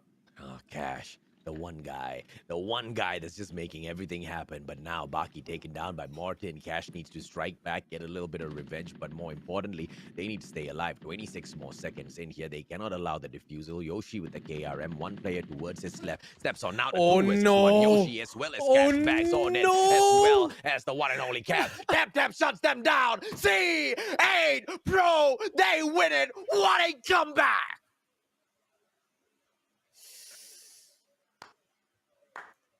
That was the grand finals of the day, bro. That was the grand finals of the day. I mean, that was just unfortunate. Yeah, by the way, Ways of War, did you miss this? Right back in here, rocking it through. And the teams are doing one hell of a great job as well. And that's exactly why Garena was like, okay, you know what? We need Jericho back. We need Mustachio back. Let's bring the big guns in because these teams are bringing on those full-on pro plays and just exciting everyone in the Philippines, right? Dude, the country's just overflowing with talent when it comes to CODM at the moment. And these players, the young guns, the new ones in here, my God, what talent, bro. I mean, best sniper in the Philippines. I think I'm going to crown a new one very, very soon. I mean, it's just a waste of 4 right now, AJ. Just imagine if they did that on the main stage on the majors. But great. But props to Tyrant. They tried, but Cash, he made that play, that jump shot on Wadu on that final round. AJ just really sealed the deal for them, and then the rush from CA just pretty much did everything for them. Just huge plays coming in from all the teams. And if you retire, all you needed was 1 more round. You were up 5 rounds or 4, I believe. Unfortunately, the COD gods did not allow them to win, and C8 momentum was on their side, and they took it home. And Cash was on their side, brother. Cash was on their side. Those snipes were on their side. The crazy Cash was on their side. That's about it, man. And that's the end of the story there. And Tyrant Royalty, what a play by this squad. What a challenge they put up. They fought back when they just saw great potential within C8 Pro, and they knew that this sort of a squad, they cannot take it lightly on, and they hit hard, man. That first search and destroy 6-5 when they won it, it was not an easy win at all. In the second search and destroy, it just had to get pushed into that round 11, but C8 Pro finally managing to turn things around. It was a tremendous best out of 5 series. Both these teams deserve a lot of respect and love. Yeah, I mean, both teams deserve that love, but look at this. First game, 150-116. Second game went to around 11. Third game was close. Fourth game was close as well. And then the last game went to a game 11 as well. I mean, game 5, round 11 as well. So, I mean, pretty much just crazy gameplay from these boys. But it just shows that, we are preparing for the next generation of superstars in the COD M scene in the Philippines. And these boys, they are making a name for themselves. So, and that's a good start here in Ways of War. So, I mean, for all those viewers out there, if you want to be like them, you got to start here as well. So, very, very good outing for the side of C8 Pro. Oh, yeah, absolutely, man. I mean, and in that first game, if you thought that was great, and C8 Pro definitely thought it was great. They thought they could bring that momentum into the search and destroy, and they did good in the first 2 rounds. But as it would continue, Tyrant Royalty, they showed a little bit of what they can get done in this non-respawns, and it was a tough fight that they put up. But eventually, it was pushed into that round 11. It eventually pushed that round 11. I mean, this could have been it could have ended earlier if like this round right here, Baki could have gotten more kills there. Just the miscoms there from his teammates, as well as I mean Wadu just getting those early snipes, Aaron just having his way at back alley, always getting those first kills for them. It was just CA just had no answer in this S&D standoff. Yeah, man. And, all throughout, it was a good fight in the search and destroy. Back to back, it went back and forth, I believe it went. And it was just the snipers on for those plays. Cash, he hit those crazy shots in here as well, but he was not as solid as he was in that final matchup. As we pushed on into domination at Takeoff, it was a good fight coming through from both sides. And it was the better side of that playing the B and C flag, which I thought would give anyone the advantage, but it wasn't a game like that at all, right? Because the B flag was just so hard to touch for either side. Yeah, that's true. It wasn't even. It was a one-sided game from start to finish, in my opinion. Here, AJ, just really unfortunate for the side of C8 Pro. Titan Royalty, they had everything settled down. They had their players get some streaks and everything, but in the end, it was just all about Wadu with that Goliath making huge plays as well. Also, just Aaron, getting those streaks as well. Even Morton with that cluster strike in the end just came out in the end. So the score streaks just really stacked up on them, and C8 Pro had no answer. Yeah, and of course, all throughout this match, it was a back and forth as well. We can't say that, one team kind of ran away with that matchup all throughout because of that control of that B flag. But towards the end, it was that Wadu's XS1 Goliath kind of just ripping away the B flag and just making it so tough for something that could not be pulled away. That XS1 Goliath surely was good enough to get the job done. And later on at Raid, C8 Pro, they struggled, man. They did not play the first hard point as good as they wanted to do. And then when it drilled on, when it kind of just moved on to that second hard point, it was Tyrant Royalty really putting the hurt on them. But it was that rotation in towards the garage. That early rotation by Tyrant, broken by C8 Esports. Early rotation by Tyrant wants to get into the basketball court, broken by C8 Esports. But it was the cluster that came after this, sir. I mean, that cluster, questionable cluster strike. But I mean, in the end, it worked out. They held it down. I thought Tyra was gonna make that the retake, but that this last hill and the first one, it was just all C8. They pretty much just rotated perfectly. They held it on, and then that was it from the end. Yoshi with that purifier pretty much sealed the deal here. No one was near enough to get the next kills. So, and that was it. Yeah, and for all of you watching at home, don't do that with your clusters. If you put it on one side, make sure you run to the other so you can cover the other entrance. Don't sit down under the cluster. It won't work. The search and destroy, totally a different side of Tyrant Royalty, man. They ripped it through 4 of those rounds up. C8 Pro making that slow comeback. Collateral shot by Cash for the defusal. Back to back. The guy was doing a lot. And all of the other players, they stepped up as well. But when Tyrant went to that 5-point mark, that's when C8 woke up. Yeah, that's when C8 woke up, especially that momentum boost with that collateral from Cash. I feel like even though they lost that round, it didn't matter because they know they can wipe them one by one. And it just kept on going and going and going. And in the end, they made the comeback and they are your third place. I can't say it any more than I have already said. C8 Pro, what a play. Amazing stuff. Tyrant Royalty as well. I really want to see these two teams continuously come back in here and show us how much they improve because they're already amazing. What they can do more than this, I cannot wait to see. But when we come back, we get to see two teams that are even greater than them. Agila Esports takes on C8 Legacy in our grand finals.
Welcome back, ladies and gentlemen, to the Call of Duty Mobile Ways of War 2022, presented by Garena. I am VV Jericho here with the Mustachio AJ, and we just saw one of the greatest comebacks in Ways of War history. I can say that one by C8 Pro defeating Tyrant Yeah. Royalty, and they are going to be placing third and fourth, and that's going to be it for that third match. And finally, we are here at the grand finals. AJ, Aguila Esports versus C8 Legacy.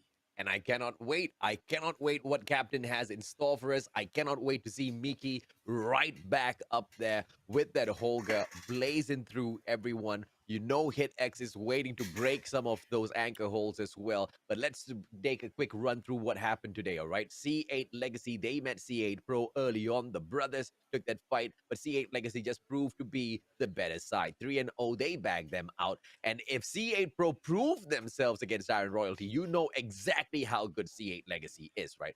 Agila Esports took the 3-1 victory over Tyrant Royalty, and you just saw that crazy grand finals worthy matchup between C8 Pro and Tyrant Royalty. But now to see the matchup between the winners, Agila Esports takes on C8 Legacy in a best of 5.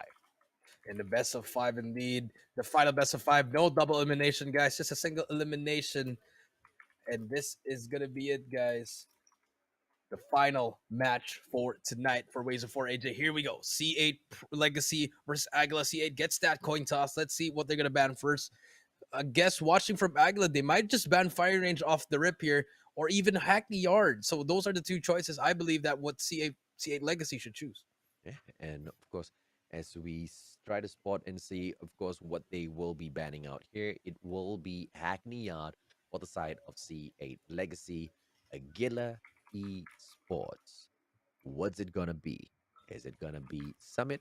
Is it gonna be a play on that takeoff? Hackney Yard. There we go. Okay. So Hackney Yard is banned. Summit is banned by Aguila. Okay. They didn't want to play Summit. And I believe they might go for a standoff here. A standoff pick should be good here because they haven't seen C8 play on a standoff hard point. So it could be any of those two maps. But let's see. Let's see what happens here. Let's see that map number 1. Yeah, and of course, as Hardpoint gets Oh, there we picked go. by the side of C8 Legacy, firing range will be their pick. And Hardpoint at firing range, you know, it's easy because everybody knows the rotations, but knowing the rotations is just not enough, right? And when you look at Agila Esports, Mickey is just going to be creating a lot of trouble up there in the watchtower. So everybody's going to be watching out for that. Yeah, everybody's gonna be watching out for them. Indeed, they're gonna be watching out for Mickey, and that's a curveball pick. You know, they throw the gauntlet down by C8 Legacy. They want to face them in firing range. I think they want to prove a point that they can beat Aguila there. But Aguila, they decide to go standoff. That's gonna be their map. And now we're gonna move on to those S and Ds. Let's see what C8 Legacy, I mean, what Aguila Esports will choose on that map number 2. And of course, it is going to be the raid for the first search and destroy. And you know, standoff at hardpoint, that's going to be quite an interesting run as well. But I'm just definitely looking forward to the search and destroy matchup. You have said it in the past, search and destroys, it wins you competitions. And I'm seeing this being pushed all the way down into that 5th game, right? So this first search and destroy really will be able to perhaps paint a picture as how the final match is going to be breaking down. Yeah, let's see what happens. Crossfire again for C8 Legacy. Do they want another comeback just like their brothers, or is it even going to reach the last map? And Takeoff is going to be that domination. So we got a fire range, raid, Takeoff, Standoff, and Crossfire. And now this is going to be very, very important. The operator skills. Are we going to finally see a Sparrow, AJ? The death machine, the gauntlet has been thrown. The bait is in, AJ. Will Aguila take it? If Aguila takes it, Oh my God! Here we Lord! go. Here we go. Ladies Ending and the gentlemen. competition with the bang. Yes, sir. The first Pharaoh of 2022. I am ready, Mr. AJ. I am What is ready for gonna you, Mr. happen Jericho. here? Let's see exactly what they go in here and bring through. I mean, first game itself, it's going to be fun, man. You drop into firing range, a lot of those skills. You know exactly who's going to be the culprit picking them up. It is most definitely going to be Mickey. I expect Mickey up in that scout tower. Earlier on, what? Mickey fell 3 times at firing range? He died 3 times. Yeah, that's it. And it was probably because he got shot from behind or his teammates baited him. And then after that, he decided, I'm going to get another 15 kill streak. Get And another full set of streaks. I can't wait, man. I cannot wait for firing range. I know you guys can't wait for firing range. After the setup of what we've seen in the bronze match, these two teams better be giving us a grand finals worthy, okay? I mean, they earned their spot in here, but it better be equally as exciting. I know the audience cannot wait. So don't forget, ladies, gentlemen, boys and girls, drop that like and drop that share as well. Let's get a few more of that audience right back in here as we wrap the day up. This is just going to be game number 1 of potential 5 that we might see for the grand finals. Yeah, I mean, and honestly, the players to watch here, it's going to be Dre and Mickey. I mean, Dre, I've been seeing so many Dre fans in the comment section. He's been popping off, actually.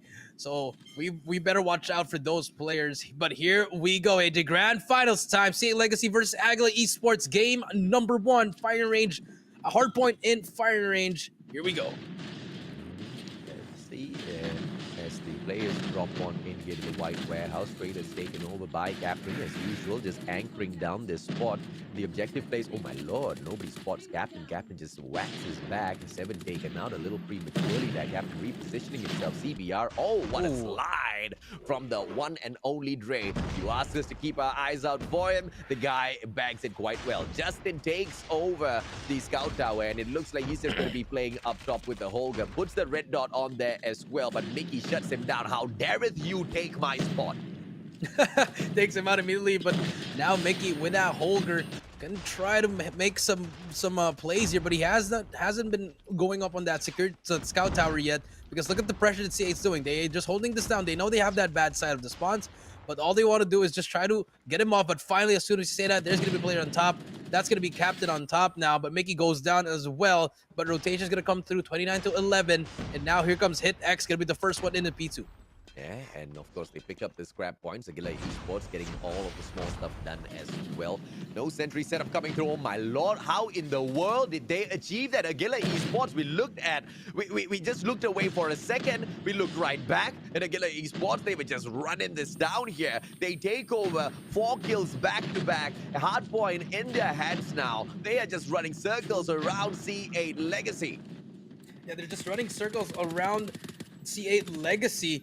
But now 51 to 11, C8 Legacy having a hard time here, but finally they managed to get in, but Oops is going to be there to trade him out. One away from a hunter killer, has a player behind him, but his teammates are there for the help, and look at that, the help's going to come through. Predator missile comes down as well. He is going to be on fire here. One more kill, he's going to be able to get that Sparrow as well as that hunter killer. Going to be very, very huge towards the next hill, but here comes Justin with that Holger spamming it down, but no teammates near him, but he's going to be trying to break it on his own.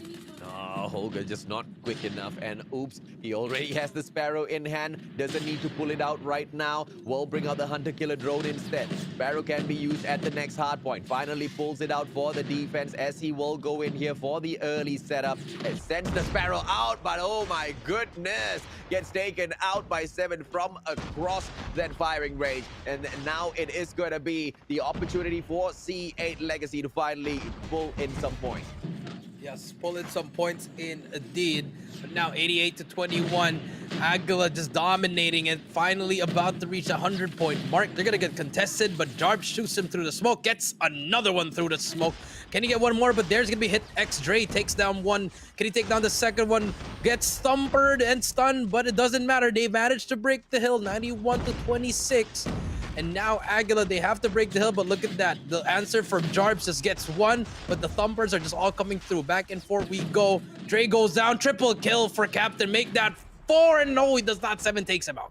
Yeah, and White Warehouse is just a straightforward fight. You get in there, you gun them down, you pick up the point. You know, if you want to play power positions, the one that you can perhaps look out for is that auto repair. Just try to control the pressure from that middle lane, but you need to have that backup in the shooting range as well, which is what is being played by C8 Legacy, but it's just a little bit too late. The rotation, the hard points already moved on forth towards that barracks hut, and Aguila Esports is winning the gunfights left, right, center, opening up this hard point.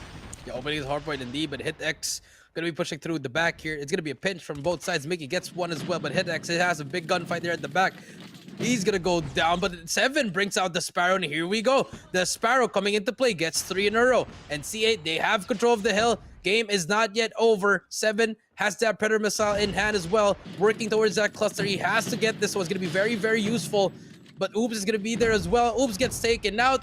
Dre, can he get anything going? Does manage to get one, but you know, C8, they use at least four Sparrows, I believe, so they don't have anything else anymore. But remember, Aguila Esports, they still have their Sparrow, so better watch out for that one. Yeah, it's amazing. It's an amazing angle held on here by Hit X. And just with the double Sparrow pump he sent out there, he helps his team take over that hard point. And it's just not so much of an issue for him at all, right? A lot of that control, a lot of that pressure. And now, as that hard point moves on in here towards Branch Road, all of those players try to force their way in. And C8 Legacy holding onto the White Warehouse. Power position broken, though. Zunex trying to get a lot done in here from the auto repair. A couple of players coming in here for the challenge. Sparrow finally pulled out. Oh my lord, doesn't nail anything.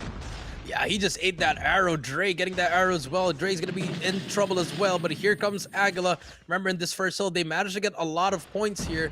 116 to 100. It's getting closer and closer, as we can see. Oops, here comes Oops with that Sparrow. Managed to get 2, but no trade. Zunix is there, but there comes the cluster strike. That's gonna be enough time for C8 to push up, actually, and probably set up for the new one, actually, because Mickey's already gonna be set up on that P2. They need to get that rotation, but they want to get that scrap time as well.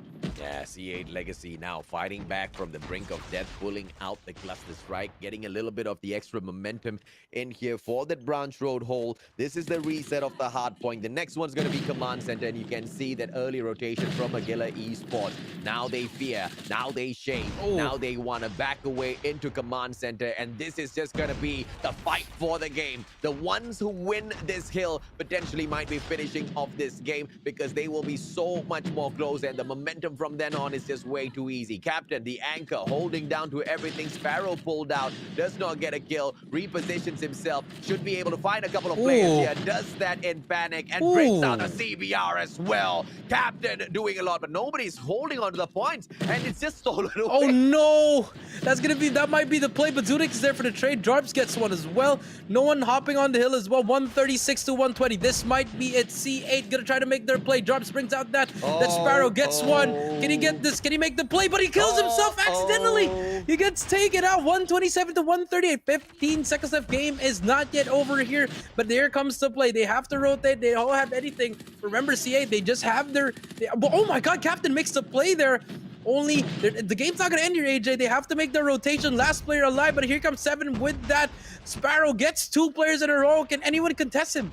Yeah, this is a great comeback in here, but 7 now, he's going to be in a lot of trouble. 7 gets shut down, and it's the Thumper in play. But Legacy, they have got the Sparrow in here for the play. Are they going to be able to run away with this matchup now? 10 more points required. Dre has to hold on. Sparrow! Oh no, Dre gets shut down. Here we go. Just waiting for a little bit of backup. They step on right back in. Justin my god. for the play. Oh my god. Legacy! What a comeback! What a victory! The comeback, the Sparrow plays, it happened. And I mean, Aguila, they held onto their Sparrow for the next rotation. They didn't use it for the first 4. They wanted to use it on the next 2. And then unfortunately, it just wasn't enough. The comeback happened. C8, calm, cool, collected. They were down by a lot, AJ, and they managed to get that game number 1. And Aguila, they are on eggshells at the moment. Yeah, man. I mean, there was just so many individual plays that were just solid coming through from the side of C8 Legacy. From Hit X, Justin was out there delivering as well. Seven hitting those kills back to back to back. Dre managing to survive a lot and provide that cover. And he's just spending a lot of time on the objectives as the guy who just cannot get taken down that easily on the side of C8 Legacy. My goodness, 150 to 148. What a way to kick off the finals of the Ways of War. I mean, honestly, I feel like the reason that Aguila lost was because of that P3. They couldn't get anything in P3, and then they couldn't do anything in P4 as well, AJ. They only got their 100-point mark when they reached that second rotation at first hill. It was just really unfortunate. They couldn't win anything there for some reason, even though they set up earlier there. They would just lose all their gunfights there. And then now, I mean, look at Captain, 32 and 20. You expect his teammates to follow up as well, but unfortunately, the Sparrow plays in the end. That's really what changed it. Yeah, but I also feel like Captain kind of misplayed one of those situations slightly, right? He went out there hunting for those kills, whilst he could have stayed in the command center and held on to those points instead. And what he does is, instead, he moves out towards the White Warehouse prematurely, allows the ninja to get in, panics, tries to get back. By that time, he gets taken down. And there's a few more players on the side of C8 Legacy providing that backup from then on end. And it was a situation that just quickly got out of hand. And that was where it all started, right? Command center and then into White Warehouse, like you said, Jericho. Mm-hmm. They just couldn't make a play in that White Yeah. Warehouse. And C8 Legacy, they were on fire, man. The Sparrows were out for the play. We thought the Thumper response was good, but you know how the Thumper is just not that great right now. You get that one pump out. It's just really slow in terms of getting the shots back to back out there on the battlefield. And it's just not a great weapon of choice of secondary anymore. Yeah, I mean, it works from time to time. Yeah. You could say, but it's not reliable. Yeah. It's not really. It's not like a KRM that if you do hit him right in the chest, he will die. Yeah. So I mean, maybe try to change that up. But also, props to C8. They were down by a lot, maybe 80, I think 70 to 80 points. They stayed calm, they stayed collected, and they pretty much just held on. And I like that, and that's what separates a lot of teams from good and bad teams. Good teams. I mean, good and great teams. I mean, because good teams, Yeah. they would just give up. Okay, let's just focus on the next game. Great teams, Yeah. let's try to win this. Or let's just work as a team, life by life, hill by hill, and that's what CH showed. And if you're Aguila, yes, you're gonna be demoralized, but you know what? That's it. That's game one. You focus on game number two. Work on that S&D.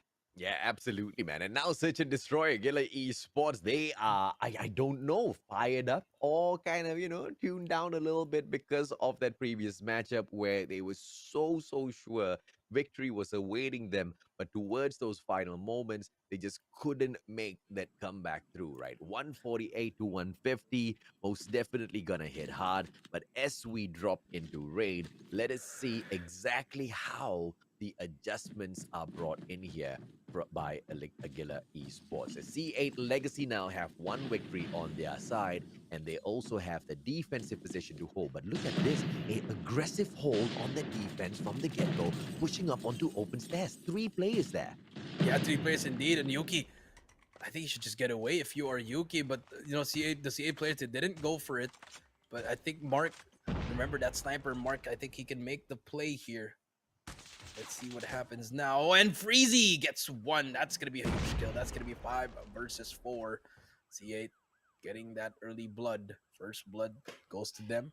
And now Aguila, B is actually wide open, AJ. So if you are Aguila, you could just run through that, get through that laundry, plan for your laundry side, and you could actually just, might actually even win this round. That's the call made out by Oops. Oops went in there for the quick rotation, spots that there's nobody here, makes the call. But, a lot of those players were already hanging over in that mid-segment of that map, so that rotation isn't too difficult to pull off. Freezy trying to look for that player, KR. Man, he shuts him down. C8 Legacy making this look like a walk in the park.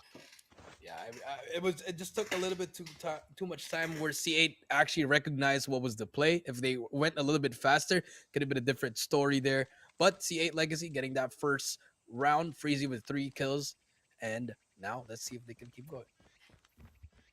Gila Esports, they need to step it up, but it's not like they're not trying to bomb this time around, going straight towards open stairs from kitchen. It's going to be the one and only Mark spots out those players because of that smoke. Will try to reposition in towards garden, but he holds the long angle, and that long flank just takes a little bit more extra time, and basketball court is just overrun by all of the players by Aguila Esports. Captain now, a quick nade will find absolutely no one, and Mark with the corner. Is he going to be able to hit and hit hard? This backup needs to come through for the side of Mark as well. C8 Legacy, they cannot go in pushing in with the sniper first, so another one of those rushes needs to come in with the backup. Yeah, another one in the backup indeed. 2 versus 4 here. CA 1 versus 4. It's all up to that last player. 7. Can he make the play? But Captain and Yuki take him down. Good response by Aguila. Very, very good adjustment from them. And that's how you play S&D. If you go down 1-0, you got to respond immediately with 1-1. You got to play with your team. Adjust what you need to do. And I like what they did there. 1-1 so far, and this time Bomb making a big play for the B side, and it's a 2-1-2 split in terms of the defense. Defensive player will be able to find one, tries to spray him down. 7 doesn't get lucky, gets taken out by Oops, and the B side is fully open. And yes, we do have Freezy, but Freezy cannot get over aggressive. Overrun by players now. That B bomb side will now see the bomb being planted as well. 2 players over at Central Garden, but the backstab by the one and only Yuki, not able to get pulled off just yet. Yuki calls that off. Yeah, Yuki calls that off, and Hit X gets taken up by Mickey. Dre, last player alive, he's gonna get spotted. Say goodnight, Mickey, with that holder again. Can anyone please send the attachments to the comment section now, please? Mickey. How, oh, how. I've been trying to spray players down with the Type 25, and here this guy comes through with the Holger, just making me look like I am a chump, but making me look like a chumpier chump. Yuki backs away. Nate, oh my goodness, bomb straight on in, but they do not spot Freezy. Freezy with the bison from the back. He should be able to punish a lot of these players, but even he does not notice the bomber is on towards his right-hand side. He spots one. The trigger discipline's not there. It might just cost him, but I think that I don't think they know he's here. They don't know he's here. Freezy gonna try to make the play. He does tag up one. He gets another player. That could have went wrong, but Yuki's up there. He gets one. 1 versus 3, but Dre takes him out, and that could have been a different kind of play, but it worked out. Exactly, man. But it worked out. So it's all well at the end. C8 Legacy 2-2. Aguila Esports, on the other hand, they are trying to figure out exactly what they can pull off here. This time, they go in here for a split as the attacking side, trying to spot out exactly which one of the sides the players of C8 Legacy will be going in here for a rush. Yuki will be able to shut down Mark early on this time, hitting with that sniper. Hit X, on the other hand, will have one player right in front, and the close quarters combat by Captain. Captain shuts down Freezy. Captain will not be able to take Hit X as well as he turns around with that CBR. 7 shuts down Yuki. It's a 3 versus 3. 3 versus 3 indeed. And now we do see Bomb is not yet down. They're going to be actually rotating towards to the side of B. But let's see what happens here. They're going to be able, they're going to play for that retake if you are safe, but they might just contest it. Smokes are all going down here. But look at that flank. That's number 2. Number 2, Oops on the map. If he gets this kill, it's going to be very, very huge. He spots one. The sprays comes through, and he gets taken out. That's a huge kill for Aguila. And you see, 7 should be looking to Mickey and asking him to share some of his events. That's all I'm saying. I mean, you saw exactly how that spray went wide, man. Oops shuts down Drake from the back. C8 with the one and only Hit X. Yes, he has the CBR, but the numbers game catches up. Jarbs shuts him out, and it is a 3-2. Aguila Esports in front as we switch sides. Yes, we switch sides indeed. And now we are going to find out who's going to take the next lead here. Let's see what happens here, ladies and gentlemen. 2-3 is getting closer and closer. Switch of sides has happened already. But now, let's see what happens here. Oops, going to be on that money room. We'll tag up one player, give the information as well. But nothing, no tag up will happen. Oops gets one, actually. Mickey gets another one. 2-3, last player alive. Freezy gets one. Can he get the second one? But the P90 just a little bit faster than the Bison, AJ. And of course, you expect situations like that to happen. The CBR, most definitely the meta, the go to meta in this particular season, that all of these players are really grinding out of. And those kills fall in pretty easily. Agila Esports, 4-2 in here so far. Hit X this time with the bomb. Yuki will be able to spot one, and that's the kind of angle that Yuki just holds on to cheekily. Captain SV, on the other hand, with those two very creative nades coming through, but will not be able to find anyone, as a very, very submissive attacking side of C8 Legacy holds back. Yeah, very submissive. True. 2 to 4 here. Aguila.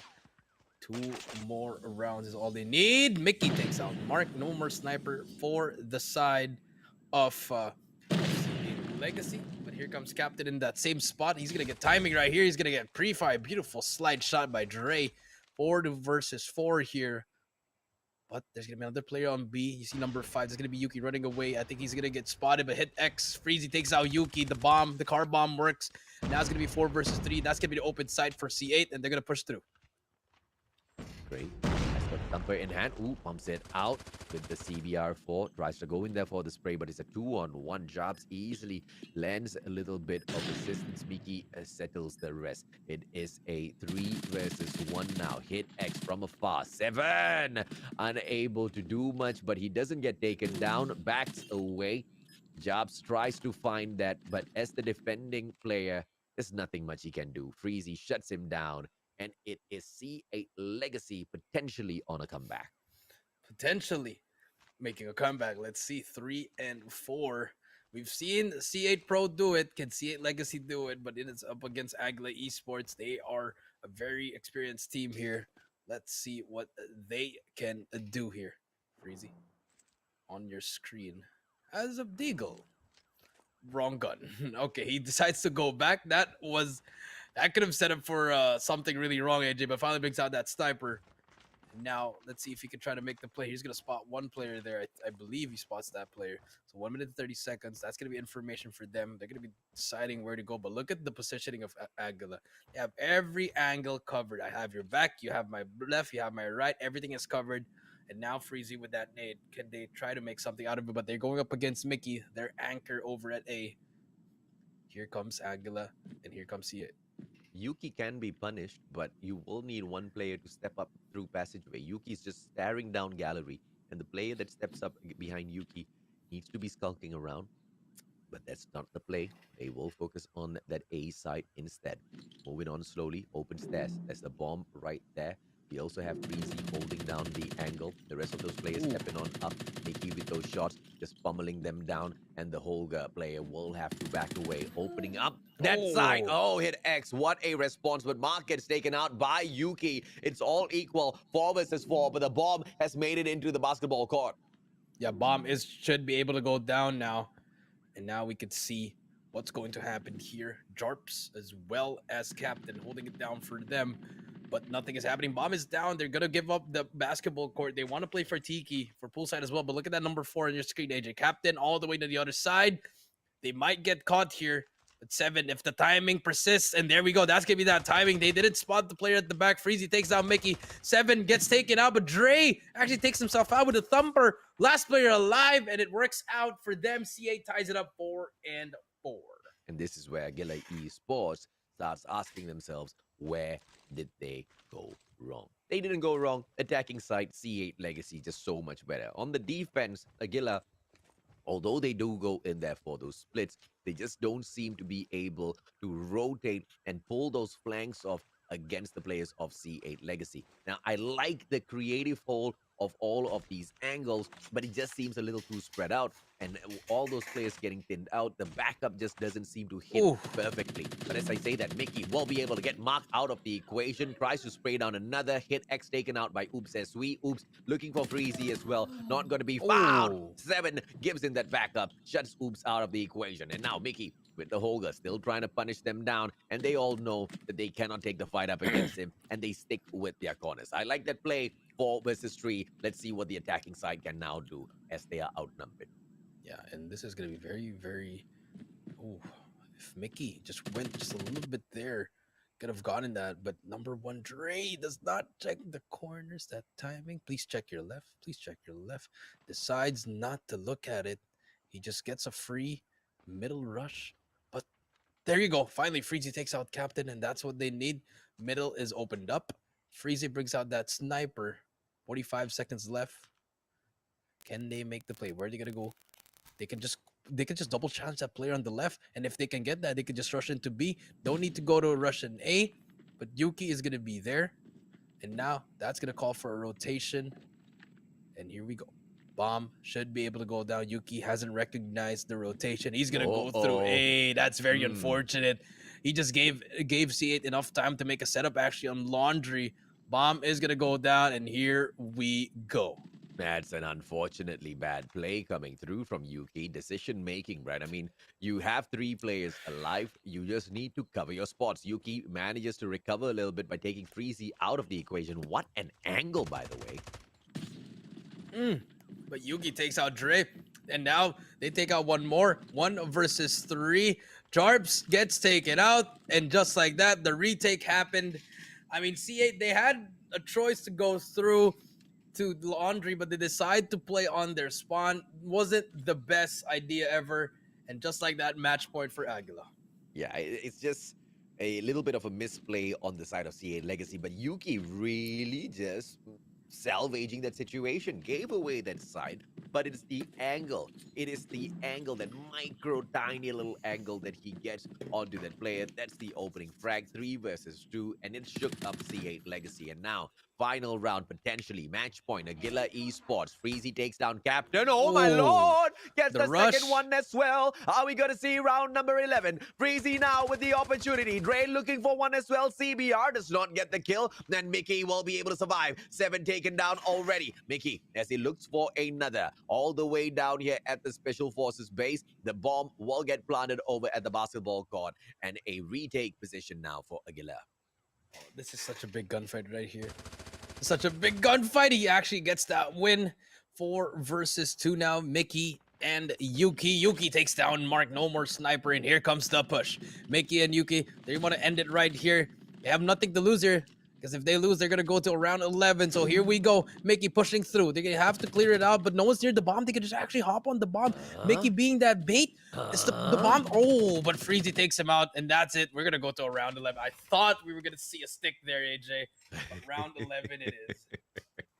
I thought we were going to see the defusal as well, man. Smart plays coming through. Good thing the rotation was on point. You know, 1 more second later, and that would have been a GG. Aguila Esports would have been able to wrap that up. And now C8 Legacy keeping themselves alive and kicking, but the bomb is right back in the hands of Aguila Esports. They move on into basketball court, and the retake now for the side of C8 the Legacy. They have to move in together. They have to move in slow. They have to start by taking down Mickey, and it's not going to be easy. It's not going to be easy indeed. But now, switch of sides, AJ. Remember, defense for C8. They like that side more than the side of offense. But here comes a thumper from Captain. No hit Marcus as well, but bomb is down. 25 seconds left. They just have to go in here if you are C8. They're just going to line up one by one. They go. 7 gets 2. Dre gets 1. Still winnable for the side of C8. They have to go through. 15 seconds left. 7 goes down. Oops gets 1. Mickey goes down. Last player alive. Yuki gets 1. 6 and 5. Aguila ties it up 1-1. And the search and destroy, what a matchup between the two teams. And Aguila in that final match, in that final round, still managing to play survival. Great stuff with the flank around. If they hadn't pulled that off, it might have been a GG. And I don't think C8 Legacy saw that coming, because they thought that, you know, they had done enough at that point to get in there. I mean, yeah, they had enough point to do that, but unfortunately, it was just it just took so much time to read that. I mean, I was like, when I saw 25 seconds, and I was like, yeah, they can't do anything. They just have to run down there, line it up, and then that's what they did, and that's what happens if you do that. Very unfortunate for that one, but you know, Aguila, good response. I thought they were gonna go down 0-2, but now it's 1-1, AJ. So we have a game number 4 for sure.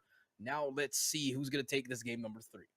Freezy doing a lot with the 14 kills, but those kills just really don't amount up to anything if you cannot get the win at the end of the day. And yes, albeit it's just by one round, it is a match taken by Aguila, and they've just kind of canceled out the efforts put in for the first hardpoint matchup. So we are technically all equaled up. It doesn't work that way. You know Hmm. how it is. If another team picks up 2 wins in a row, it's still a GG either way. But who is it going to be? Who's going to be the final victors of the day? Let us know your predictions in the comment section. I mean, both these teams look so equal to us.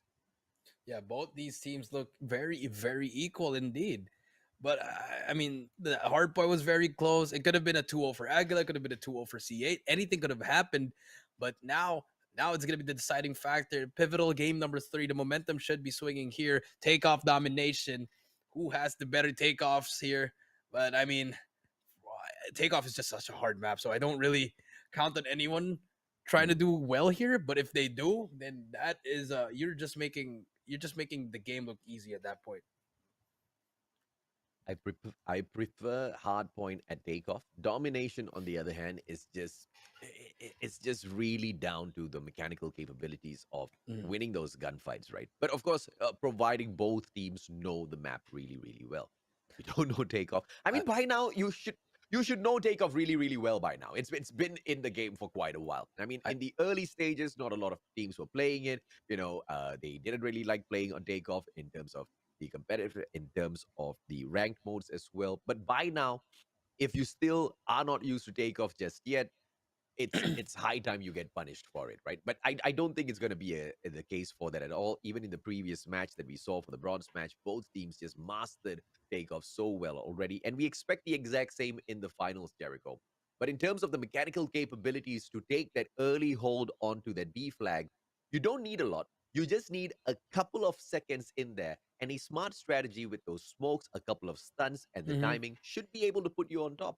I But agree. you know, but you need to bait your enemies in there first. Take those initial kills before you pull off those stunts. That just increases your chances drastically of securing the B flag very early on. And then it's just a game of defense, man. You just shoot on everyone Yeah, that I comes think in. that's the hardest thing to do in takeoff. You get in there. That the hard thing is capping a flag. But once you Yeah, cap a flag, defense is easy. I agree with you. yeah, But yeah. I mean, I prefer not having takeoff in the rotation. Please, Garena, please remove the map. Please remove the goddamn map. I know I played that when I was in 13. I didn't like it, and I still don't like it till this day. Yeah, man. So Hard point is just so much yeah, more, I, of a hard pain. point. It's playable. I Yeah. guess it's playable, but domination is just once you're trapped inside that loop, you can't get out. That's exactly what we want to see out of these pro Mm. teams, right? It is proving that there is a way out of it, Hmm. proving that they can play their own strategies creatively to prove that there can be a wraparound to whatever strategies that their opponents bring out. And so far, it just looks like C8 Legacy as well as Aguila Esports, they are equally matched up, evenly matched up, but it's just a slow pace match, a slow pace game coming in here from both the sides. Game Yeah, three, I think it's high time they wrap it up. yeah. But here we go. AJ game number 3. It's gonna be domination and takeoff. Aguila Esports versus C8 Legacy. Who's gonna take this? Who's gonna swing that momentum and get that 2-1? It is 0-0. Let's see. Aguila loses jobs early on, and now it will be Oops F3 hitting right back at it. Flag picking it up. Yes, very well expected. But oh my lord, C8 Legacy, what are they doing? They are not preventing that B flag pickup. No preventions whatsoever. But it is because they are focusing on that steal of that C flag. And now they hold on to 2. What's going to be the response from the players of Aguila Esports? C8 Legacy turning this whole thing on its head. And now their players are all spread out across the map. They managed to manage the situation at the A flag. A lot of pressure being played. But this is a risky hole by the team, but I love this strategy. I mean, risk. You got to take risks if you want to win some games here. And here comes Justin. They're holding it down. I love the defense. It's all in the middle. They don't care about that B flag agent. They want to go for that A and C. Freezy here at the back. Big kills. Takes down Oops. And now 21-13. Last player alive. But just like that, look at CA. They have everyone ready to defend a flag here. I love what they're doing here. Just working on their score streaks now. Can they keep on going? Hit X will spot one player, but his teammate's going to be there. The help is there. Everything is going up for CA at the start. Can Aguila answer back? Yeah, and Agila Esports, they just need to remember. I mean, the lower the numbers, the worse your chances, right? So all of them just need to head in here for one flag all at the same time, bag it out, and immediately, the moment they start winning a majority of those kills, to start doubling back onto the B flag, because you know that's the plan from C8 Legacy, but you're not going to be able to secure them by just sending in one or two players. And now they go in here for the wild split onto both of the flags at the same time. Finally, two players hopping onto the same at that A flag, but shut down by the one and only Freezy. Bison back in for the play. Yes, that is true. That is going to be very, very huge. But look at the score, AJ. 51 to 28. Aguila, no response to them. But so far, CA just doing everything that they can to get all the time that they need. They don't care if they don't get BAJ. Just defend the flag, help your teammates out. But finally, the loop has been broken. And now, but there's a Predator missile. Stop. Not yet over. And Justin is there for the help. This is still CH's flag. If they can actually try to make the play here, he takes him out. Another assist from his teammates, and just like that, we're almost halfway done from the game. Yeah, Hit X, brilliant plays as he comes in there to clear off the markers. And C8 Legacy, what a play, what a strategy. And this is what we're talking about, right? Both teams, they know the map, but how will they get creative with all of their strategies in here? Instead of focusing in there for that A and B flag, they flip things on its head. They focus on that split A and C flag instead. And now finally, when Agila Esports catches up, it is just a little bit too late. 75-point mark hit already, and C8 Legacy, they got the one up. Second question is, will they repeat it, or will we see a different strat being played as we switch sides? Yeah, I feel like they might just repeat it, or they might repeat it on the other side, AJ. And I believe they are not going. They want. Oh wow, they want to hop on B that fast. The Sparrow might just destroy them, but the Thumper, it's the Thumper. They missed all the Thumpers, and just like that, they managed to cap B as fast as they can. And now here comes the Sparrow. Freezy gets one, but he gets taken out immediately. Mickey trying to make the play. He gets stunned out. The Sparrow comes through. 82 of 47, and here comes Justin top Aurora just holding it down. But look at Aguila. They have some players on B as well. Missing those shots, but Jarps has that Predator working towards that Goliath, but finally gets saved by Hit X. Justin brings out that Sparrow, gets one again, and beautiful, beautiful timing from the boys of C8. And Aguila just having a hard time right now on domination. Yeah, C8 Legacy really knows how to play this map. And in terms of the strategies that are being executed out here, just when Agila Esports thought they had them all figured out, they turned things on its head once again, playing the straightforward matchup, capping that C flag, taking that B flag, throwing in the numbers for that B flag, because it's just so much more harder to defend. But now with the victory of Agila, picking that win onto that A flag, what will the choice be? Go in for the defense or steal away their home flag? They pick the defense. They are successful. Another play in the name of Dre. He needs to make a play. He makes that play from the health center, and he protects his side. Yes, this guy deserves a lot of respect. Justin as well. Both of them now clearing off all of those markers. B flag in trouble, but they double right back in there to make those plays. C8 Legacy, what a display of perfection on Takeoff domination. Yeah, that is true. I mean, without even getting any streaks, AJ, just pure mechanical supremacy and just IQ gameplay, game sense wise. 125 to 69. I mean, you don't even see that score in Takeoff that often. But you know, C8, they managed to do so much pressure, so much plays that actually work. They ended up winning this game number 3, unless the Aguila boys can do the comeback of the year by just, you know, getting all these 3 flags, but it seems impossible. But so far, CA, they're just gonna cruise through this one and go to game number 4. 137 to 75. It is a no comeback zone from here on, and it ain't no hard point. This is domination. It's just not played that way. C8 Legacy. What a game, and what a way to put their names on the map once again. Stunning Agila Esports, and this victory was most definitely a sweet one. 150 to 81. I mean, they just played it perfectly right off the get go. Started off very, very aggressive, ended aggressive, and then just back and forth trades. I'll help you, you help me, defend this, defend that. Comms were on point. I mean, you could see it from the map, the way the dots were looking at other directions, meaning their comms were on point. And Aguila, they were scrapping for something. They were looking for something. They were like drowning in a pool, trying to get some fresh air. They couldn't do anything. Yeah, it's all about exactly what their strats were, right? And when we look at the players of Aguila Esports, they wanted to take a straightforward matchup. They were looking at, okay, where are we spawning at?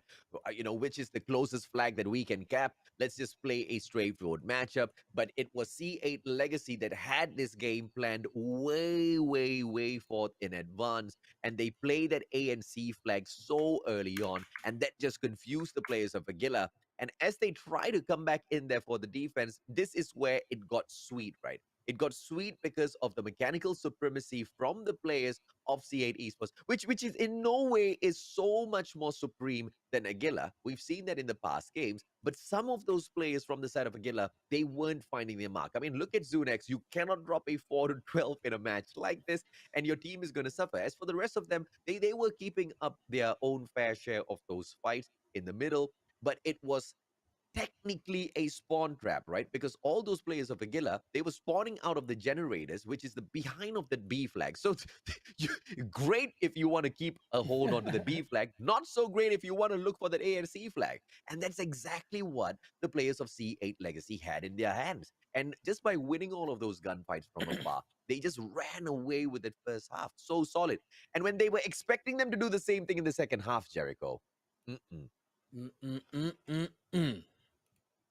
Crispy fried chicken setting up for victory for them. I mean, everything was just perfect. And Aguila just had no answer. I mean, they were just scrapping, really trying to get something out of it. They were like, you know that meme, like the stick, do something, come on, do something. That's what they're trying to do. Pretty much that was. I mean, it was really hard to see how Aguila, a really, really great team, just got destroyed in that game number 3. Maybe because of the map, but like we said, Takeoff. I mean, you should know it by now, AJ, like what you said. But maybe some teams, they just prefer not playing it. But now we're gonna move on to game number 4. It's gonna be their map pick, Standoff Hardpoint. Remember the last time C8, they made the comeback, and this is their match point. If they win this, they're gonna be the champions. If they lose this, we're gonna go to a game number 5. Can they get it done? C8 Legacy right now, they are right back up here to see if they can secure this victory for themselves. And I don't know if it was a case of Aguila Esports not knowing the map. I just feel like their strategy of victory was just not there. Their map awareness of those rotations, where to go and all, was all right. It's just the strategy of how to cap and which flag to focus on, it was just so shaky and was just all over the place at the end of the day, right? And it was a situation that C8 Legacy was more than happy to take on and sort out. But of course, as we head on into the next match, we drop right back in here for Standoff. It's going to be Hardpoint as usual. Hotelyard is going to light up. Studs coming through. Check or not, it is for a reason, but Hit X, what a opener with the Thumper. Yeah, the Thumper making its play, and C8 gets 3 down in a row, and they get those first early points. But here comes more Thumpers. Statue will be cleared out.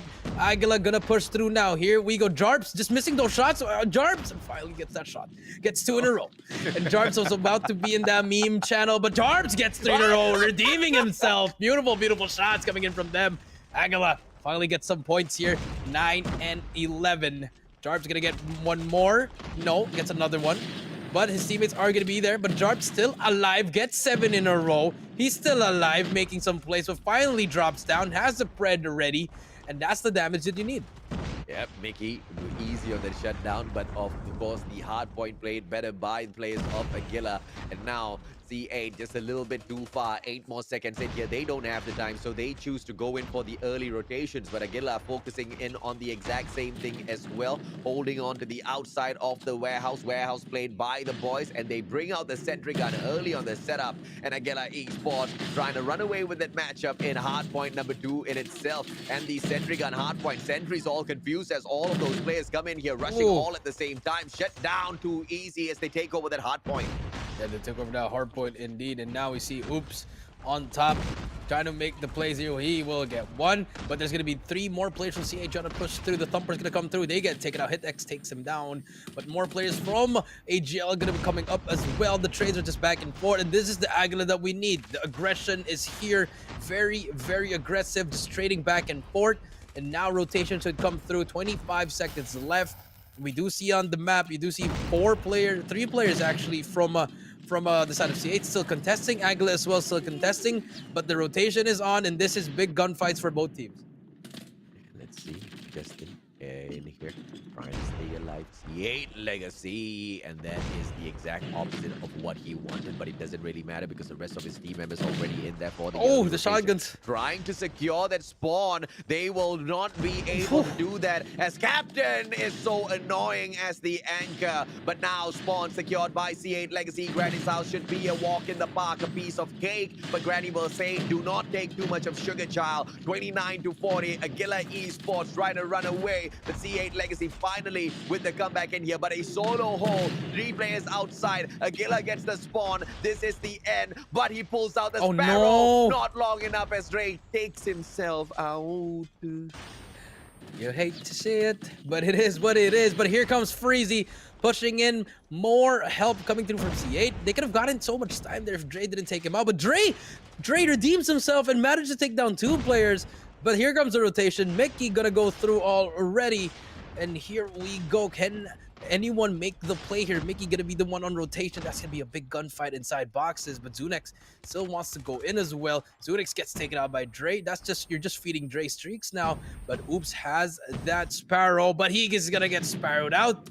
And now HitX gonna push through on his. And Dre again kills himself, but I think he wants to spawn on the other side, AJ. You shouldn't be doing that, man. You get banned for doing stuff like that, right?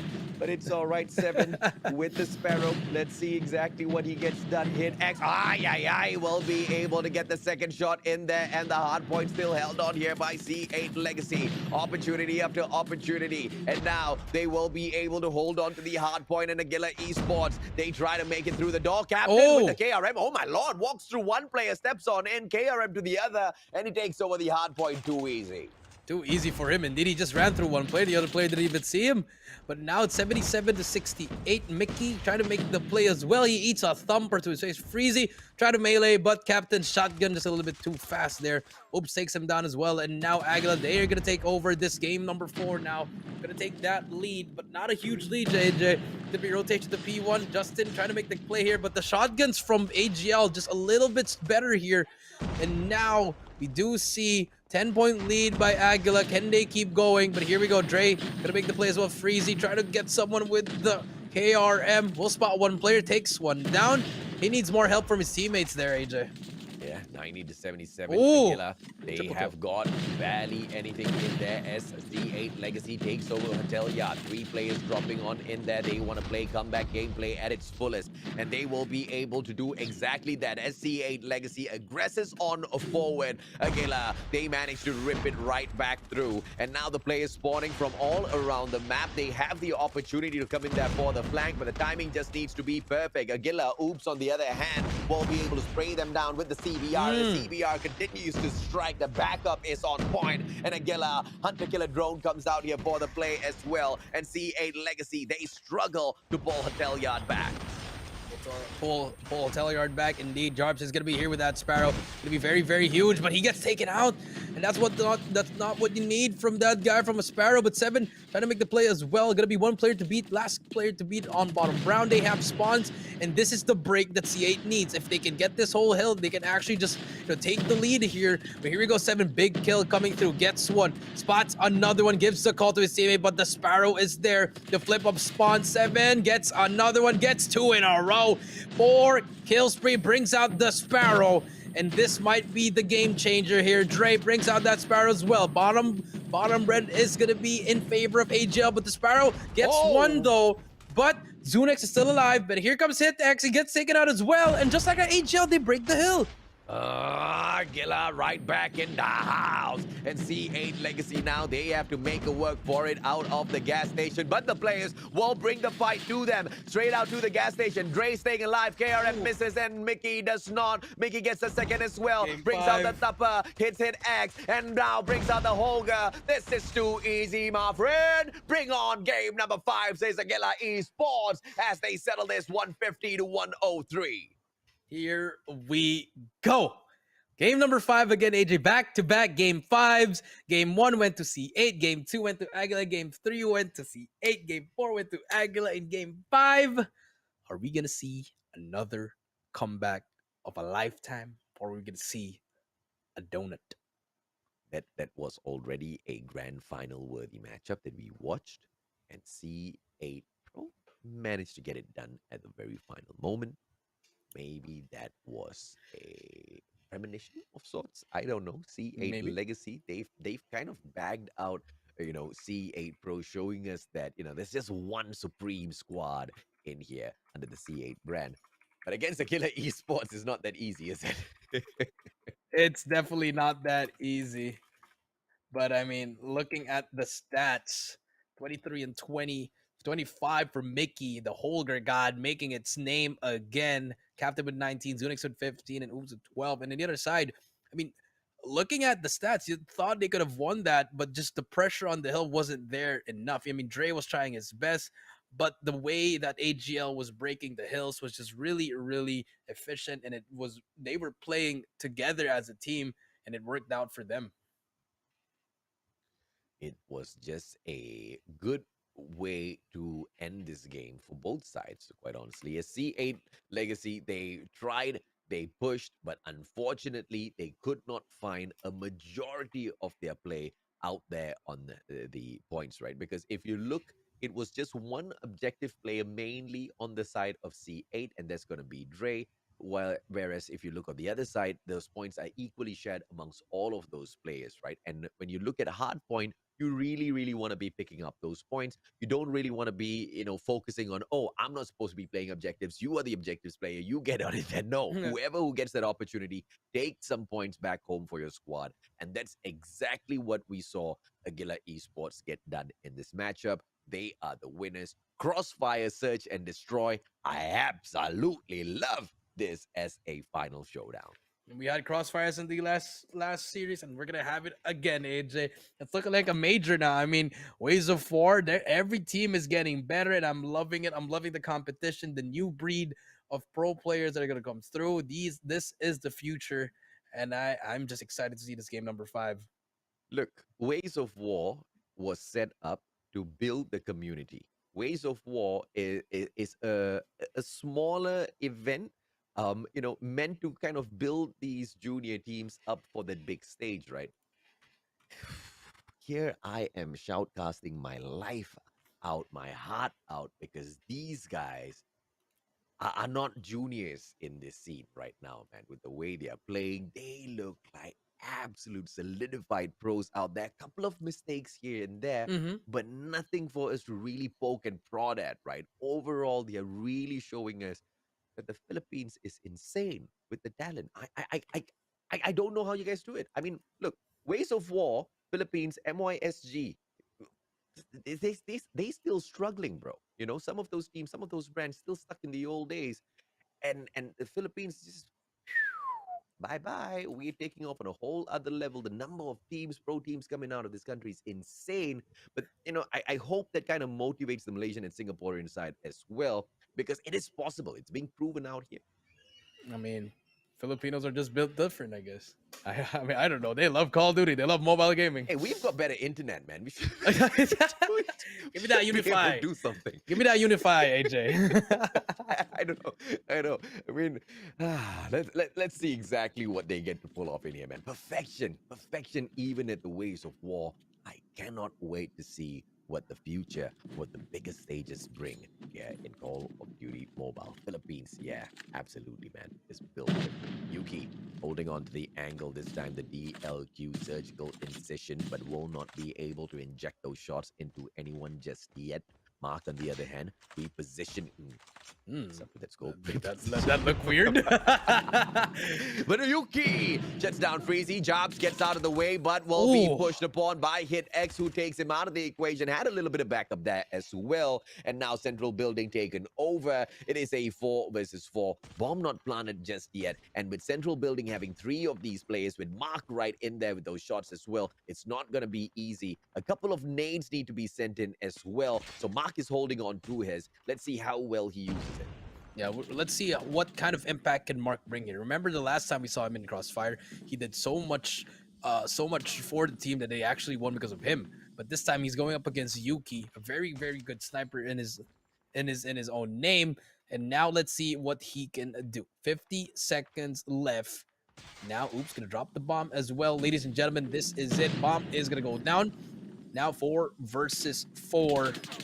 You see Yuki pulling back as well. Here comes the setup. They're not gonna be up. They're not gonna be going on top. Captain takes out 7. That's gonna be 3 versus 4. And see it, Legacy. They're all stuck on that left side of the map. Captain tries to snipe another one. He's gonna get tagged up.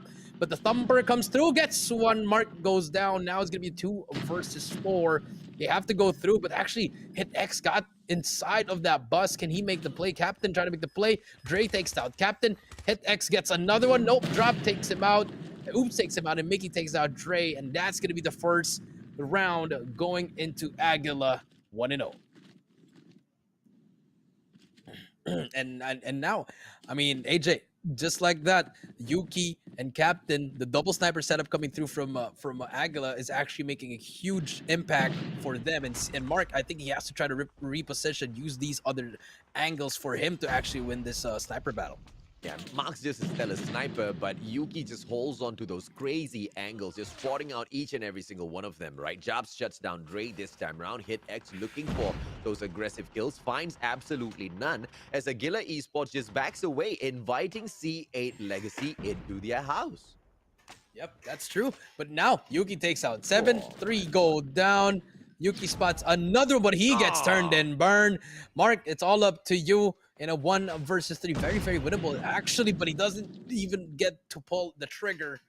2-0. Aguila Esports showing why they are one of the best teams right now locally in the Philippines. You know, the best semi-pro amateur teams that, you know, they're on the way to being in the majors soon, AJ, and I can't wait for them to get on board.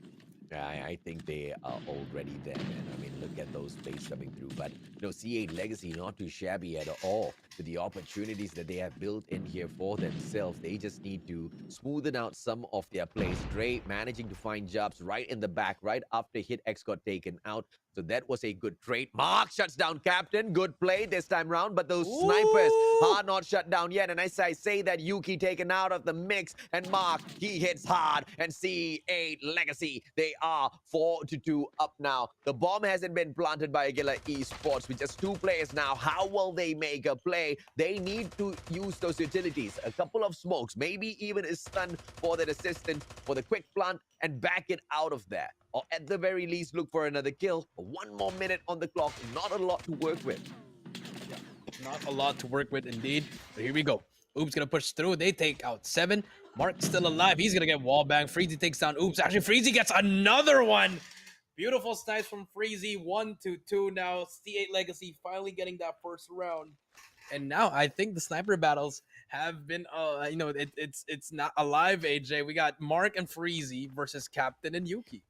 Yeah, and it was just a matter of time before Freezy picks up that snipe, right? You want to take on a double snipe setup, you got to send in the double snipe response. Mark finding that position, and he will be jumping into that central building, I believe. Or did I get that wrong? Yeah, player number 4. Yeah, he is backing away at the broken building. My apologies. Freezy instead holds on to Laundry. And I like this setup. Nobody at corner building on the snipes, because corner building is spotting out those in central. Interesting drop here by that grenade. Will find 1 stray player. And C8 Legacy hurting from the get-go. Mark finds 1, but is not able to punish. Yeah, he spots that. That's going to be information. But Freezy takes down Oops. 4v4 now, and look at the bomb. Bomb is down actually, and if you are C8, you can actually just try to rotate to laundry, get inside that building. No, don't let Aguila get to the bomb, but they decide not to push through. They just want to hold it down. And now here comes Aguila trying to replant the bomb. Sharps with the Type 25 in hand. He has got the ranged combat available to him. The distance not going to be a problem, but his opponents mostly snipers, two specifically. Mickey with the whole Ooh. backing away opportunity. Jobs shuts down Freezy from afar. What? Mark unable to take that wall bang, but it's all right. It's going to be another opportunity for him in a couple of seconds. Bomb picked up already. Jobs trying to get on in there. Bomb Ooh. planted, and Captain punishes Mark. And that is the point where they turn things around. Yep, and just like that, 1 versus 3. Dre, it's all up to you. What can you do? Has a sniper in hand, but everybody is looking at him. Every corner is going to be angled out, and he's going to get taken out by Mickey for a 3-1. Aguila Esports 3 more before they are crowned the champions of Ways of War. Not far away at all, but C8 Legacy, it's not a lot for them to work up towards and put a stop to. But it just looks like they are struggling on the defensive side. They just need to hold on for one more round before they can pick up the bomb. And it will really help them if they can somehow secure a victory in here. Don't over-aggress. Look for those sniper shots. Make sure it is opened up by the one and only Mark. Jobs manages to shut down Dre as well in C8. They will struggle. Jarbs, what a play with a thumper. And now so much of punishment. Freezy from the back. Job just pulls out his pistol, unable to take him down. Hit X with the CBR and bumps out the thumper as well. Does not find a kill. Captain will be able to get that plant. It is a 3 versus 1. Hit X struggles. Hit X is in the scuffle here. Same spot just like last round. Captain, he's going to spot one here. He's going to get taken out from behind, and he's going to get thumpered. Everything Holgerd KRM'd to the face. 4-1, but here comes the switch of sides. Let's see if C8 Legacy can answer back, or will Aguila end their misery already? It's 4-1.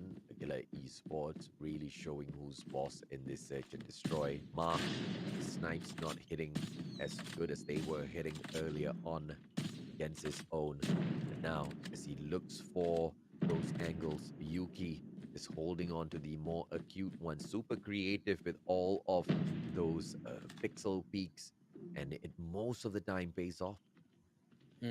I do agree. Most of the time it does pay off, but now I think Mark's trying to play a little bit more conservative because they are down by a lot. But Oops gonna spot 2 players. He's gonna get 1 before he goes down. Gets 2. Oh my god, he's still alive, AJ. Gets away with his life. 5 versus 3 now. No trades from C8 Legacy. And that's just very unfortunate. 41 drops now. Opportunity. Let's see if or not they will finish this off. Jarb sends in the thumper. Mickey from afar. Oh my lord. KRM too easy. Aguila Esports now with one more player to hunt down in the name of Mark. The perfect sniper that we got hold of earlier on seems to struggle when he goes up against Aguila Esports. Just shaken all overall because of the amount of pressure Aguila has brought into this match. And now 5-1, the point should be going on into as Mark finds Oops. That's a great opener, but Captain will be able to trade him out. 5-1 it is. C8 Legacy. Now, even as they have the bomb in hand, they struggle. Yeah, they struggled indeed. 5-1 match point for Aguila. Are we gonna crown a new champions of Ways of War, or will C8 Legacy do a better one just like their brothers, the Pro? But Captain takes one down. 5 versus 4. Things are not looking nice for the boys of C8 Legacy. Yeah. And Mark is out for the count as well. Oops. Great nade, but the player who was right in front backs away, and Oops with the positioning almost sprays him down. Smart play overall, but Hit X has been taken out of the equation. Aguila Esports, they will go ahead to strike once again. The champions of Ways of War, the very first one for the year 2022 for the Philippines. Dre as well as 7, they hit right back to equalize the number 7 with the sprays of that Bison. Pulls out the thumper as well. Shouldn't be able to find anyone just yet. it. It is all clear. Over at Butchers, he manages to Ooh! find and spray down Mickey. And just like that C8 Legacy, they're back in front with the numbers. Back in front indeed. Captain couldn't spot anyone there. I couldn't find anyone with that shot, but he did spot them. And they're going to be both sniping here, so not the best, not the ideal weapons for this situation, AJ. 3-2. Captain gonna try to spot that one player on the left. This is gonna be very, very, very amazing if they can clutch it up with just snipers. 7 brings out that Bison. I think he heard that player below him, but if you know, Captain already went through. Yuki gonna get spotted, goes down. Last player alive. 7 gets 4 in a row, and just like that, Dream is still alive for C8 Legacy. And Agila Esports, as they try to finish this off, they allow C8 Legacy to come up to the surface of the water for a little bit of air before making sure they drown them for good. Let's see if they can secure this next round. It's a slow round for them. Oh my lord, as 7 opens up against Captain. It's a great nade. Still alive. He's on that streak, still on that 5 kill spree. And so far, Aguila slowing things down now. You know, they lost that first player, but let's see what they can do here. Can they make the comeback, or is it going to go to the next round? So far, 1:30 left. Mark trying to hit those off angle snipes again. Oops. Going to be in that corner in A. Just holding it down, waiting for someone to make a mistake. Yuki taken out. Freezy must be really proud of his snipe right there. Yuki, very annoying as a sniper.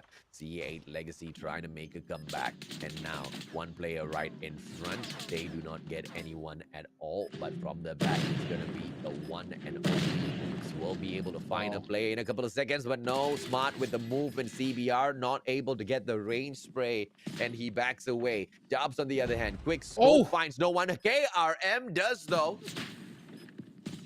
KRM finds one, but they need to hop on the bomb. He gets one more, but they got stunned. Both of them are stunned. Gets one player, has the KRM. The thumper saves the day. Dre takes him out, 5-3.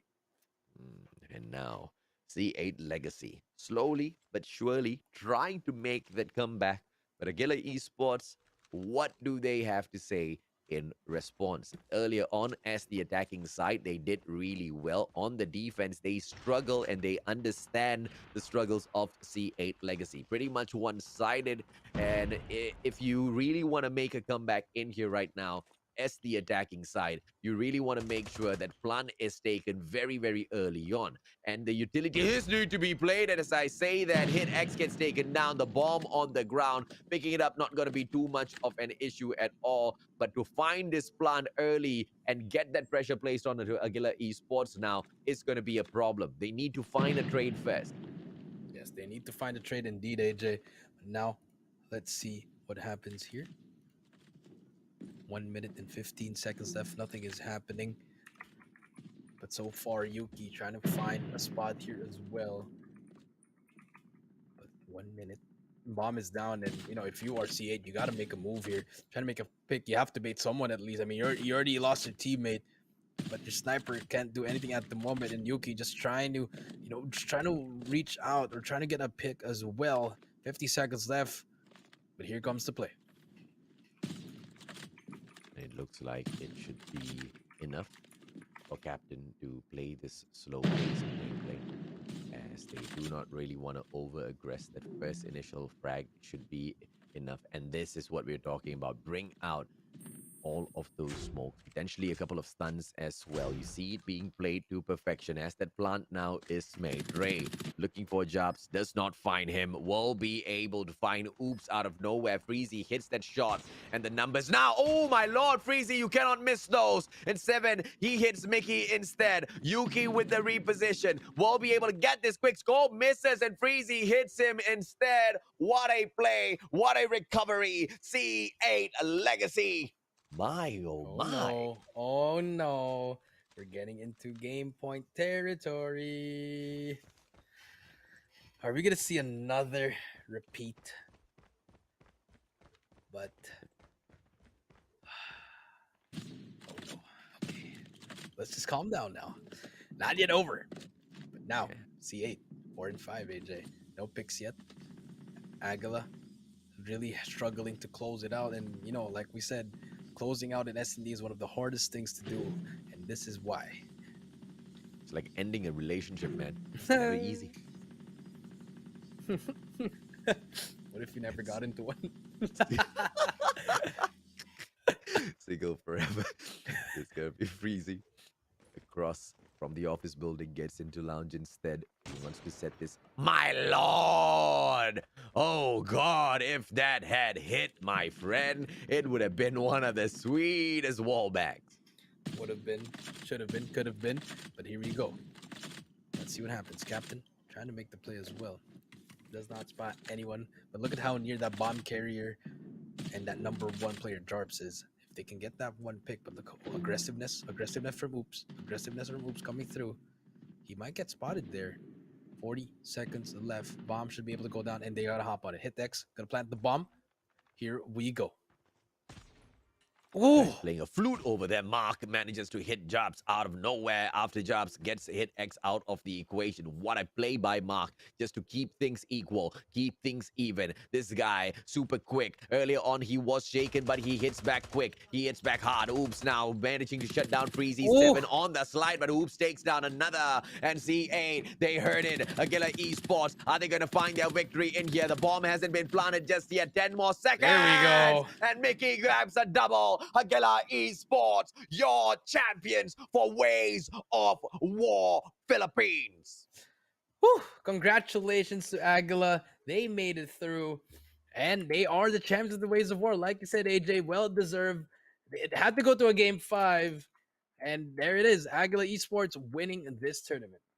Yeah, super solid stuff coming out from them as usual. And Agila Esports, they stood against all of that comeback potential that C8 Legacy brought into the game, right? And Mark, my goodness, Mark, he did find a couple of his shots, but that was just way too late in that game of Search and Destroy for C8 Legacy to have this man warm up. If he had been hitting it a little bit earlier on, maybe things would have been different. But either way, both teams, C8 Legacy as well as Agila Esports, really, no, I'll take that back. All 4 teams in the finals of the Ways of War Philippines. It has just blown my mind today, Jericho.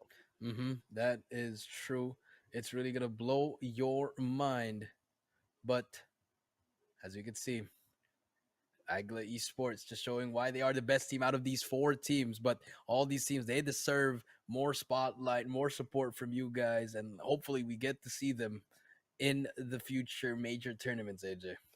Oh yeah, I just absolutely loving what they bring to the table, right? And of course, Agila Esports at the very end, captain. He was a stellar player out there as usual, and nothing can be taken away from Mickey. Grabbing those 2 final kills really put them right up at the top, over the moon, as a matter of fact. 6-4, they grabbed this victory overall. Stellar plays coming through from the team, not just in this match, throughout the whole series.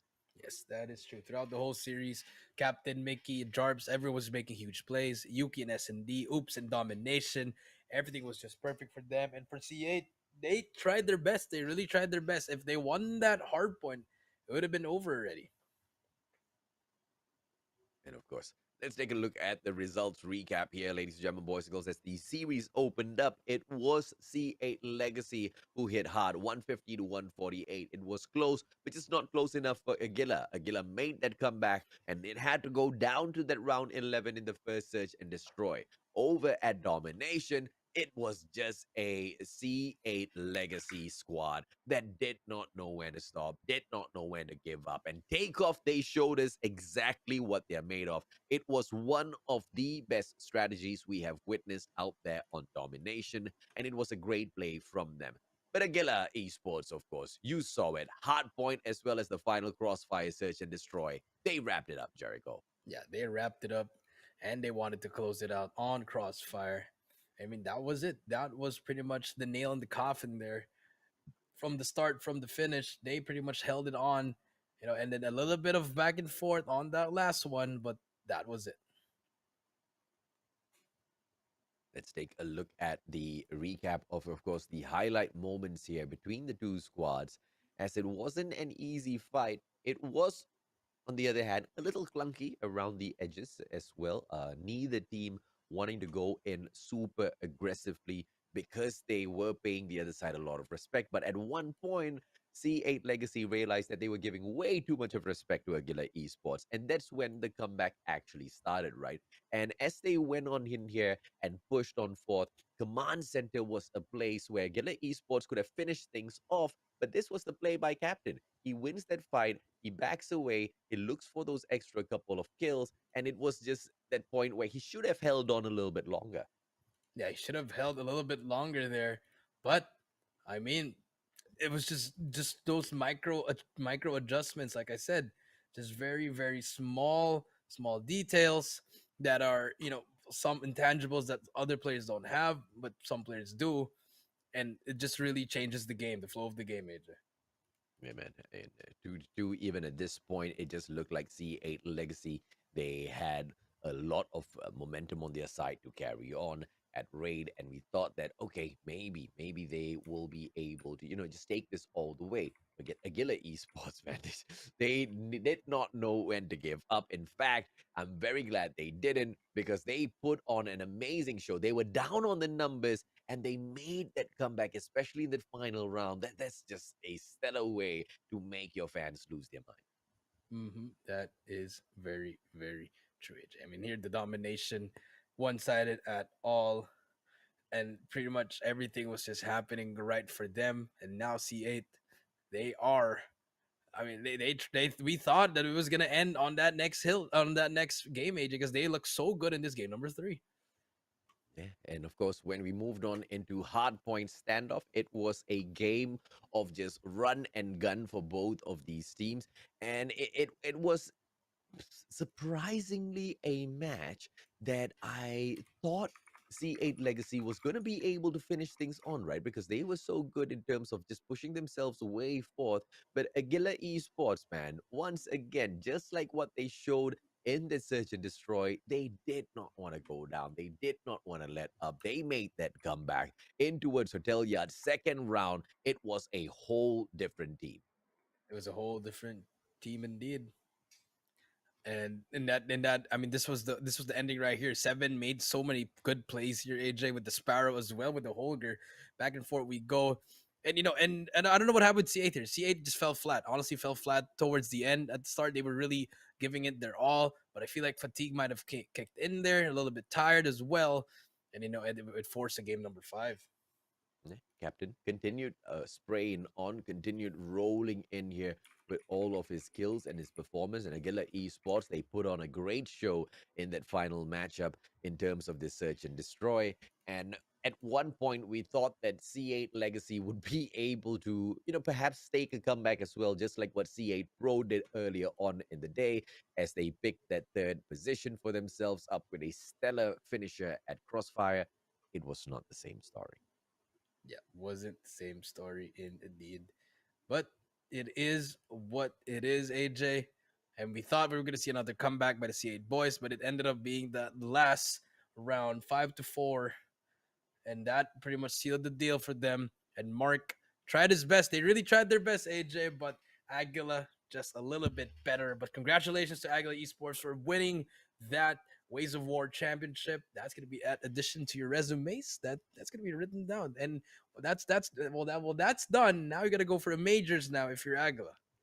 Absolutely, man. And now, ladies and gentlemen, boys and girls, make sure you continue sharing all of your love for these players. Make sure you hunt them down if they're content creators. Share a lot of love with them. Encourage them to continue stepping it up because, I mean, that's what the Philippines is all about, right? Supporting each other. And as a whole, the industry has just been blooming. It's just not stopping. And I do not see it slowing down anytime. But of course, in Call of Duty Mobile, that's how we build our community. So regardless of which squad, which brand, which talent you want to be associated with, make sure you support all of them equally off the battlefield. Inside of those matches, different story. On that note, my name's AJ. I'm the Mustachio down here with the one and only Coach Jericho. Signing off till we catch you. Not very far away from here. We'll catch you soon. Take care. Bye.